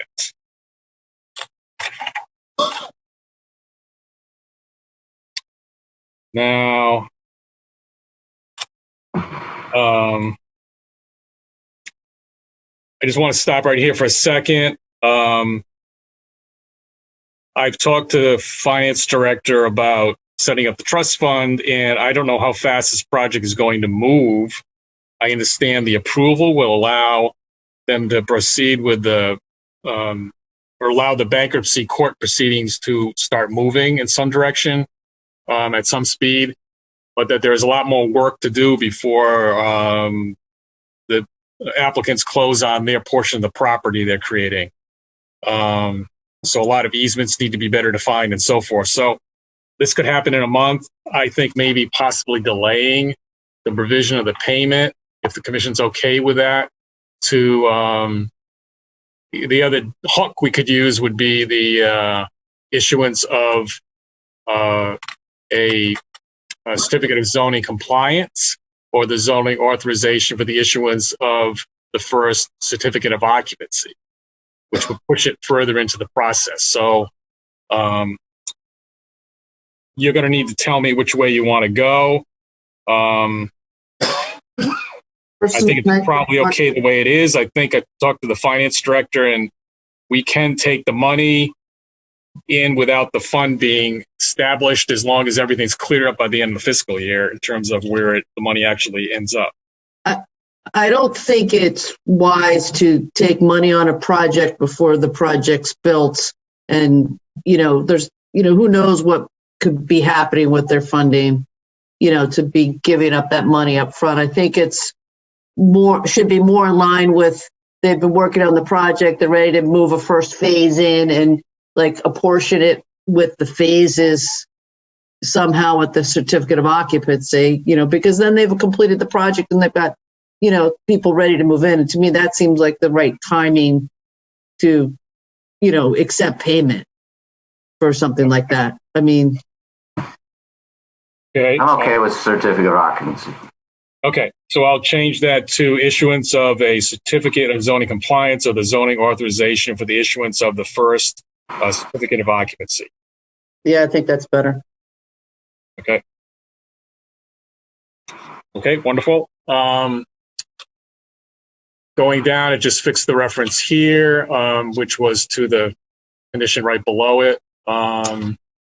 This is having to do with further limiting the use of that portion of building D that's for the cafe. So we did discuss this already, that any change in the use of the floor area building D indicated on the amended application as opposed to the cafe. By use other than the cafe, this patronage is open at public at large, is how it would be limited, and any deviation from that would need to come back to the commission to be approved as an amendment to the PDD, which will give you the most control over it. The next one here, this would require some kind of documentation be provided as may be determined by the town council to ensure that there's cross easements for the access, which is really interrelated. So to get certain parking areas, you need to drive across the land that's going to be owned by Anchor Reef Condo Association versus the land that's going to be owned by the applicant. So they're working all this out. We just want to see, my suggestion is just see the final documentation, have the town council review it to ensure it's appropriate, and then that condition would be complied with.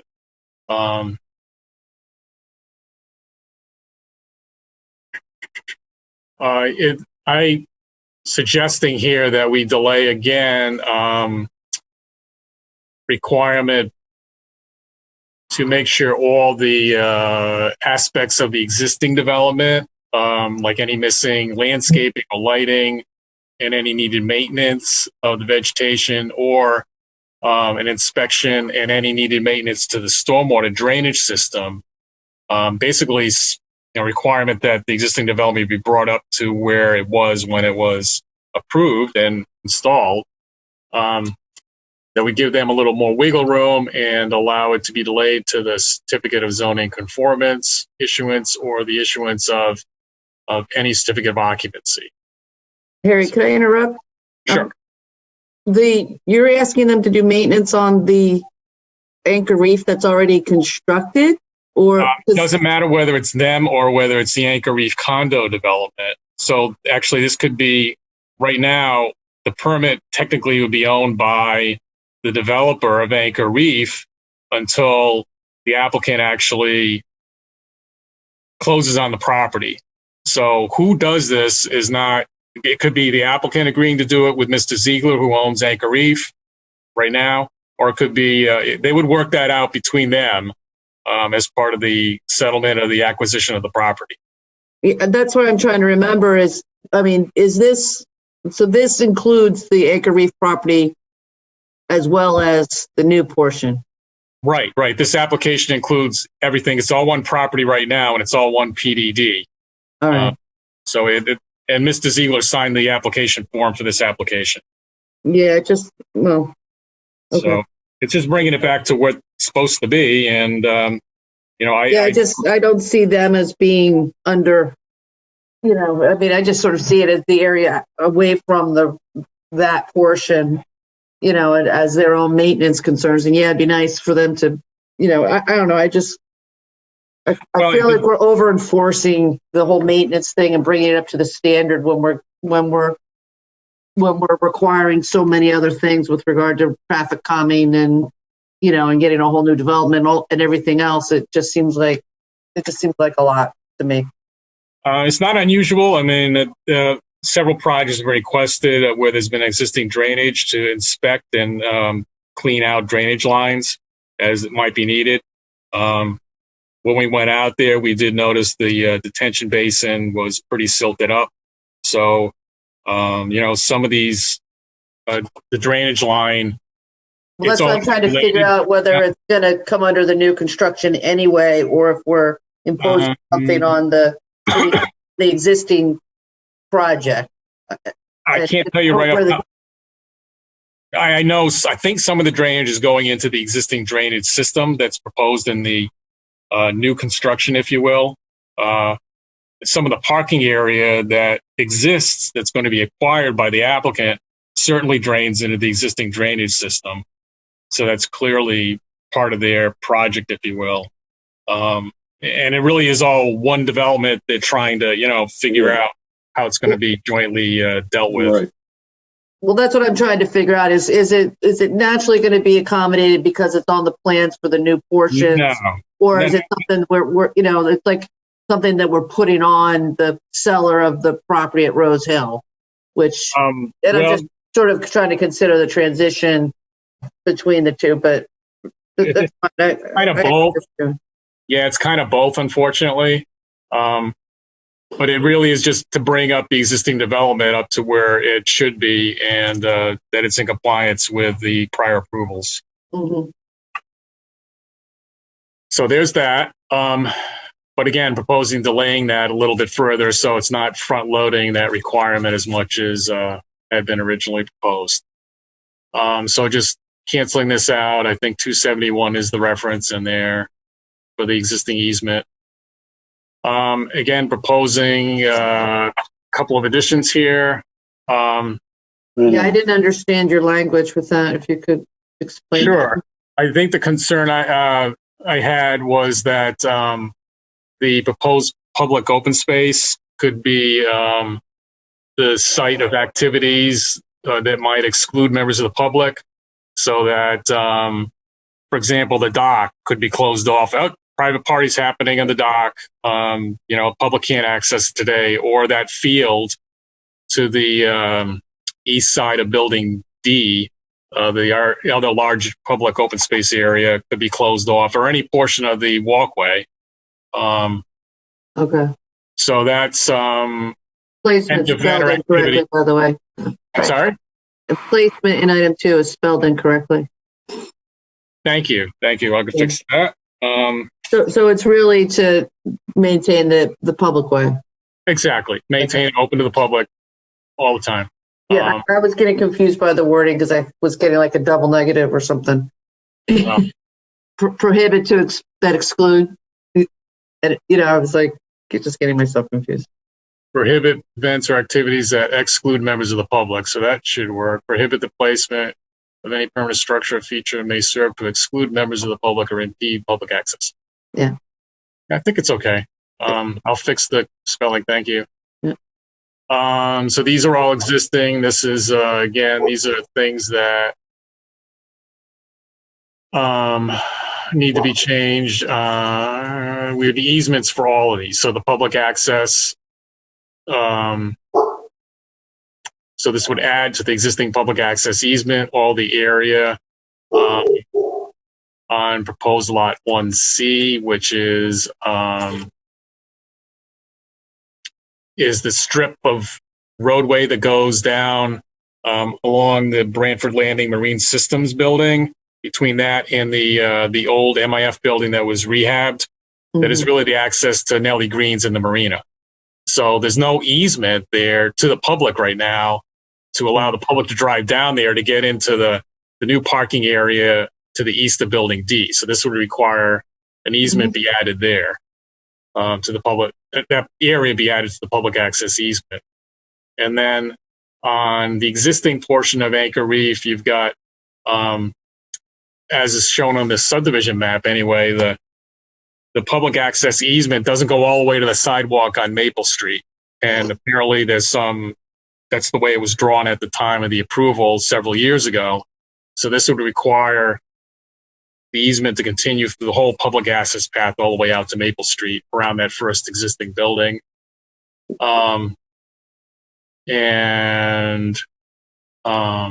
This is a requirement. This is required by the PDD regulations that the public features are maintained by the applicant. Again, this would extend that requirement out to all the new features and the existing features. And we talked about this before. This is just a provision to allow potentially a friends group or something to add features to the public walkway. Is there a specific friends group, or is this trying to? No, I'm just trying to think ahead. We've got this pathway along the river, and if Branford Landing gets developed and extends that way, and then the boardwalk that John Less has been working on, take it all the way out to Montaouise, that giant walkway along the river might be adopted by a friends group at some point to help the town with maintenance or help the private property owners out. Well, that's really what I'm trying to understand. Like all sidewalks, it's essentially the anchor reef Part of it. responsibility to maintain the public access way, is it not? Exactly. So that if you had a friends group and they want to do something extra, there'd be a caveat that they couldn't impact the view negatively and that the property owner would not be responsible for the additional features a friends group might put on it. But who has jurisdiction over the public way, the association or the town? No, it's the town. Like who has first right of well, the easement's to the town. So there's already an easement on the land records to the town. That so includes it really the becomes the town's responsibility to allow changes, but the acre reef's responsibility to maintain. Yeah. Okay. Yep. And then we've got the same, we talked about this before already.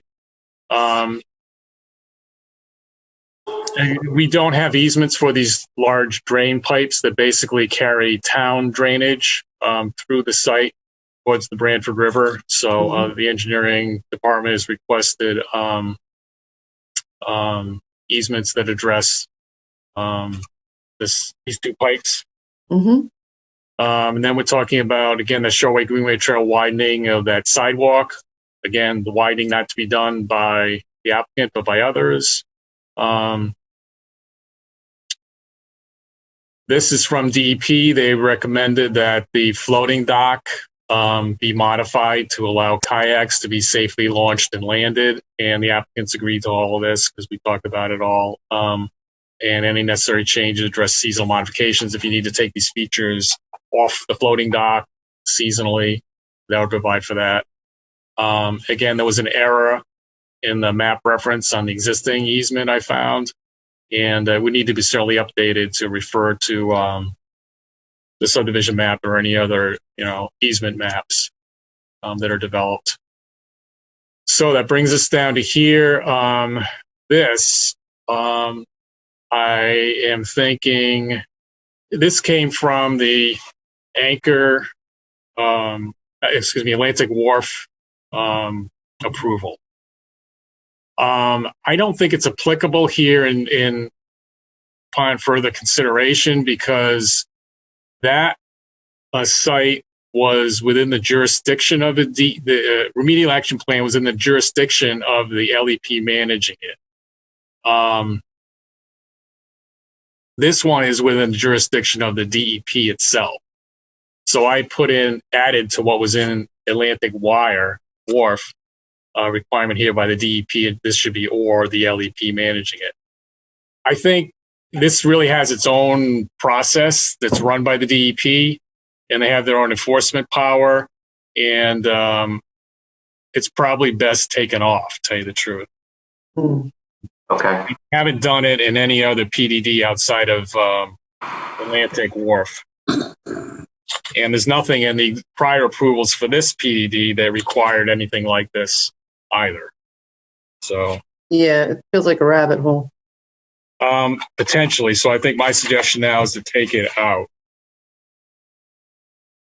I agree. All right. So moving down here to what would need to be done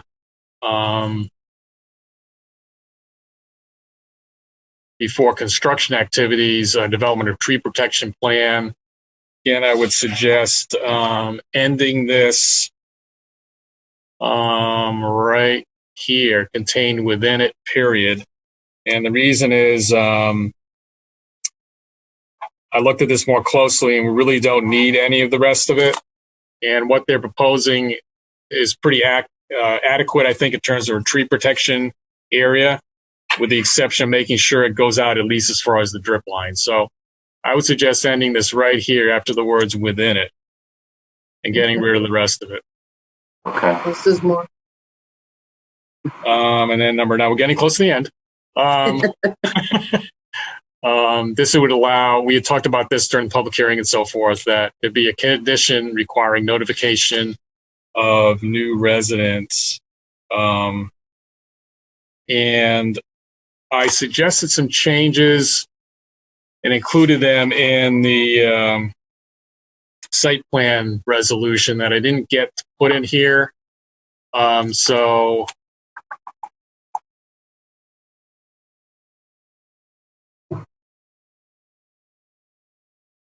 I would end this right here after approval now, so that they don't need to provide all the documents, because I've re-wordsmithed that, and you'll see it when we get there, but that would be enough at this level. And again, less is more. Mm-hmm. So this would require prepare the public doc and allow the commission to have a condition in the site plan. And that condition's a little more fully described now in the revised site plan CAM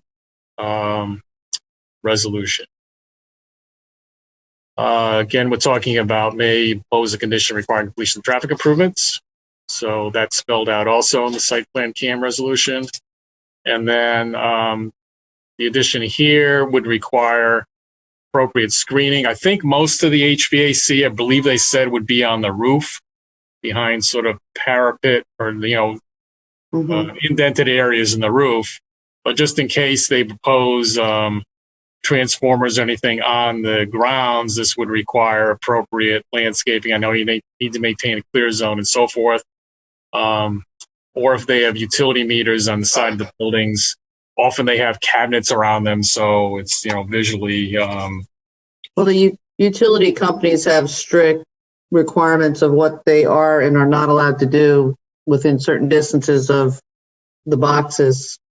Right. So I'm not. I haven't done analysis to know whether that's consistent with what we deem acceptable screening, but I think you have to defer to the utility companies. Yeah, absolutely. So you need to have that clear area, but this would require, whatever landscaping would be commensurate with their requirements. And then I know they have sometimes exterior cabinets, and if they even have material that's opaque, but the meter readers can get through it. And a lot of this is done electronically now. So I think some of them, they drive by a street, or some of them at telemetry that the meter reports the reading right. They don't even go down the street anymore to do the readings.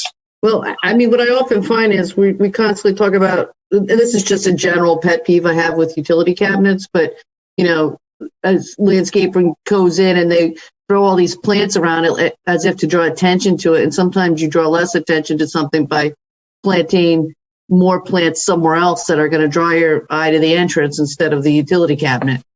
And that could be the appropriate. I'm not a huge fan of overplanting around utility cabinets, especially knowing that you've got those access. So I think, it's not always as simple as adding a band of something around the cabinet. I think it needs to be worked into a comprehensive thing. Yeah, point taken. And I would consider that appropriate treatment. It would not necessarily need to be, a circle of arborvitae around it. Right, but I think that's what happens in that. You know what I mean? That's what tends to happen when you read the regulations too literally. Yeah, I don't think we have a particular requirement for arborvitae or something, so it could be whatever the landscape architect feels is an appropriate design, to soften that and shield it as much as can be done. I think it's just coordinating the placement of the cabinet in the site plan with as much forethought as possible so that you're not creating an eyesore. I mean, that's the best strategy.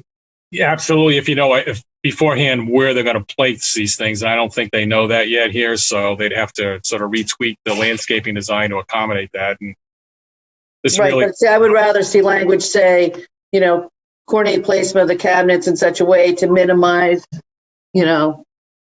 visual. How about we look at it when we get to the site plan resolution? This just allows you to require a condition. So really the rubber meets the road in the site plan CAM resolution for that one. Yeah, no worries. And that gets us to the end of this one. So hopefully the deletions and the changes are clear. I can go over it again before you get to vote on it, but if you guys are all set to no other questions, I'll move ahead to the site plan and the coastal site plan one. Please do. Sorry, guys. You know, we don't want to turn to pumpkins. We don't have too much more time here.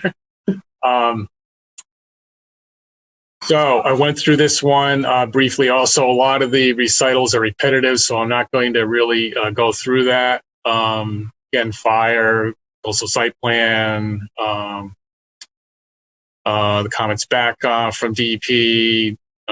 This is the same wording with the affordable housing offer from the recital from the other resolution. The payment amount. Again, the cross-reference of the applications, traffic calming improvements. These are all the recitals. So same thing about the multipurpose path, the easement on Maple Street, reference the overall wayfinding program, the remedial action plan, the affordable housing offer, the fact that you deliberate all these things in a minute application. So here we are down to the got a finding for the CAM application. This is it's a part of this. And then you're really down to the proposed conditions. There is a finding here that it met all administrative requirements and is conformance with the Anchor Reef development plan, master plan, and the zoning regulations. So you're down to proposed conditions. All construction substantially conform to the most recent by plans, boilerplate. Before the construction activity on site, E&S controls, installation of tree protection measures required by condition 3I below, which we'll get to in a minute. Construction fencing along limits of construction. We talked about this before briefly, excluding the areas within the existing public access easement and this expanded area. There's a proposal to, let's see, this is the requirement for a construction operations and sequencing plan. Idea here is to get an defined plan for how they're going to go about constructing it. We want to minimize conflicts with the residents, neighboring properties, maximize protection of the river, maintain as much access as possible by the public to the existing public dock, if possible. Yeah, I was going to say that might be something we want to, consider allowing them to close down the public dock. Oh, it does. It does. It does. It says the area shall not be used for operation, passage, construction, but this is within the public access easement. It's just basically go in there to do the work you need to for that area. But further on here, I believe I have something. I'll jump ahead a little. Actually, I'll get there when I get there. I just think it's a matter of public safety. If the construction's too close to the dock and we're trying too hard to keep the dock open. Yeah, I've got something in there that says that, and that leaves it up to the building official to agree that that area needs to be closed to make it safe for construction. That's allowable. Okay, thank you. Yeah. Good, very good point. And this would require the repair of the existing dock, clarifying there's a few boards, if everyone's been down there, I go down there every once in a while, and some of the decking is, the boards are gone. They're broken. So you can step over them, but it's really not safe. So this would require the decking to be repaired. There's nothing wrong with the floating dock, but the ramp to it, which is aluminum, and require the repair to the satisfaction of the town engineer, myself, or whoever we designate. Another requirement here for a pre-construction meeting, which we've done with larger projects, and it could be done in phases if they decide to build out in phases. Prior to the issuance of a zoning permit or a building permit. This was a comment of mine on my staff report, taking this jute matting all the way out to the boundary with Branford Landing, or the whether the designation of the property owners now, that Marina and Nelly Greens, just to protect the river as much as possible during construction. This one would require modification to proposed lighting. They did submit some revised lighting plans. So this would allow me the chance to review those and make sure they meet the requirements of the regs. With respect to the drainage, the applicant's engineer sent some revised drainage plans, like the operations and maintenance manual, directly to the town engineer. and we did not get a copy of it into the file. So we had to basically go back here to the original comments of the town engineer, and this would require those to be addressed. Essentially, they've basically been addressed to his satisfaction, but because of communication, we don't have that document correctly in the file, so this would require all those to be addressed. So I don't believe they have an issue with this. This is a requirement or a comment from DEP. This does not require the approval to be issued, but just an application to the DEP for a license for the work on the dock to allow the kayak launch and landing apparatus be added to it. So it requires that they make the application. This would require modifying all the plan sheets to show, and I think they've basically done this, I believe, already. If you remember, they toggled the paved path in the public access easement away from the buildings to provide as much separation as possible. And I believe that satisfied the comments of Mr. Goucher from DEP about that. This would require soil and erosion control, financial guarantee. Again, this is the payment of the lump sum for the fee in lieu of the housing, affordable housing. So we'd want to amend this to move it to condition 6, which is a listing of things required at the essentially authorization for the first certificate of occupancy. So moving it to condition 6 would delay it in the process, as we discussed in the other resolution. So I want to be clear that we would remove G here and renumber sequentially and add G to condition 6 as subcondition D. That make sense? Yes. Okay. H, again, provides for the documentation necessary about circulation, pedestrian movement, parking, drainage systems, so forth between the two portions of this, as it's going to be split out, be provided to town council. This would deal with the tree protection zone, basically as they proposed it, or to the edge of the drip line, whichever is greater. They have a certain, I think it's, I don't remember off the top of my head. It's like 1.5 feet for every inch of diameter of the tree or something. It should be adequate. So this part here would come out. I did not cross this out, but I should just be everything in the red and everything in the black under I should go out.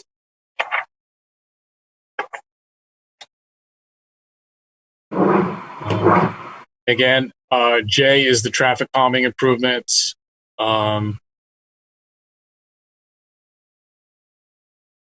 So this would require them to be put on the plans with details as may be required by the town engineer, not be done.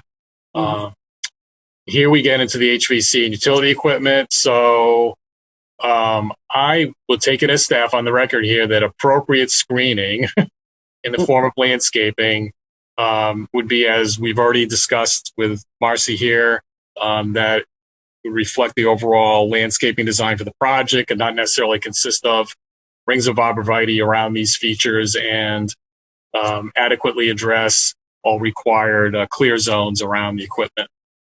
Well, I think it's more about coordination with the utility companies to place in, places well, yeah, that's really up to visual impact more so than that's the focus I'm trying to change.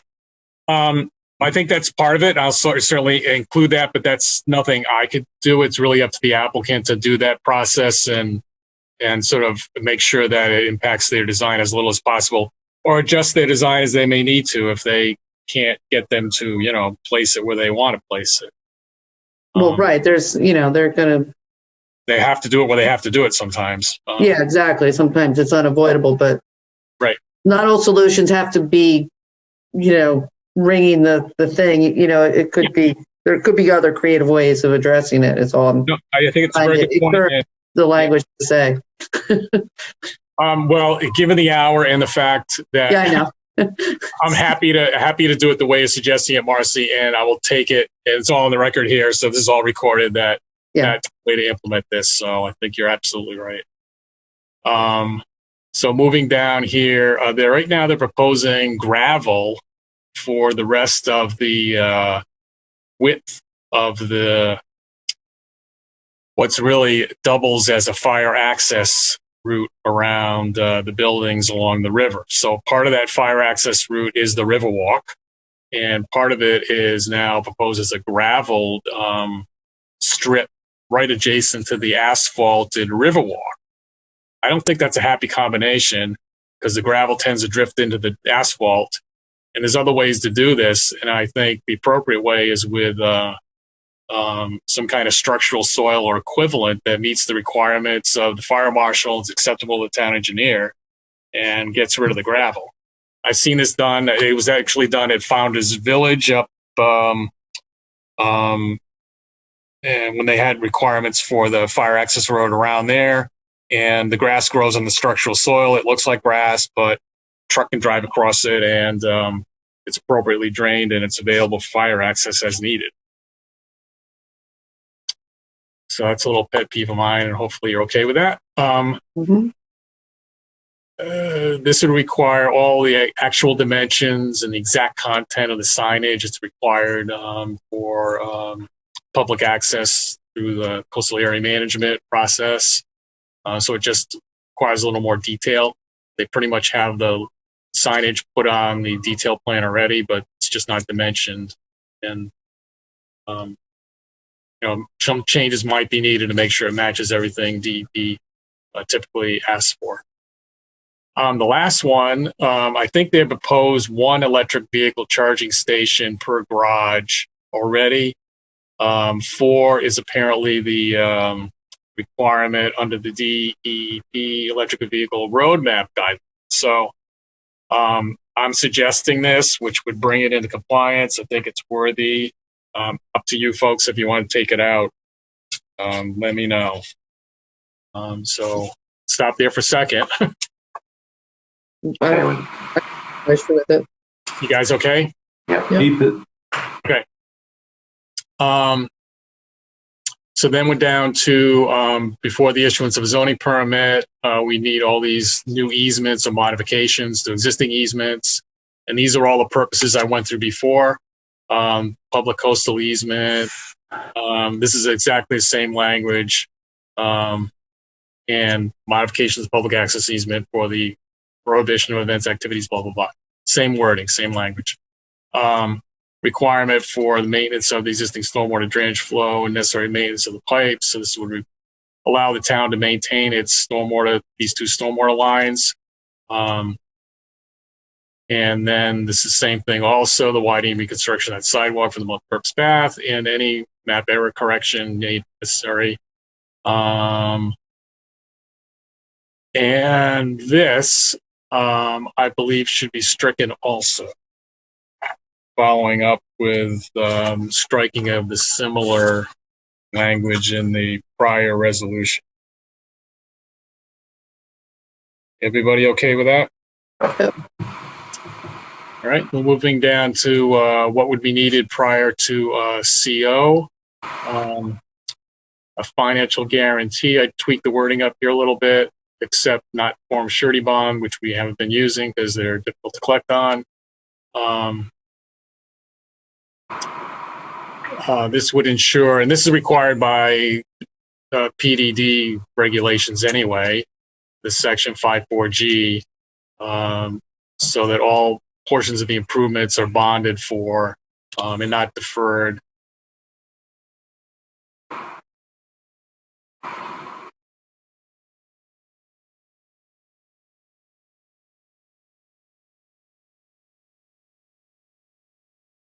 So here's the language about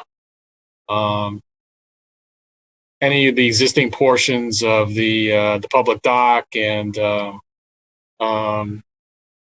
Riverwalk or that whole area, if it needs to be closed off to maintain safety, and not used by the public, where the applicant and developer believe and the building official agrees that their use may represent a safety concern.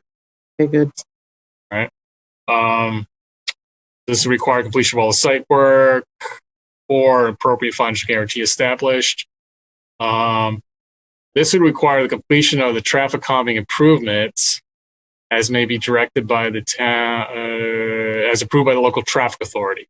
So basically the Rogers Street bump out in the crosswalk and the striping you would need to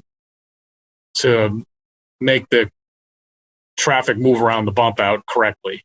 I understand from the town engineer, Rogers Street is up for repaving. So this would allow them to not necessarily do the final line striping to delineate parking spaces and so forth, but instead to pay for that, make a payment for that to the town, so that when the Rogers Street is repaved, the town will go ahead and do the striping with the payment. And we've already talked about the fog lines would be done by the town with a payment made for that by the applicant. This one will require final as-built prior to the zoning authorization for the final CO for the development, and foundation as-built required in the building permit process as may be required by the zoning enforcement officer. I believe you can actually already require these. Again, typical condition about dust control, subject to zoning enforcement officer. These are boilerplate conditions, signage and replacement lighting, not be put in without appropriate approval. The ongoing maintenance of landscaping, typical condition. Any modifications to the building, blah, blah, blah, should require further approval as provided for in the zoning regulations. This is a requirement that was put on the exit 55 days in PDD, and this comes from the town engineer and is a requirement we're going to have to probably enshrine in the regulations because of the need to put these requirements in to be in compliance with our MS4 stormwater discharge permit with the state. So they're sort of catching up with the smaller municipalities now, and these are some of the requirements that larger municipalities already have to do, put in use approvals. This one is from the DEP and talks about the slope near building D. There's a subsurface stormwater gallery system underneath that, and this is required for it to be inspected periodically, make sure there's no problems, and if there's any destabilization or erosion, that would need to be repaired. This one I've tweaked a little bit. This is the notification of the new residents of the public access rights so that everyone's clear that the public has the right to walk through portions of the development and use it, rather than refer to all the easements and make sure all the easements go to all the new residents. I looked at making this a little more succinct, so you're just talking about all the public access rights shown on this plan that was shown during the public hearing, and any other public access easements or a summary of them as may be approved by the town planner. And then each resident would get the public access plan and a summary of the easements, period. So it makes it a little more doable for the applicant and less of a burden. This is in recognition that the trash for the development is basically being placed in the garages. But if anything needs to be put on site, that can only be done in terms of large trash receptacles like dumpsters with an amendment to the approval by the commissioner or town planner, just to make that clear. Again, this has already been in here. A failure to hear any of the conditions might be considered commission grounds to revoke the approval. And then we would need an effective date. I think it's clear. I thought about putting on something about all existing approvals shall remain in full force or effect, as they may still apply. I think that goes without saying necessarily, and this is really long enough, so I think that's really not needed. So that's this one. And then the last one is a subdivision, much shorter. Just a recitation of the regs, that this is, you consider the accompanying application for the PDD master plan, and that there was an alternative proposal made to address the open space requirement, and that was finally laid out in writing by the applicant's attorney, Marjorie Shansky, and that alternative is the provision of the enhanced, expanded public access easement. So you're making a finding here, or actually just a recital that, I think I'm running out of, I need a drink of water, sorry. Okay. The recitation, you previously approved the PDD master plan amendment with conditions that require documentation about all the provisions for vehicular, pedestrian circulation, drainage, and so forth, and that there would be several easements to be provided to the town of Branford, public open space access and drainage, and the widening of the sidewalk, and recognition about the statement from the remedial action plan, site plan, the other applications are all interrelated. The application was amended by the open space proposal and other representations made by the applicant, as well as revised plans, blah, blah, blah. Amended application. You deliberated on it, and you're resolving to approve it, consistent with the goals of coastal management, because that's a required finding, even for subdivision. And further finding that the open space proposal meets the requirements of that section of the subdivision regulations. It includes all the areas noted on the wayfinding access plan. On the most recently revised subdivision map, that open space area was only roughly represented. It wasn't represented with meets and bounds accuracy, but this refers to that. A statement that it meets all the requirements of the subdivision regulations with conditions, and here are the conditions. That the subdivision map would be modified essentially to address the following. All existing easements, proposed easements, and rights-of-way, as required by the regulations, would need to be on either the map, which would probably make it way too busy, or a series of subsequent additional sheets. I've talked about this previously with the applicant's engineer, and they are in the process of preparing this. They haven't even defined all these potential easements between the two entities, the existing anchor reef and the new development. So this all would need to be developed. And then I believe there's a couple of more informational requirements they haven't met. So this would provide for those to be cleaned up. Then this would hook the submittal of the revised version of the subdivision map. And these are all as required by the subdivision regulations that there would need to be, the submittal of the map would need to be accompanied by all the required grants to the town, easements, so forth, in a form ready for execution. All the easements of drainage, access, utilities, so forth, ready for execution, certificate of title, indicating that it's free of encumbrances, evidence of the ability of the signatory to sign on behalf of the grantor of the easements. And then sequencing the subdivision plan would need to be filed first on the land records. And right after that, all the easements would be filed on the land records. And then an effective date. So there we are. Great. Okay, no one has any questions, right? Nope. Well done. Okay. Carrie, what sequence do you suggest and what effective date do you suggest? Okay. I would suggest the PDD modification master plan amendment first. This would need to be modified and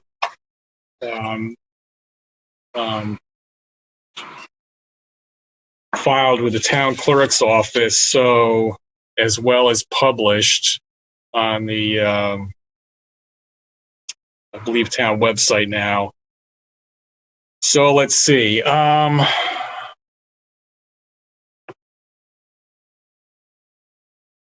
How about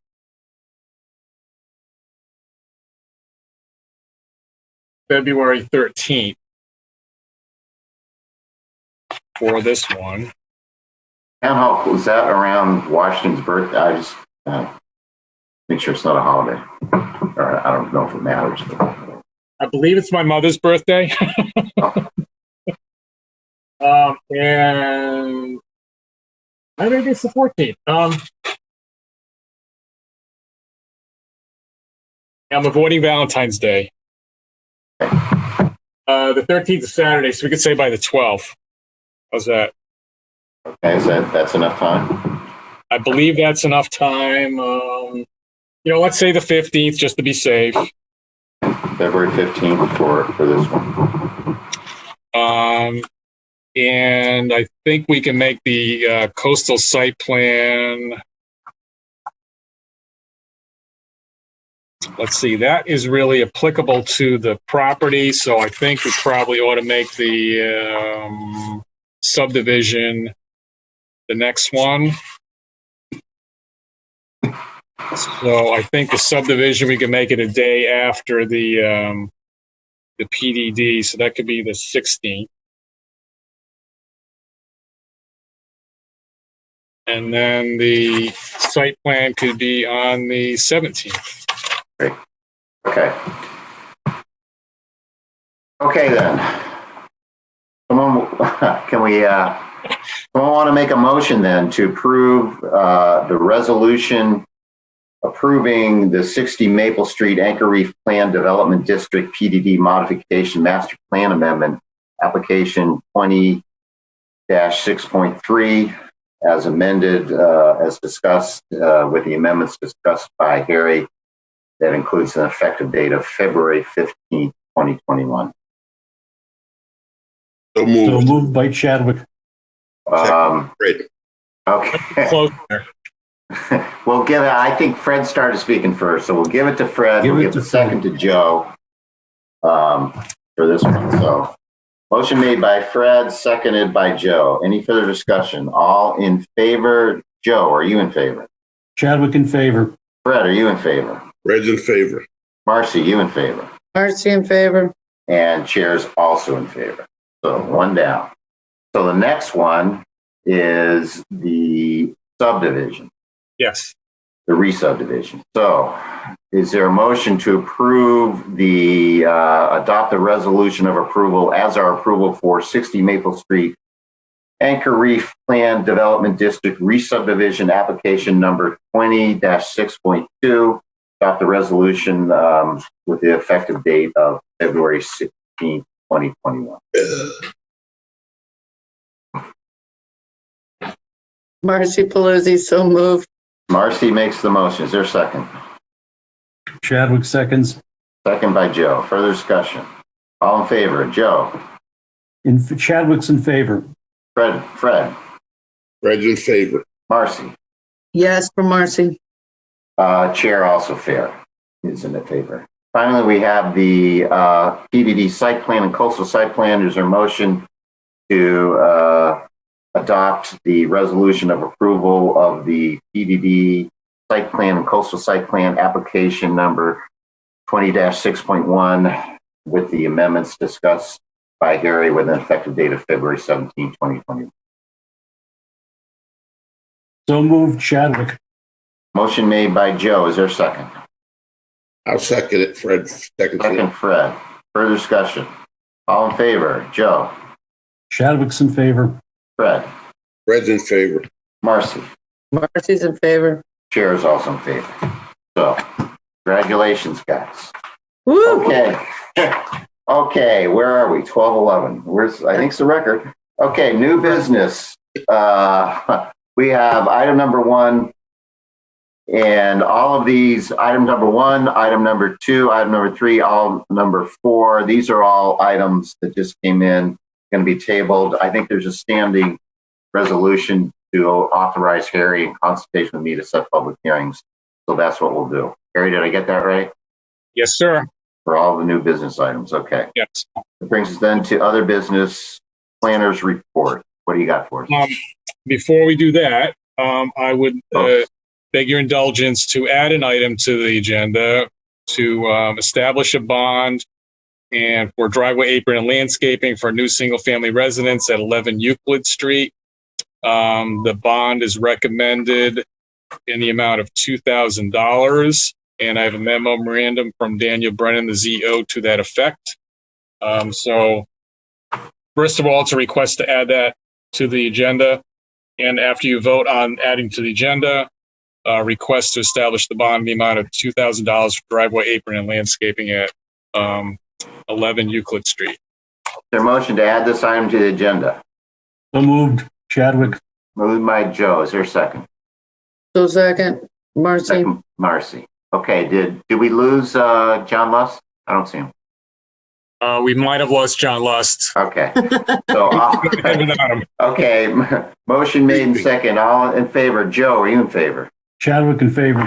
Fred, I think you're voting. Are you in favor? I'm in favor. Fred's in favor. Marcy, are you in favor? Marcy's in favor. Massimo.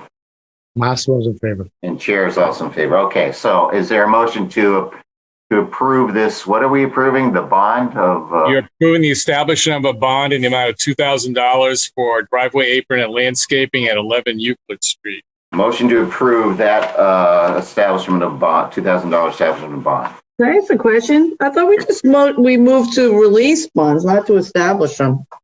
You have to move to establish them also. I mean, that's not something Dan can do. It just seems. As far as I know, no. I would like to amend our regulations if we could to authorize them to do all of this, but whatever. That's state statute doing that? I will look into that. I know a friend of mine, frankly, got into trouble with bonds in one town, so I'll look into that though. Yeah. Okay. So is there a motion to actually establish the bond? So moved. Moved by Marcy. Is there a second? Second, Massimo. That would be the second. Okay, Massimo Wolf is in favor. Okay, all in favor. Joe. Chadwick in favor. Fred. Yes. Marcy. Yep. Massimo. Yes, Massimo in favor. Chair is also in favor. That brings us to planners report. What do you got? The only I have is communication from our town council saying the petition for certiorari of appeal was denied regarding the Parkside appeal. That means the case is over. We're not going to appellate court. Case is over. We're not going to appellate court. So I would imagine shortly we will be approached to amend our approval to reflect the court final decision now. Okay. That means they're going to go ahead and build on town property? I don't know if it means that build on town property. It means that yes, we can't build on town property because we be in town. I don't know. Because they're taking their fire lane. Well, I don't know if we're prohibited. I don't know. I'm just gonna leave that alone. I didn't say anything. So the other thing is, when's our next meeting, Harry? Do we want to cancel our next meeting? Right. I think we continued everything to the 18th, and we have another meeting on the 4th. There really is no need at this point, I believe, for the meeting next Thursday on the 4th. Didn't we do 2 meetings in one tonight? I think we did. I think we deserve the week next week off in light of the. Put you all in for pay raises. Right. Yeah. And it's now Friday. Right. Now we're in the next day. So, okay. So if that's okay, then is there a motion then to cancel our meeting, our regular meeting of February 4th, is it? Yes. So moved.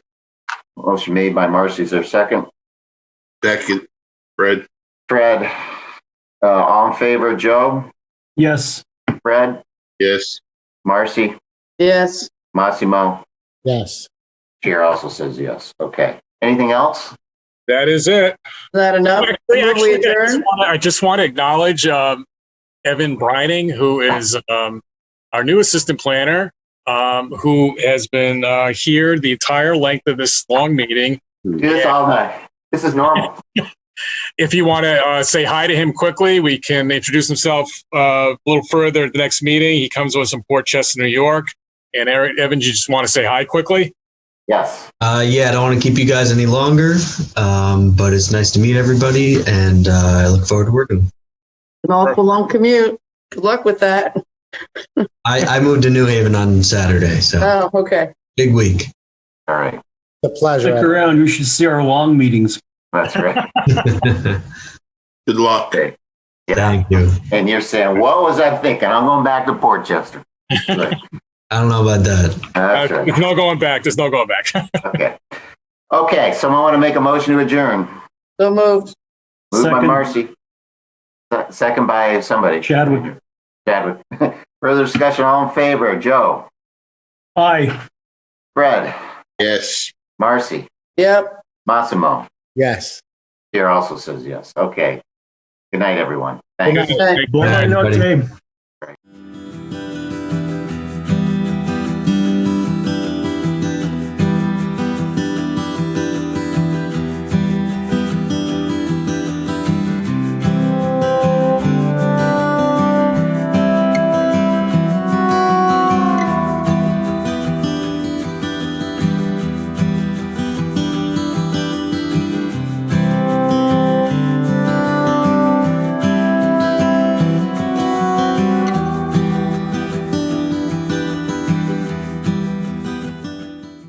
This program was brought to you in part through the support of the Town of Branford. Watch town meetings and other videos on demand at BranfordTV.org.